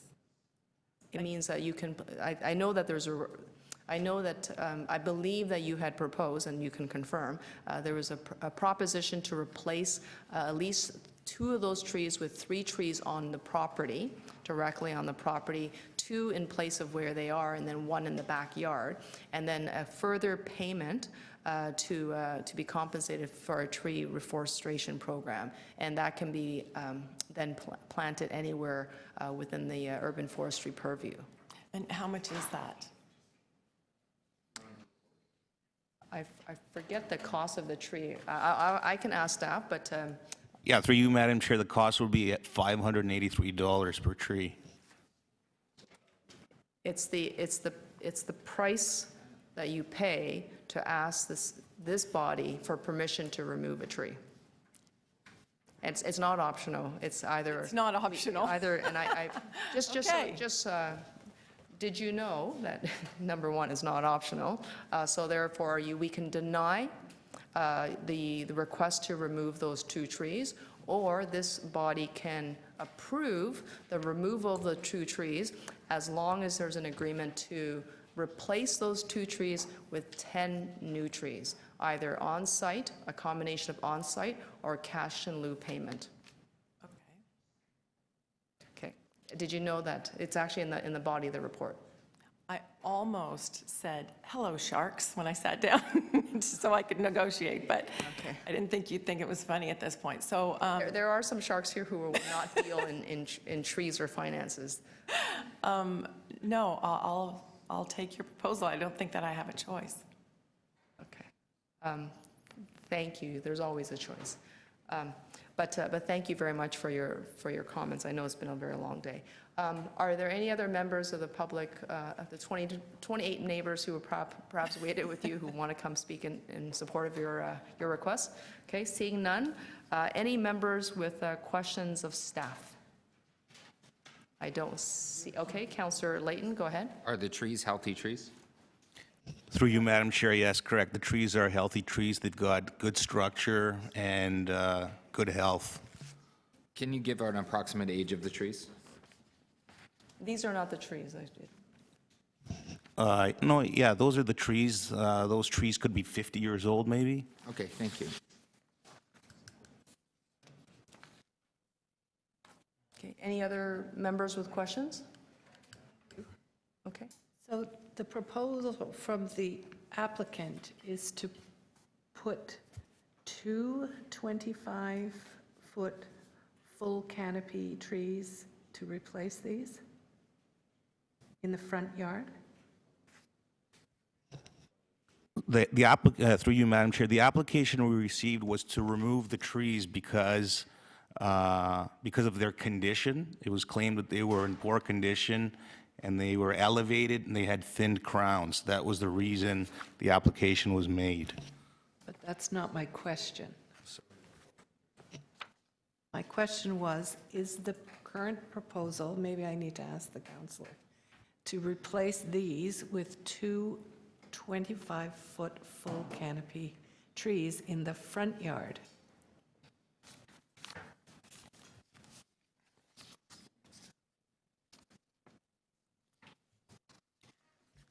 Sorry, we didn't accept, we denied this permit application, so we didn't accept any planting proposal. I understand, but there's apparently an alternative proposal, just that there's no alternative in the report. We typically make a general suggestion that if community council were to approve the removal of trees, they should be replaced at a 5-to-1 ratio per tree. Okay, thank you. Any other members with questions of staff? Okay, seeing none, thank you. I am going to support the speaker and the applicant and to move a motion. The motion is to grant permission to remove those two trees, those are spruce trees, evergreen trees, and then to replace them with at least 10 trees, which I know to have at least 3 of them that can adequately be placed back on the subject property, 2 where the trees are being removed, and then 1 in the backyard, and then to provide cash in lieu compensation for the balance of those 7 trees, perhaps somewhere close to the neighborhood. It's very unusual, and I'll tell you why I'm doing this, members. It's unusual to have a neighborhood that's usually in agreement to remove healthy trees. I think when I first read the report, I thought, no, of course we're not going to grant permission to remove a healthy tree. It makes absolutely no sense. Upon further investigation, although they're healthy trees, they're not leafy trees. They're sort of like the sort of the spindly trees with the evergreens. And I think that what I'm hearing from the community is that if we are going to put in trees that are a greater desirability, that create a greater canopy, and sort of be a tree that's going to provide cleaner oxygen. There is a grade of trees, and we can probably look that up. I don't have the time here, but I'm sure you will know that trees that are not needle trees, but rather leaf trees and deciduous trees, those are the trees that we want to plant. When we go through the replacement program for trees, when we grant removal, we don't plant evergreens, and we don't plant spruce for a reason. We plant London planes, we plant oak, we plant hardier trees, trees that will give a very beautiful canopy and ultimately a crown. And so that's why the community has come out in support of this applicant, who on black and white, according to the staff report, it would seem logical to deny the request. But I'm going to support the applicant and the community now to actually support the removal of those trees. And you've heard from the applicant that she's actually willing to agree to the alternative recommendations to replace it with 10 additional trees. Any questions of the mover? Okay, seeing none. Any other members who want to speak? Councillor Perks? I'll move the staff recommendation to deny. Okay. Anyone else who would like to speak? Okay, so we're actually voting on this item first. The motion before you. All those in favor indicate your support. Okay. 1, 2, 3, 4. All those opposed? 1, 2, 3, 4. This 5. This loses on a tie. All those in favor of the recommend. Oh, sorry. This. Yes, it loses. Right? So you were voting, so just to verify, Councillor Davis, you were voting against the recommendation for the alternative. Okay. So therefore that loses. Now what's before us is a staff recommendation to deny the removal of the trees. All those in favor? 1, 2, 3, 4, 5. Those opposed? 1, 2, 3, 4. That carries. Thank you very much for your time. I'm sorry there was not successful today.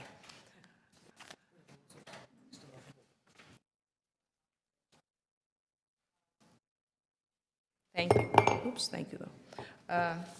We're now on to TE 27.30, application to remove a private tree at 35 Bowmore Road. We do have a speaker, Eva Garvey.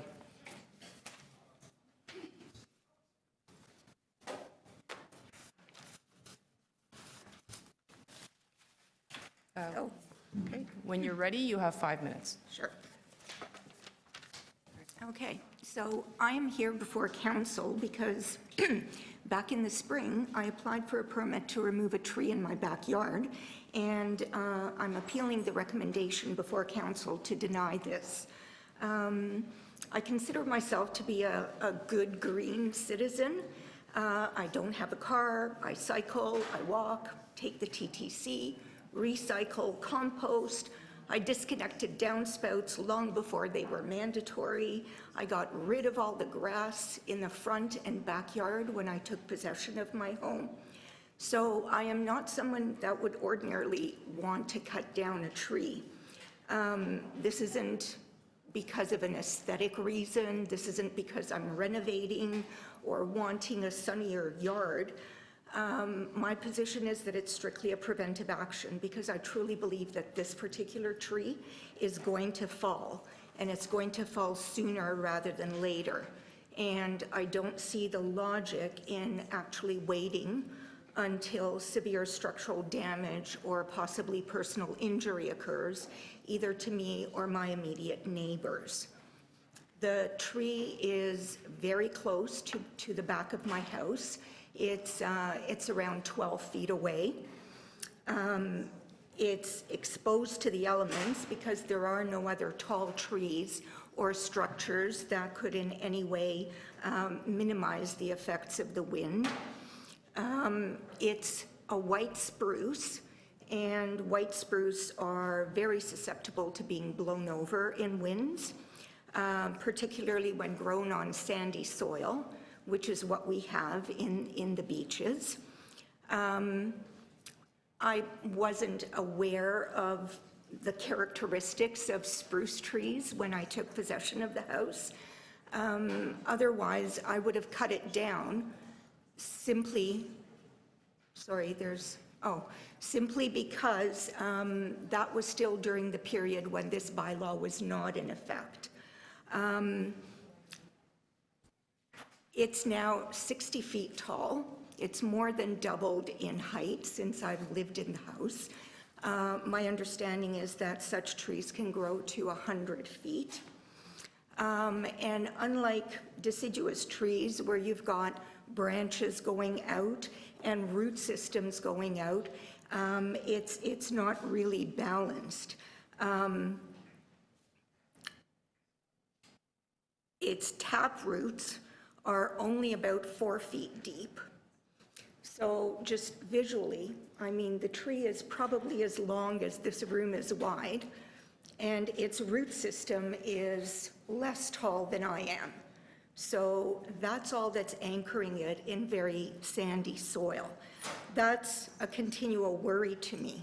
I also fear that the tree stability has been compromised. Its surface roots have been cut back. It's losing a lot of its lower branches, and there's big bare spots in the middle of the tree. So it's becoming very top-heavy, and it sways dramatically in the wind. It really does.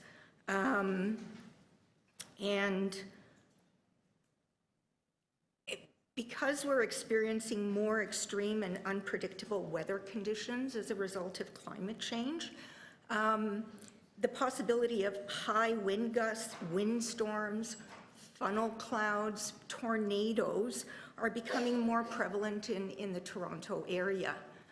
There have been multiple instances this year where the maximum wind gusts exceeded 100 kilometers an hour. This was a rarity in decades past, and my fear is that this is now the new normal. And so I don't believe its effects are accurately reflected as of yet in urban forestry's policies. This tree has been deemed healthy because it's not diseased in any way, but I fear that its structural stability has been compromised. And I really do think that it's a matter not of if, but of when this tree is going to fall. Including remarks. So I respectfully ask that my permit be approved. And secondarily, I was just reading the report for action, and it says that should council grant a permit, that it's conditional to my providing 5 replacement trees. Okay, thank you very much. Does anyone have any questions for the deputant? Councillor Perks? Thank you, and thank you for your deputation. I've just read through the staff report on this, and they say, you know, some of the issues that you raise are of concern, but can be dealt with through pruning. Some dead wood can be removed. The place where bark is growing into the joint union can be removed. Did you take a look at that? It's on page 2 under the comments on this. I'm sure staff communicated that to you as well. Well, it's not a matter of deadwood removing. I mean, part of my concern is that I'm losing an extreme amount of branches on the bottom portion of the tree. That's making it extremely top-heavy. Utility companies continually remove branches because it's in the way of their new lines. There is damage being caused at the bottom because the base of the tree is now growing into my deck. Well, I understand, but the deck isn't the issue I'm interested in. That's not a reason why we would remove a tree. I'm Pruning where? So where there is dead wood and where there is bark growing into the joint unions. And you've seen this, I assume? I don't see where it mentions that in. 1, 2, 3. I don't. Fifth paragraph on page 2. The issues Yeah. presented regarding the tree branch unions, which include bark, can be addressed through pruning to remove weight on one or both of the limbs included in the union. The removal of dead wood and interfering branches through pruning in accordance with good arboricultural practices would also reduce the likelihood of future limb failure. Routine maintenance is considered part of performing routine property maintenance and a responsibility of all property owners within the City of Toronto. This is not what I'm reading in my report. Okay. Sorry. Have I got the right one? Perhaps it's a different application that you're referring to. Oh, I'm so sorry. This I is was reading. not mine. I was reading 29. You're 30. Yep. My apologies. It's not mine. My apologies. So one thing that I Okay, didn't- Madam, I'm sorry, but your 5 minutes are up, so unless anybody else has any questions, which I don't see, Councillor Wong Tam, this is your item. No, it's Oh, I'm so sorry, I didn't, We're all in the wrong. people have questions of staff. Okay, so Councillor Davis is first. So you believe this tree is healthy? Through you, Madam Chair, yes, the tree has good structure and good health. And even though we are living through more extreme weather, you don't think that there is risk here sufficient to remove it? Yeah, that's correct. We did a structural assessment of the tree. There were no signs that this tree was more prone to wind throw than any other healthy tree. It's 41 centimeters? That's correct. Okay, thank you.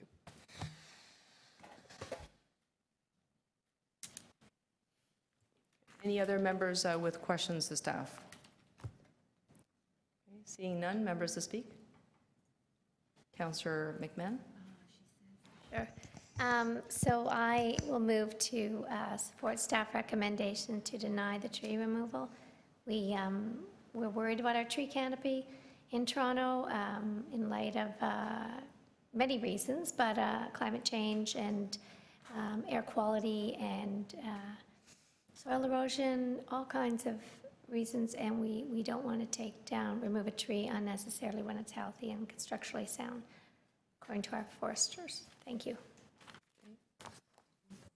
Thank you. Anyone else to speak? No? All those in favor? To deny staff recommendations. Okay, any opposed? That carries, thank you. T 27.31, application to remove a city tree, 161 Lee Avenue. We have a registered speaker, Andrew Smith. Madam Chair, he's unable to make it today. Okay, are there any other members of the public who are here to speak? Seeing none, then we'll just bring this inside. Members with questions of staff? No. Members to speak, Councillor McMahon? Yes, and I move staff recommendations to deny. This is a healthy tree. Thank you. Yeah, thank you very much. All those in favor of the recommendations, staff recs, and any opposed? Okay, that carries, thank you. T 27.32, impose operating conditions to Boulevard Cafe permit located at 51 Baldwin Street. Are there any members here to speak to this item? Okay, seeing none. Members with questions of staff? Seeing none. Members to speak, Councillor Cressy? I'll move the staff recommendations, which include the conditions in the report. Do I have to declare an interest? Hang on. On Baldwin? We need you here in your chair, Councillor. Thank you. And we're really, 1, 2, 3, 4, 5. I apologize, members. You're all going to have to stay in your chairs, including myself. We're going to lose quorum. Councillor Cressy, go ahead. I'll move the staff recommendations. The conditions are included in the report. Okay. Any members with questions? No? All those in favor? Any opposed? That carries. Thank you. T 27.33, impose operating conditions to a Boulevard Cafe permit located at 720 Spadina Avenue, Unit 111. Any members of the public here to speak to this? Seeing none. Members with questions of staff? Seeing none. Members to speak? Councillor Cressy? Yep, and I will move the staff recommendations, which include the conditions, and thank you, Pat. I see you still sitting here. Thank you. Okay. Thanks, Pat. Thank you, Pat. Okay, all those in favor? Any opposed?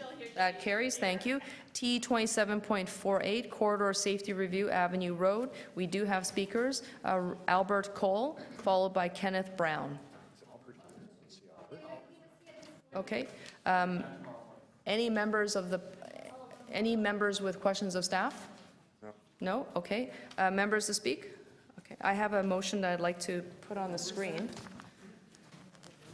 And actually, I'm going to ask staff to make one more amendment. So where it says school boards, it's school boards and school councils, so parent councils. So essentially is to amend the recommendation to ensure that there's a consultation with the school boards and school parent councils. Oh, we just lost the motion? Okay. Thank you. And then to report back on further strategies to improve safety along Avenue Road, to come back to the February 2018 meeting of Toronto East Shore Community Council. Okay, so I think that's clear. School board and school councils. Thank you. Thank you. All those in favor of the motion? Any opposed? Okay, we just lost people again. 1, 2, 3, 4, 5, 6, 7. Okay, so once again, folks, all those in favor, please indicate your support. Any opposed? That carries. Okay. And then the report as amended. All those in favor? Any opposed? That carries. Thank you. T 27.63, traffic control signals, Jones Avenue and Boltby Avenue. We have speakers, Jillian Cola, Andrea. Oh, sorry, okay. I don't have your last name here. We'll start with Jillian. Are you all speaking together? Wonderful. So what I'll do is I'll just ask you to introduce yourselves. I have at least 4 registered speakers. I see 3 of you. I'm going to start your clock when you're ready. Go ahead. Hello, councillors. My name is Richard Brooks, and I live in the neighborhood where this traffic control signal will hopefully go in. And thank you for taking the time today to hear from us, who are local residents from the neighborhood. As you have before you a transportation services report. I want to say that it's a shame that the transportation services has recommended against a traffic light at the intersection, because The intersection doesn't meet the small number of warrants that city staff monitor for these types of proposals. The report, though, does admit that at least 2 recent collisions would be preventable if there was traffic control lights at the intersection. So I think that's important to note. My neighbor to my right is going to talk a little bit more about the intersection and how complicated the intersection is. So I'll leave it to her to describe it in more detail. But I wanted to share in the meantime some numbers with you that you're all too familiar with, but just as a reminder. 26 pedestrians have been killed on city roads so far in Toronto in 2017. There was another pedestrian killed just outside of Toronto, Mississauga, today, which made the news with a hit and run. In 2016, 43 families lost loved ones killed in traffic accidents. In 2015, 64 people were killed on Toronto roads, 42 of whom were cyclists and pedestrians. And these folks were mothers and fathers, grandparents and brothers and sisters. In 2014, 51 of our Toronto neighbors were killed, and in 2013, there were more traffic fatalities in Toronto than there were homicides. 20 kids, 20 of our fellow Torontonian little sons and daughters were struck and killed by cars in the last 5 years, and 35% of these accidents happened at pedestrian crossovers like the one that we're dealing with today. 2 weeks ago, full City Council, as you know, finally approved a traffic light for the intersection of Cedarvale and Cosbourne. And this came, as you know, after a mother was killed near a crosswalk at the intersection. And despite this, city transportation staff had also recommended against a traffic light for this intersection, which many had believed would have prevented this death. And we're here today to ask you to take another progressive and preventative measure by supporting a traffic light for the Volpe-Jones intersection, and to do so before we have a death and have to come back to you again. According to Division 55 Toronto Police, there have been 10 accidents at the intersection since 2014, and more than a dozen tickets or warnings for crosswalk violations handed out, and there was an accident involving a bike less than 2 weeks ago. For those who know the area, the crosswalk is surrounded by many schools, childcare centers, and community centers. It's a chaotic, busy intersection in the morning and during after school and work commutes, with city buses and school buses jamming the intersection, and literally hundreds of crossings by pedestrians, most of whom are children. It's an intersection where we clutch our children's hands and repeatedly look both ways and hold our breaths as we cross.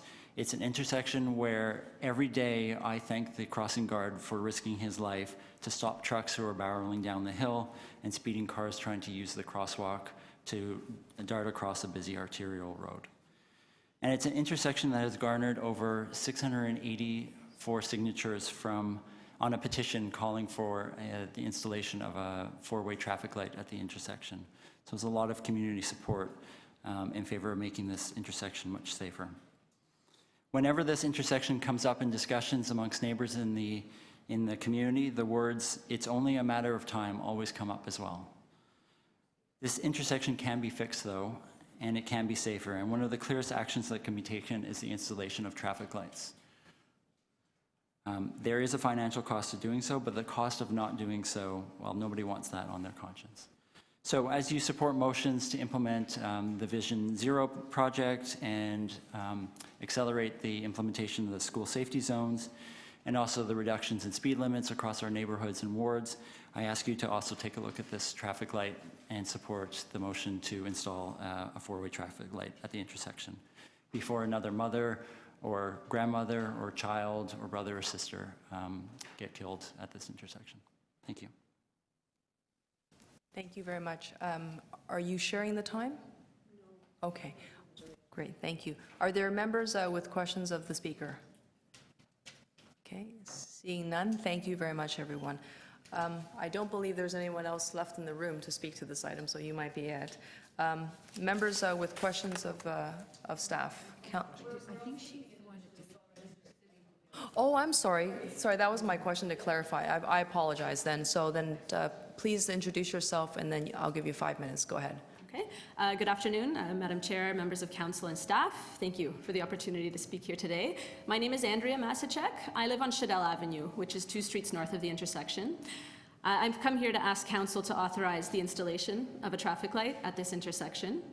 I use the intersection numerous times daily as a pedestrian, walking my son to and from school, as a cyclist, and as a driver. I've seen so many frightening close calls here, and I am very aware of the chaos that exists here every day.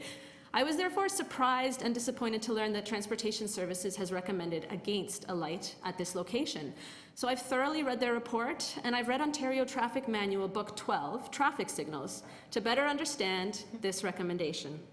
I want to point out that OTM Book 12, in its Chapter 4, Planning and Justification, states that, quote, a comprehensive study of the traffic conditions and the physical characteristics of the site should be undertaken, end quote. And it also notes that beyond just the technical warrants, there may be other considerations that support justification. For example, complicated geometry, poor visibility, or benefits to other users, transit, cyclists, and pedestrians. The Transportation Services report does not address the two critical factors contributing to the hazard level at this intersection: the physical characteristics of the site and the large volume of pedestrians, mainly students, using this crosswalk daily.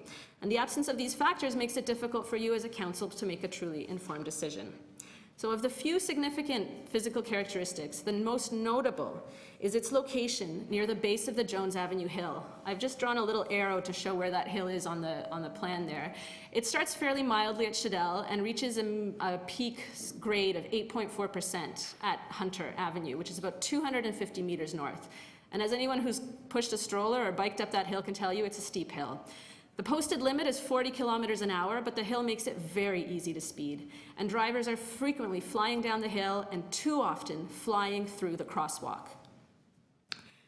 Drivers traveling northbound have limited visibility as the train bridge, about 60 meters to the south of the intersection, blocks the view for a few critical moments. They then begin accelerating to get their speed up the hill, and that combination of their rapid acceleration and that momentary lack of visibility presents a risk to the crosswalk users as well. And there are many. The crosswalk is heavily used, particularly during the morning and after school rushes. It is bookended by two elementary schools. Blake Street Public School, where our children attend, is on the west side, and École Bomberger is on the east. And students from nearby Riverdale Collegiate form a large proportion of the daily users. Curiously, pedestrian counts were not included in the report. So on October 4th, I clicked and I counted 412 pedestrians between the hours of 8 and 9 in the morning on a typical school day. I'd like to contrast this with the pedestrian counts for two recently approved traffic lights in our nearby vicinity, that of Cedarvale and Cosburn, recently mentioned, and Greenwood Felsted. The 8-hour pedestrian totals for these two intersections combined is 420. So it's effectively 16-hour pedestrian count. We have nearly that many in 1 hour, and the vast majority of these are students. So these two critical factors, the physical characteristics of the site and the significant volume of pedestrians, our most vulnerable road users, support justification for traffic installation at this location. But not only that, the alarming number of pedestrian fatalities we've seen this year, plus the distressing increase in collisions and fatalities from distracted driving, despite legislative attempts to quash it, demonstrate that we must all be proactive about safety at this intersection, rather than reactive to an inevitable and preventable tragedy. Thank you for hearing my concerns. I trust that you will truly consider what I and my neighbors are saying here today, and that you will support the motion to install traffic lights at the intersection of Boltby and Jones. Okay. Thank you very much, Andrea. You must be Jillian. Yes, I am. Hello, I'm Jillian Cola. Now that you've heard some of the data about this very dangerous intersection, it falls to me to tell you some of the stories. And I'll start with my own. One of the reasons that I became involved in this campaign for a traffic light is a story of two misses at this intersection, only a day apart. In June of this year, a 12-year-old girl was almost hit by a car that was speeding down the hill. It was 4 o'clock in the afternoon and she had pushed the button to cross. But the TTC bus was stopped and picking up passengers just above the intersection, blocking her view of a car speeding down the hill. The car saw her at the last second and was unable to stop because of how fast it was going. It swerved and just barely missed her. It was such a close call that the TTC bus driver actually got out of his bus to make sure that she was okay. And he commented that the car must have been going close to 70 kilometers an hour, which is probably actually a fairly common speed going down this hill. Even those of us who know the dangers still find ourselves often going a little bit too fast down this hill. It's really quite dangerous. The very next day, I was crossing at the intersection in the morning rush with my 2-year-old in the stroller and my 4-year-old on her scooter next to me, along with hundreds of other school kids and parents as we headed to school in the morning. The crossing guard pushed the button, and as we entered the crosswalk with the lights flashing, but that wasn't good enough for a guy in a white cube van. And as we crossed, he kept slowly rolling towards us, slowly, until he was only inches away from me as I literally blocked the crosswalk so that my daughter could get across. And the crossing guard sat there blowing his whistle with his stop sign literally right in the man's face. And just as we moved enough for him to get past, he hit his gas pedal and sped away, not even waiting for us to get to the corner, obviously. This wouldn't probably have happened had this been a red light. People tend to respect them quite a bit more than they respect pedestrian crossings.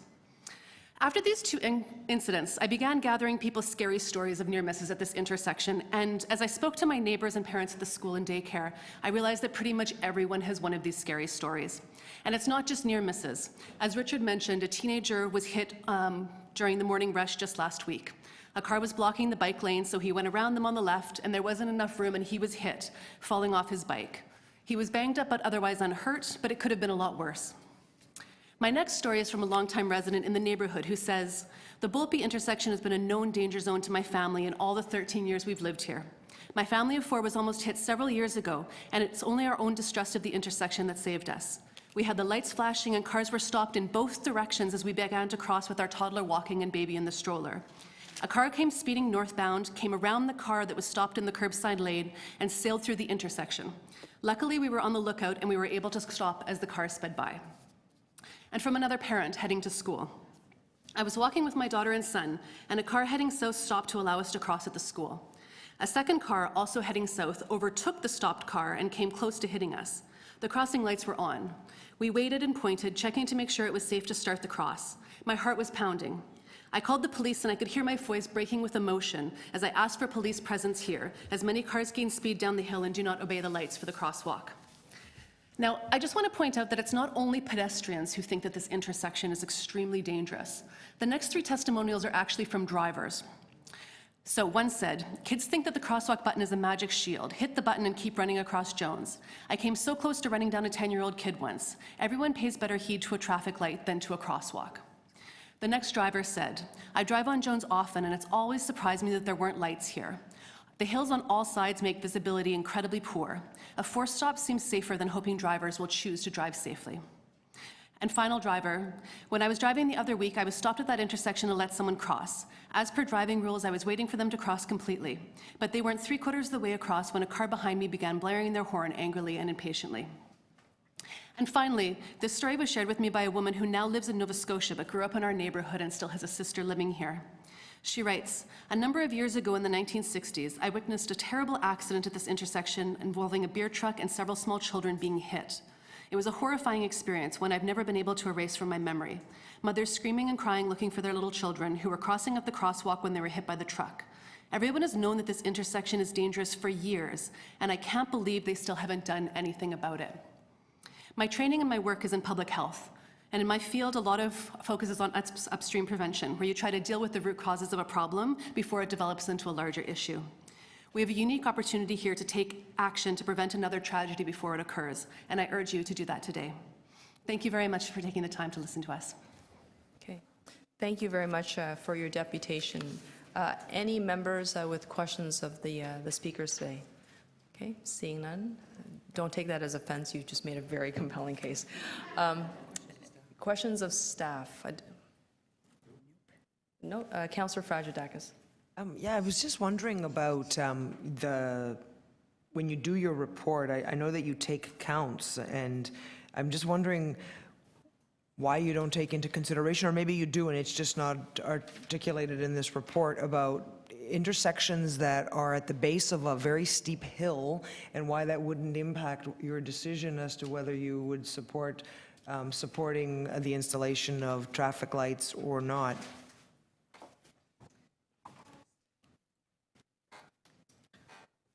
Through you, Madam Chair, the environmental conditions are considered. Obviously, the pedestrian crossover has been there for many years, so it would have been evaluated at some point and deemed appropriate. So when we do look at putting in traffic signals, there are a number of criteria that we look at. That is not specifically one of them, but we do look at the speeds, the volumes of crossings, the width of the road, and factors like that to help make our decision. So you're looking at the speed and you realize that the speed is 40, but when you're going down Jones, it's actually more like 60. Yeah, our 85th percentile we recorded was 55 kilometers an hour north of the PXO. Okay, which is 15 kilometers over the speed limit. Correct, yeah. Okay. Okay, thank you. Anyone else with questions of staff? Councillor Davis? We approved a motion to request a review of the warrants. Do you know when that report is coming? The last I heard, it was the first quarter of next year, and the signal warrant and the PXO warrant will be part of that review. In 2018. 2018. Yeah. First quarter of 2018. Correct. Okay, thank you. Okay, thank you. Councillor Fletcher? There's been quite a few accidents at this particular intersection, is that right? So, According to your report. yeah, so if it's in the report, so it's part of the warrant is the collision hazard, which is 13%, so it is reviewed as part of our analysis. So one was a pedestrian, one was a cyclist. You haven't included the latest cyclist. No, our accurate records are just up to the end of 2016. The information we receive from the police is a little bit dated, so we don't have the complete records for 17 as of yet. So there obviously have been even more. Yeah, there could be more collisions. We just haven't got the information from the police as of yet. And last night we had a big Vision Zero meeting where general manager was there and we discussed school zones and a number of things. This is one school on one side of the street, one school on the other side of the street, tremendous number of school buses coming and going. And was the school zone, idea of a school zone ever laid over top of this request for a traffic signal at this intersection? Yeah, I'm not aware if it has been requested to be reviewed as a school safety zone. I can get back to you, but I'm not sure if it's been requested for that review. So just as a crosswalk, there's over 10,000 vehicles. We have in 1 hour 400 students crossing, and we haven't counted the buses that are going in and out of which had been a school closed for many years. The French school that's there now had been a former Catholic school. It was closed for maybe 10 years. You didn't include the bus traffic and that type of thing regarding the schools? It is included in the count, so when a turning movement count is conducted, it includes vehicles, buses are separated, and pedestrians are separated. So it would be included in the warrant. It's just not considered different than any other vehicle in the signal warrant. So a school bus in its length isn't considered any different than a small car? Not as part of this particular warrant.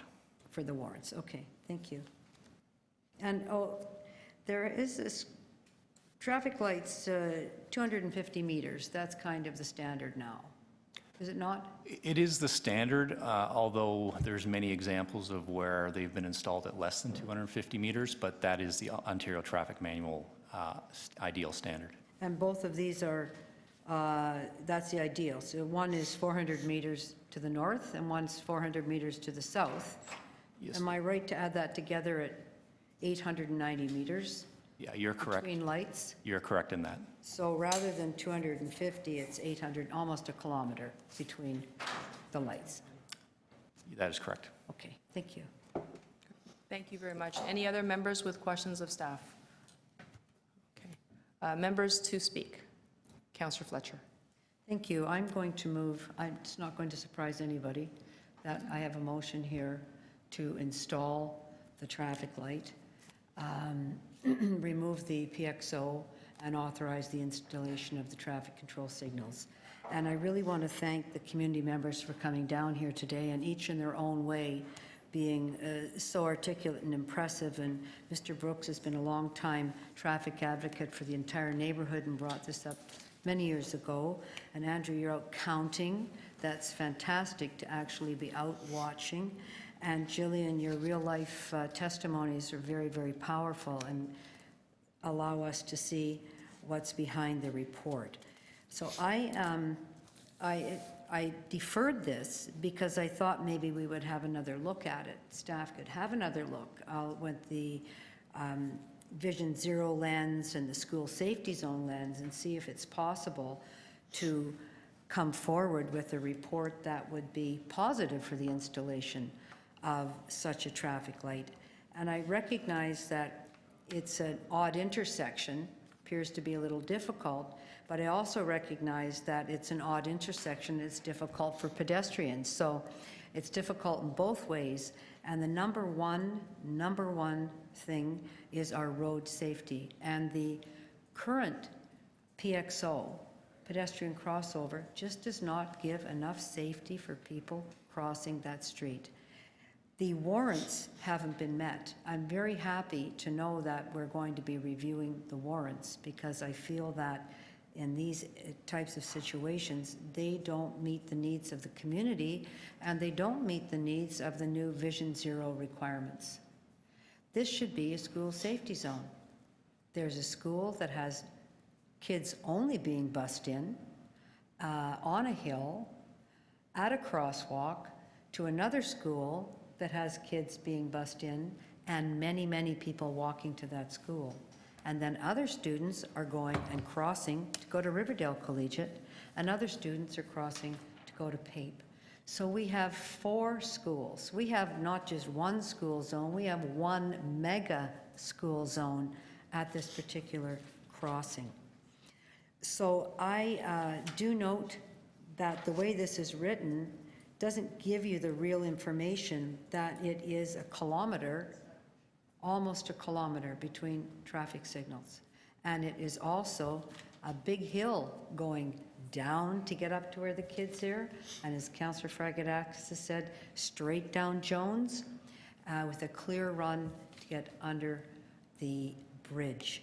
So I'm really sorry that, and I'm not laying this on anybody because we have these odd warrants that are probably from a traffic manual from I don't know how many years ago, but not something that we would probably have written recently, that the crossings of children are, there are hundreds and hundreds and hundreds of kids and parents crossing at this intersection.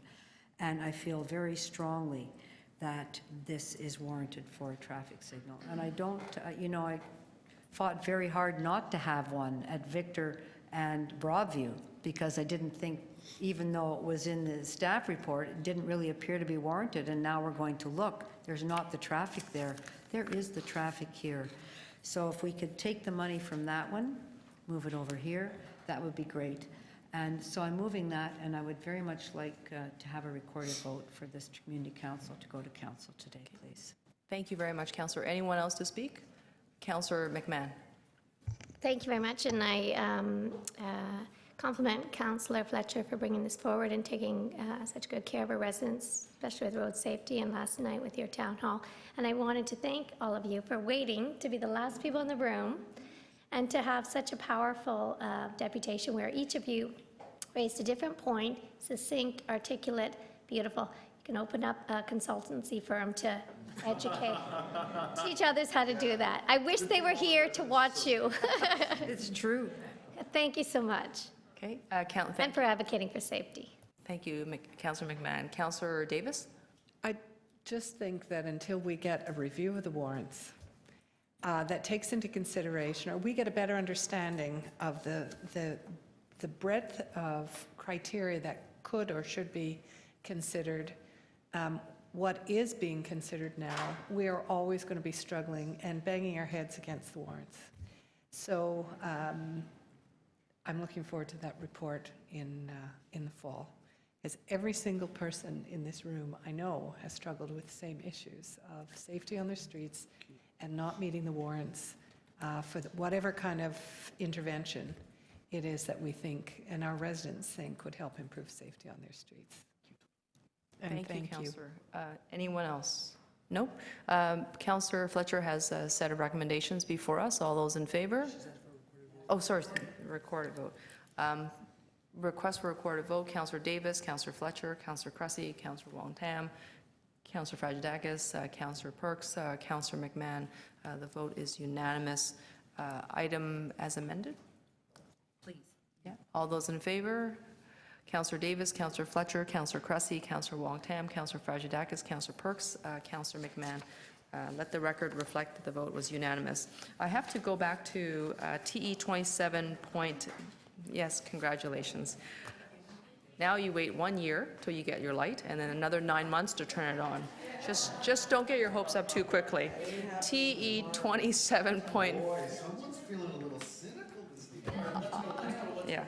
TE 27.56, installation removal of on-street parking restrictions, various streets and wards, 2028. I believe there are no speakers, but I do know that Councillor Cressy has a motion. Yeah, I have a motion I've worked on with the staff from Ward 28, and I can move it now. Okay. Any questions of the mover? Seeing none, all those in favor? Any opposed? That carries. And the item as amended, all those in favor? Any opposed? That carries. Thank you. TE 27.81, endorsement of events for liquor licensing purposes. I am happy to move the body of recommendations. All those in favor? There's no additions, it's as is. All those in favor? Any opposed? That carries. Thank you. TE 27.92, 14 Duncan Street, community consultation meeting. This is in Ward 20. This is a new business. I will move the recommendations in my letter. Okay, all those in favor? Any opposed? That carries. Thank you. TE 27.93, solving speeding on Glen Road. We have one registered speaker. And Mary Lamb, please come on up. I think you know the drill now. It's 5 minutes, and the screen is on your left.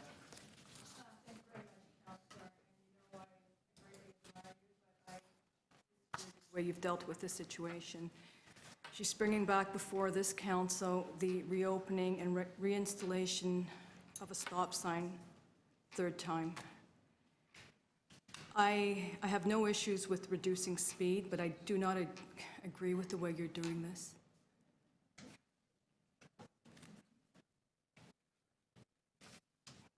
Just please continue. If your goal is to represent all of the community, I don't understand why this was brought to your attention. If your goal is to, you know, I'm actually really distracted, and I don't know if I'm actually wasting my time now. If your goal was to actually engage the residents of Rosedale, I don't understand why you brought this in at the last moment so that people could not make deputations. I'm asking for this committee to please defer this until the working committee can get back to you with concrete suggestions. Yeah. I was here on September the 6th, and this council unanimously agreed that the stop signs should be removed. There was a reconfiguration scheduled for 2018. That's still going ahead. I realized that there were concerns that nothing was going to be done in the interim. And speed radar signs, slow down signs, they don't have to come before council to implement that immediately. I mean, if the goal is actually to reduce speed, then I don't understand why putting stop signs in against the official position of the City of Toronto Department of Transportation would change. They haven't changed. They did, quote, studies in 2009 and 2016, and they recommended against stop signs, 2009 and 2016. I don't understand why this matter is before you again, and I don't know why you're reopening this. I'm hoping that you can just let the transportation staff position stand until you get concrete information from the working committee as to what to do to reduce speed. And if you want to do something in the interim, put in speed radar signs. And you know, if you're sick, you go to a doctor. You know, if you've got road safety issues, you should be deferring to the City of Toronto Department of Transportation. The last time I was here, it was supported, the motion was supported by the North Rosedale Ratepayers Association. When this matter was before you, in May, it was supported by the North Rosedale Ratepayers Association. It's not supported by them. They're silent on this third motion to reopen. You've recognized there's a lot of tension in our community. And if you want to reduce that tension, to keep bringing the stuff back without adequate notice to people is causing and contributing to that tension. Please defer this and just let the Department of Transportation, work on what it is you've asked them to do.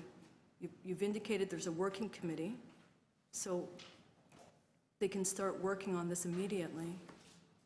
None of the stuff that you've advocated for needs to be before this council in order for you to start work on reducing speed. In fact, as you're well aware, the speeding issue's been outstanding for decades. Decades. There's been not one fatality.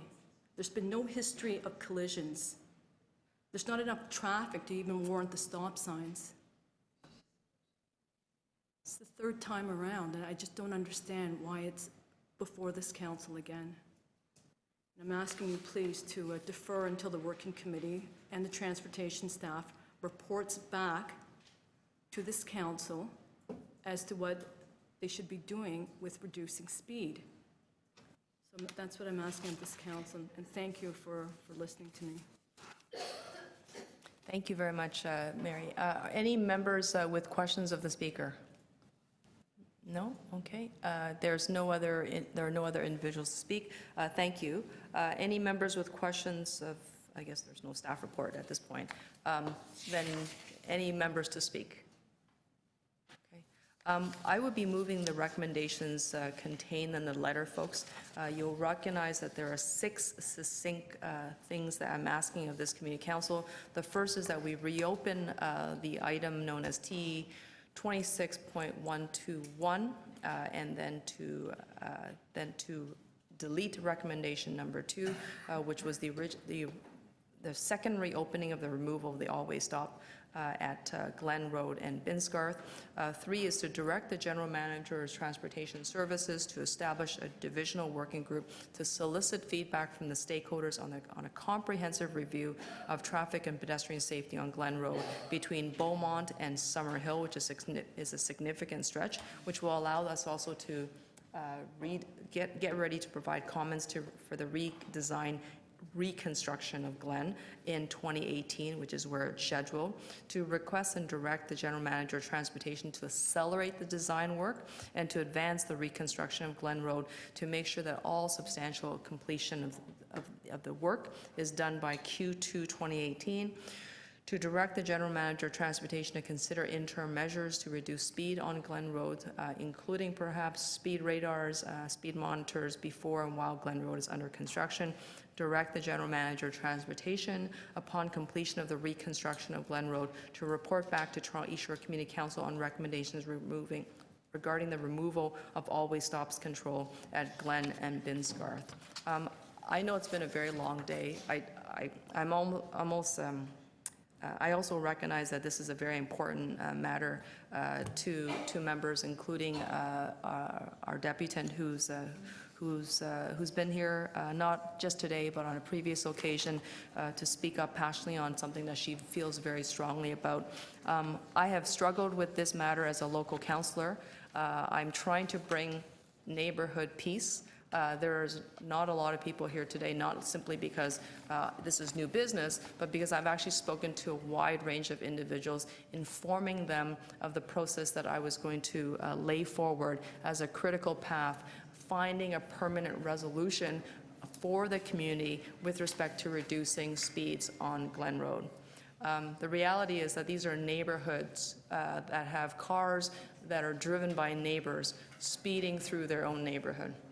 That's no surprise to members here today because you experience that everywhere.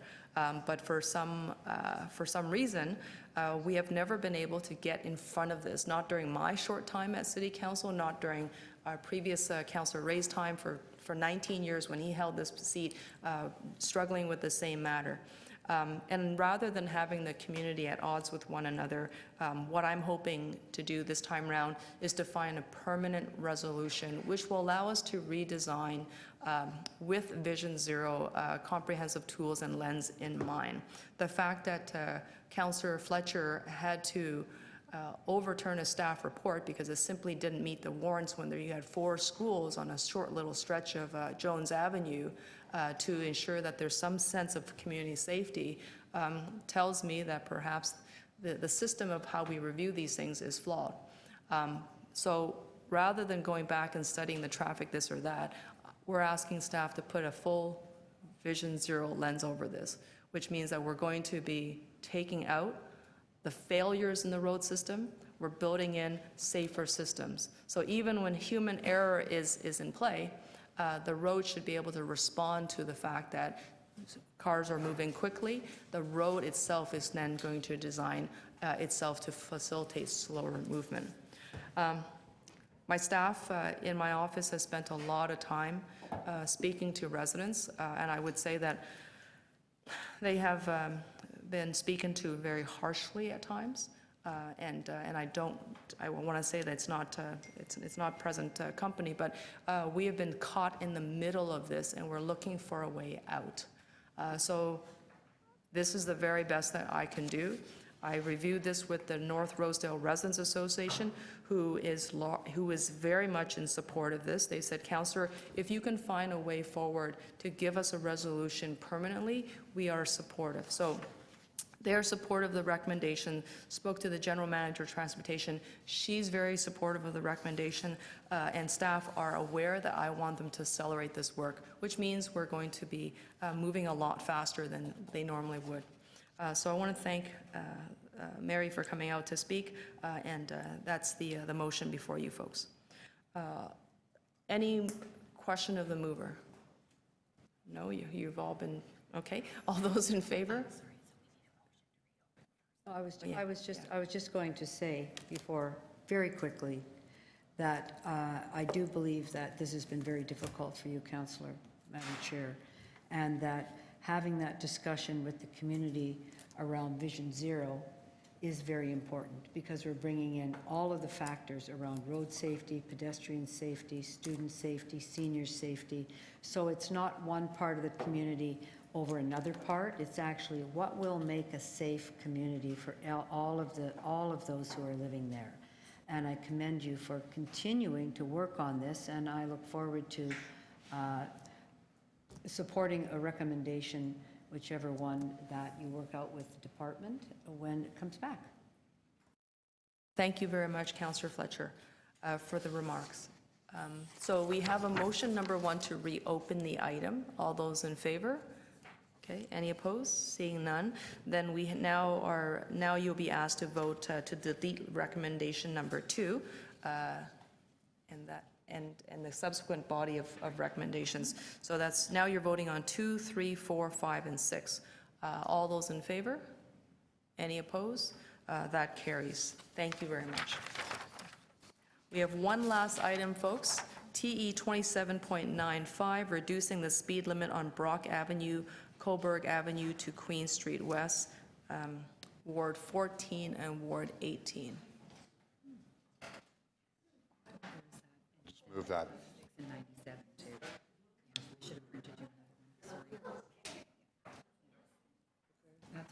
Okay. Sorry. All those in favor of the recommendations? Okay. Any opposed? That carries. Thank you. I need. Okay, folks, we're almost there. TE 27.96, reopening of item TE 25.140, parking amendments, Macaulay Avenue, Ward 18. It says Macaulay Avenue. Yeah, okay. it is correct. All those in favor? Okay, so there's all those in favor of the reopening. Any opposed? That carries. There's the content in the letter. All those in favor? Recommendations? Any opposed? That carries. Thank you. TE 27.97, parking regulations, Wellington Street East, Ward 28. And there is a letter, it's been circulated. You have this before you. All those in favor of the recommendations? Any opposed? That's carried. Thank you. That brings us to the end of the agenda. Before you go, don't leave, don't leave. Okay. That the Toronto and East York Community Council pass and declare as bylaws Bills 1153 to 1155, 1157 to 1166, 1168 to 1189, prepared for the October 17, 2017 meeting 27 of Community Council. All those in favor? That carries. Thank you. Councillor Perks. That the Toronto East York Community Council pass and declare as a bylaw a confirmatory bill to confirm the legislative proceedings of the Toronto East York Community Council acting under delegated authority at meeting 27 on October 17, 2017. All those in favor? Okay, that carries. Thank you very much. Meeting adjourned. Thank you, staff, for your wonderful assistance.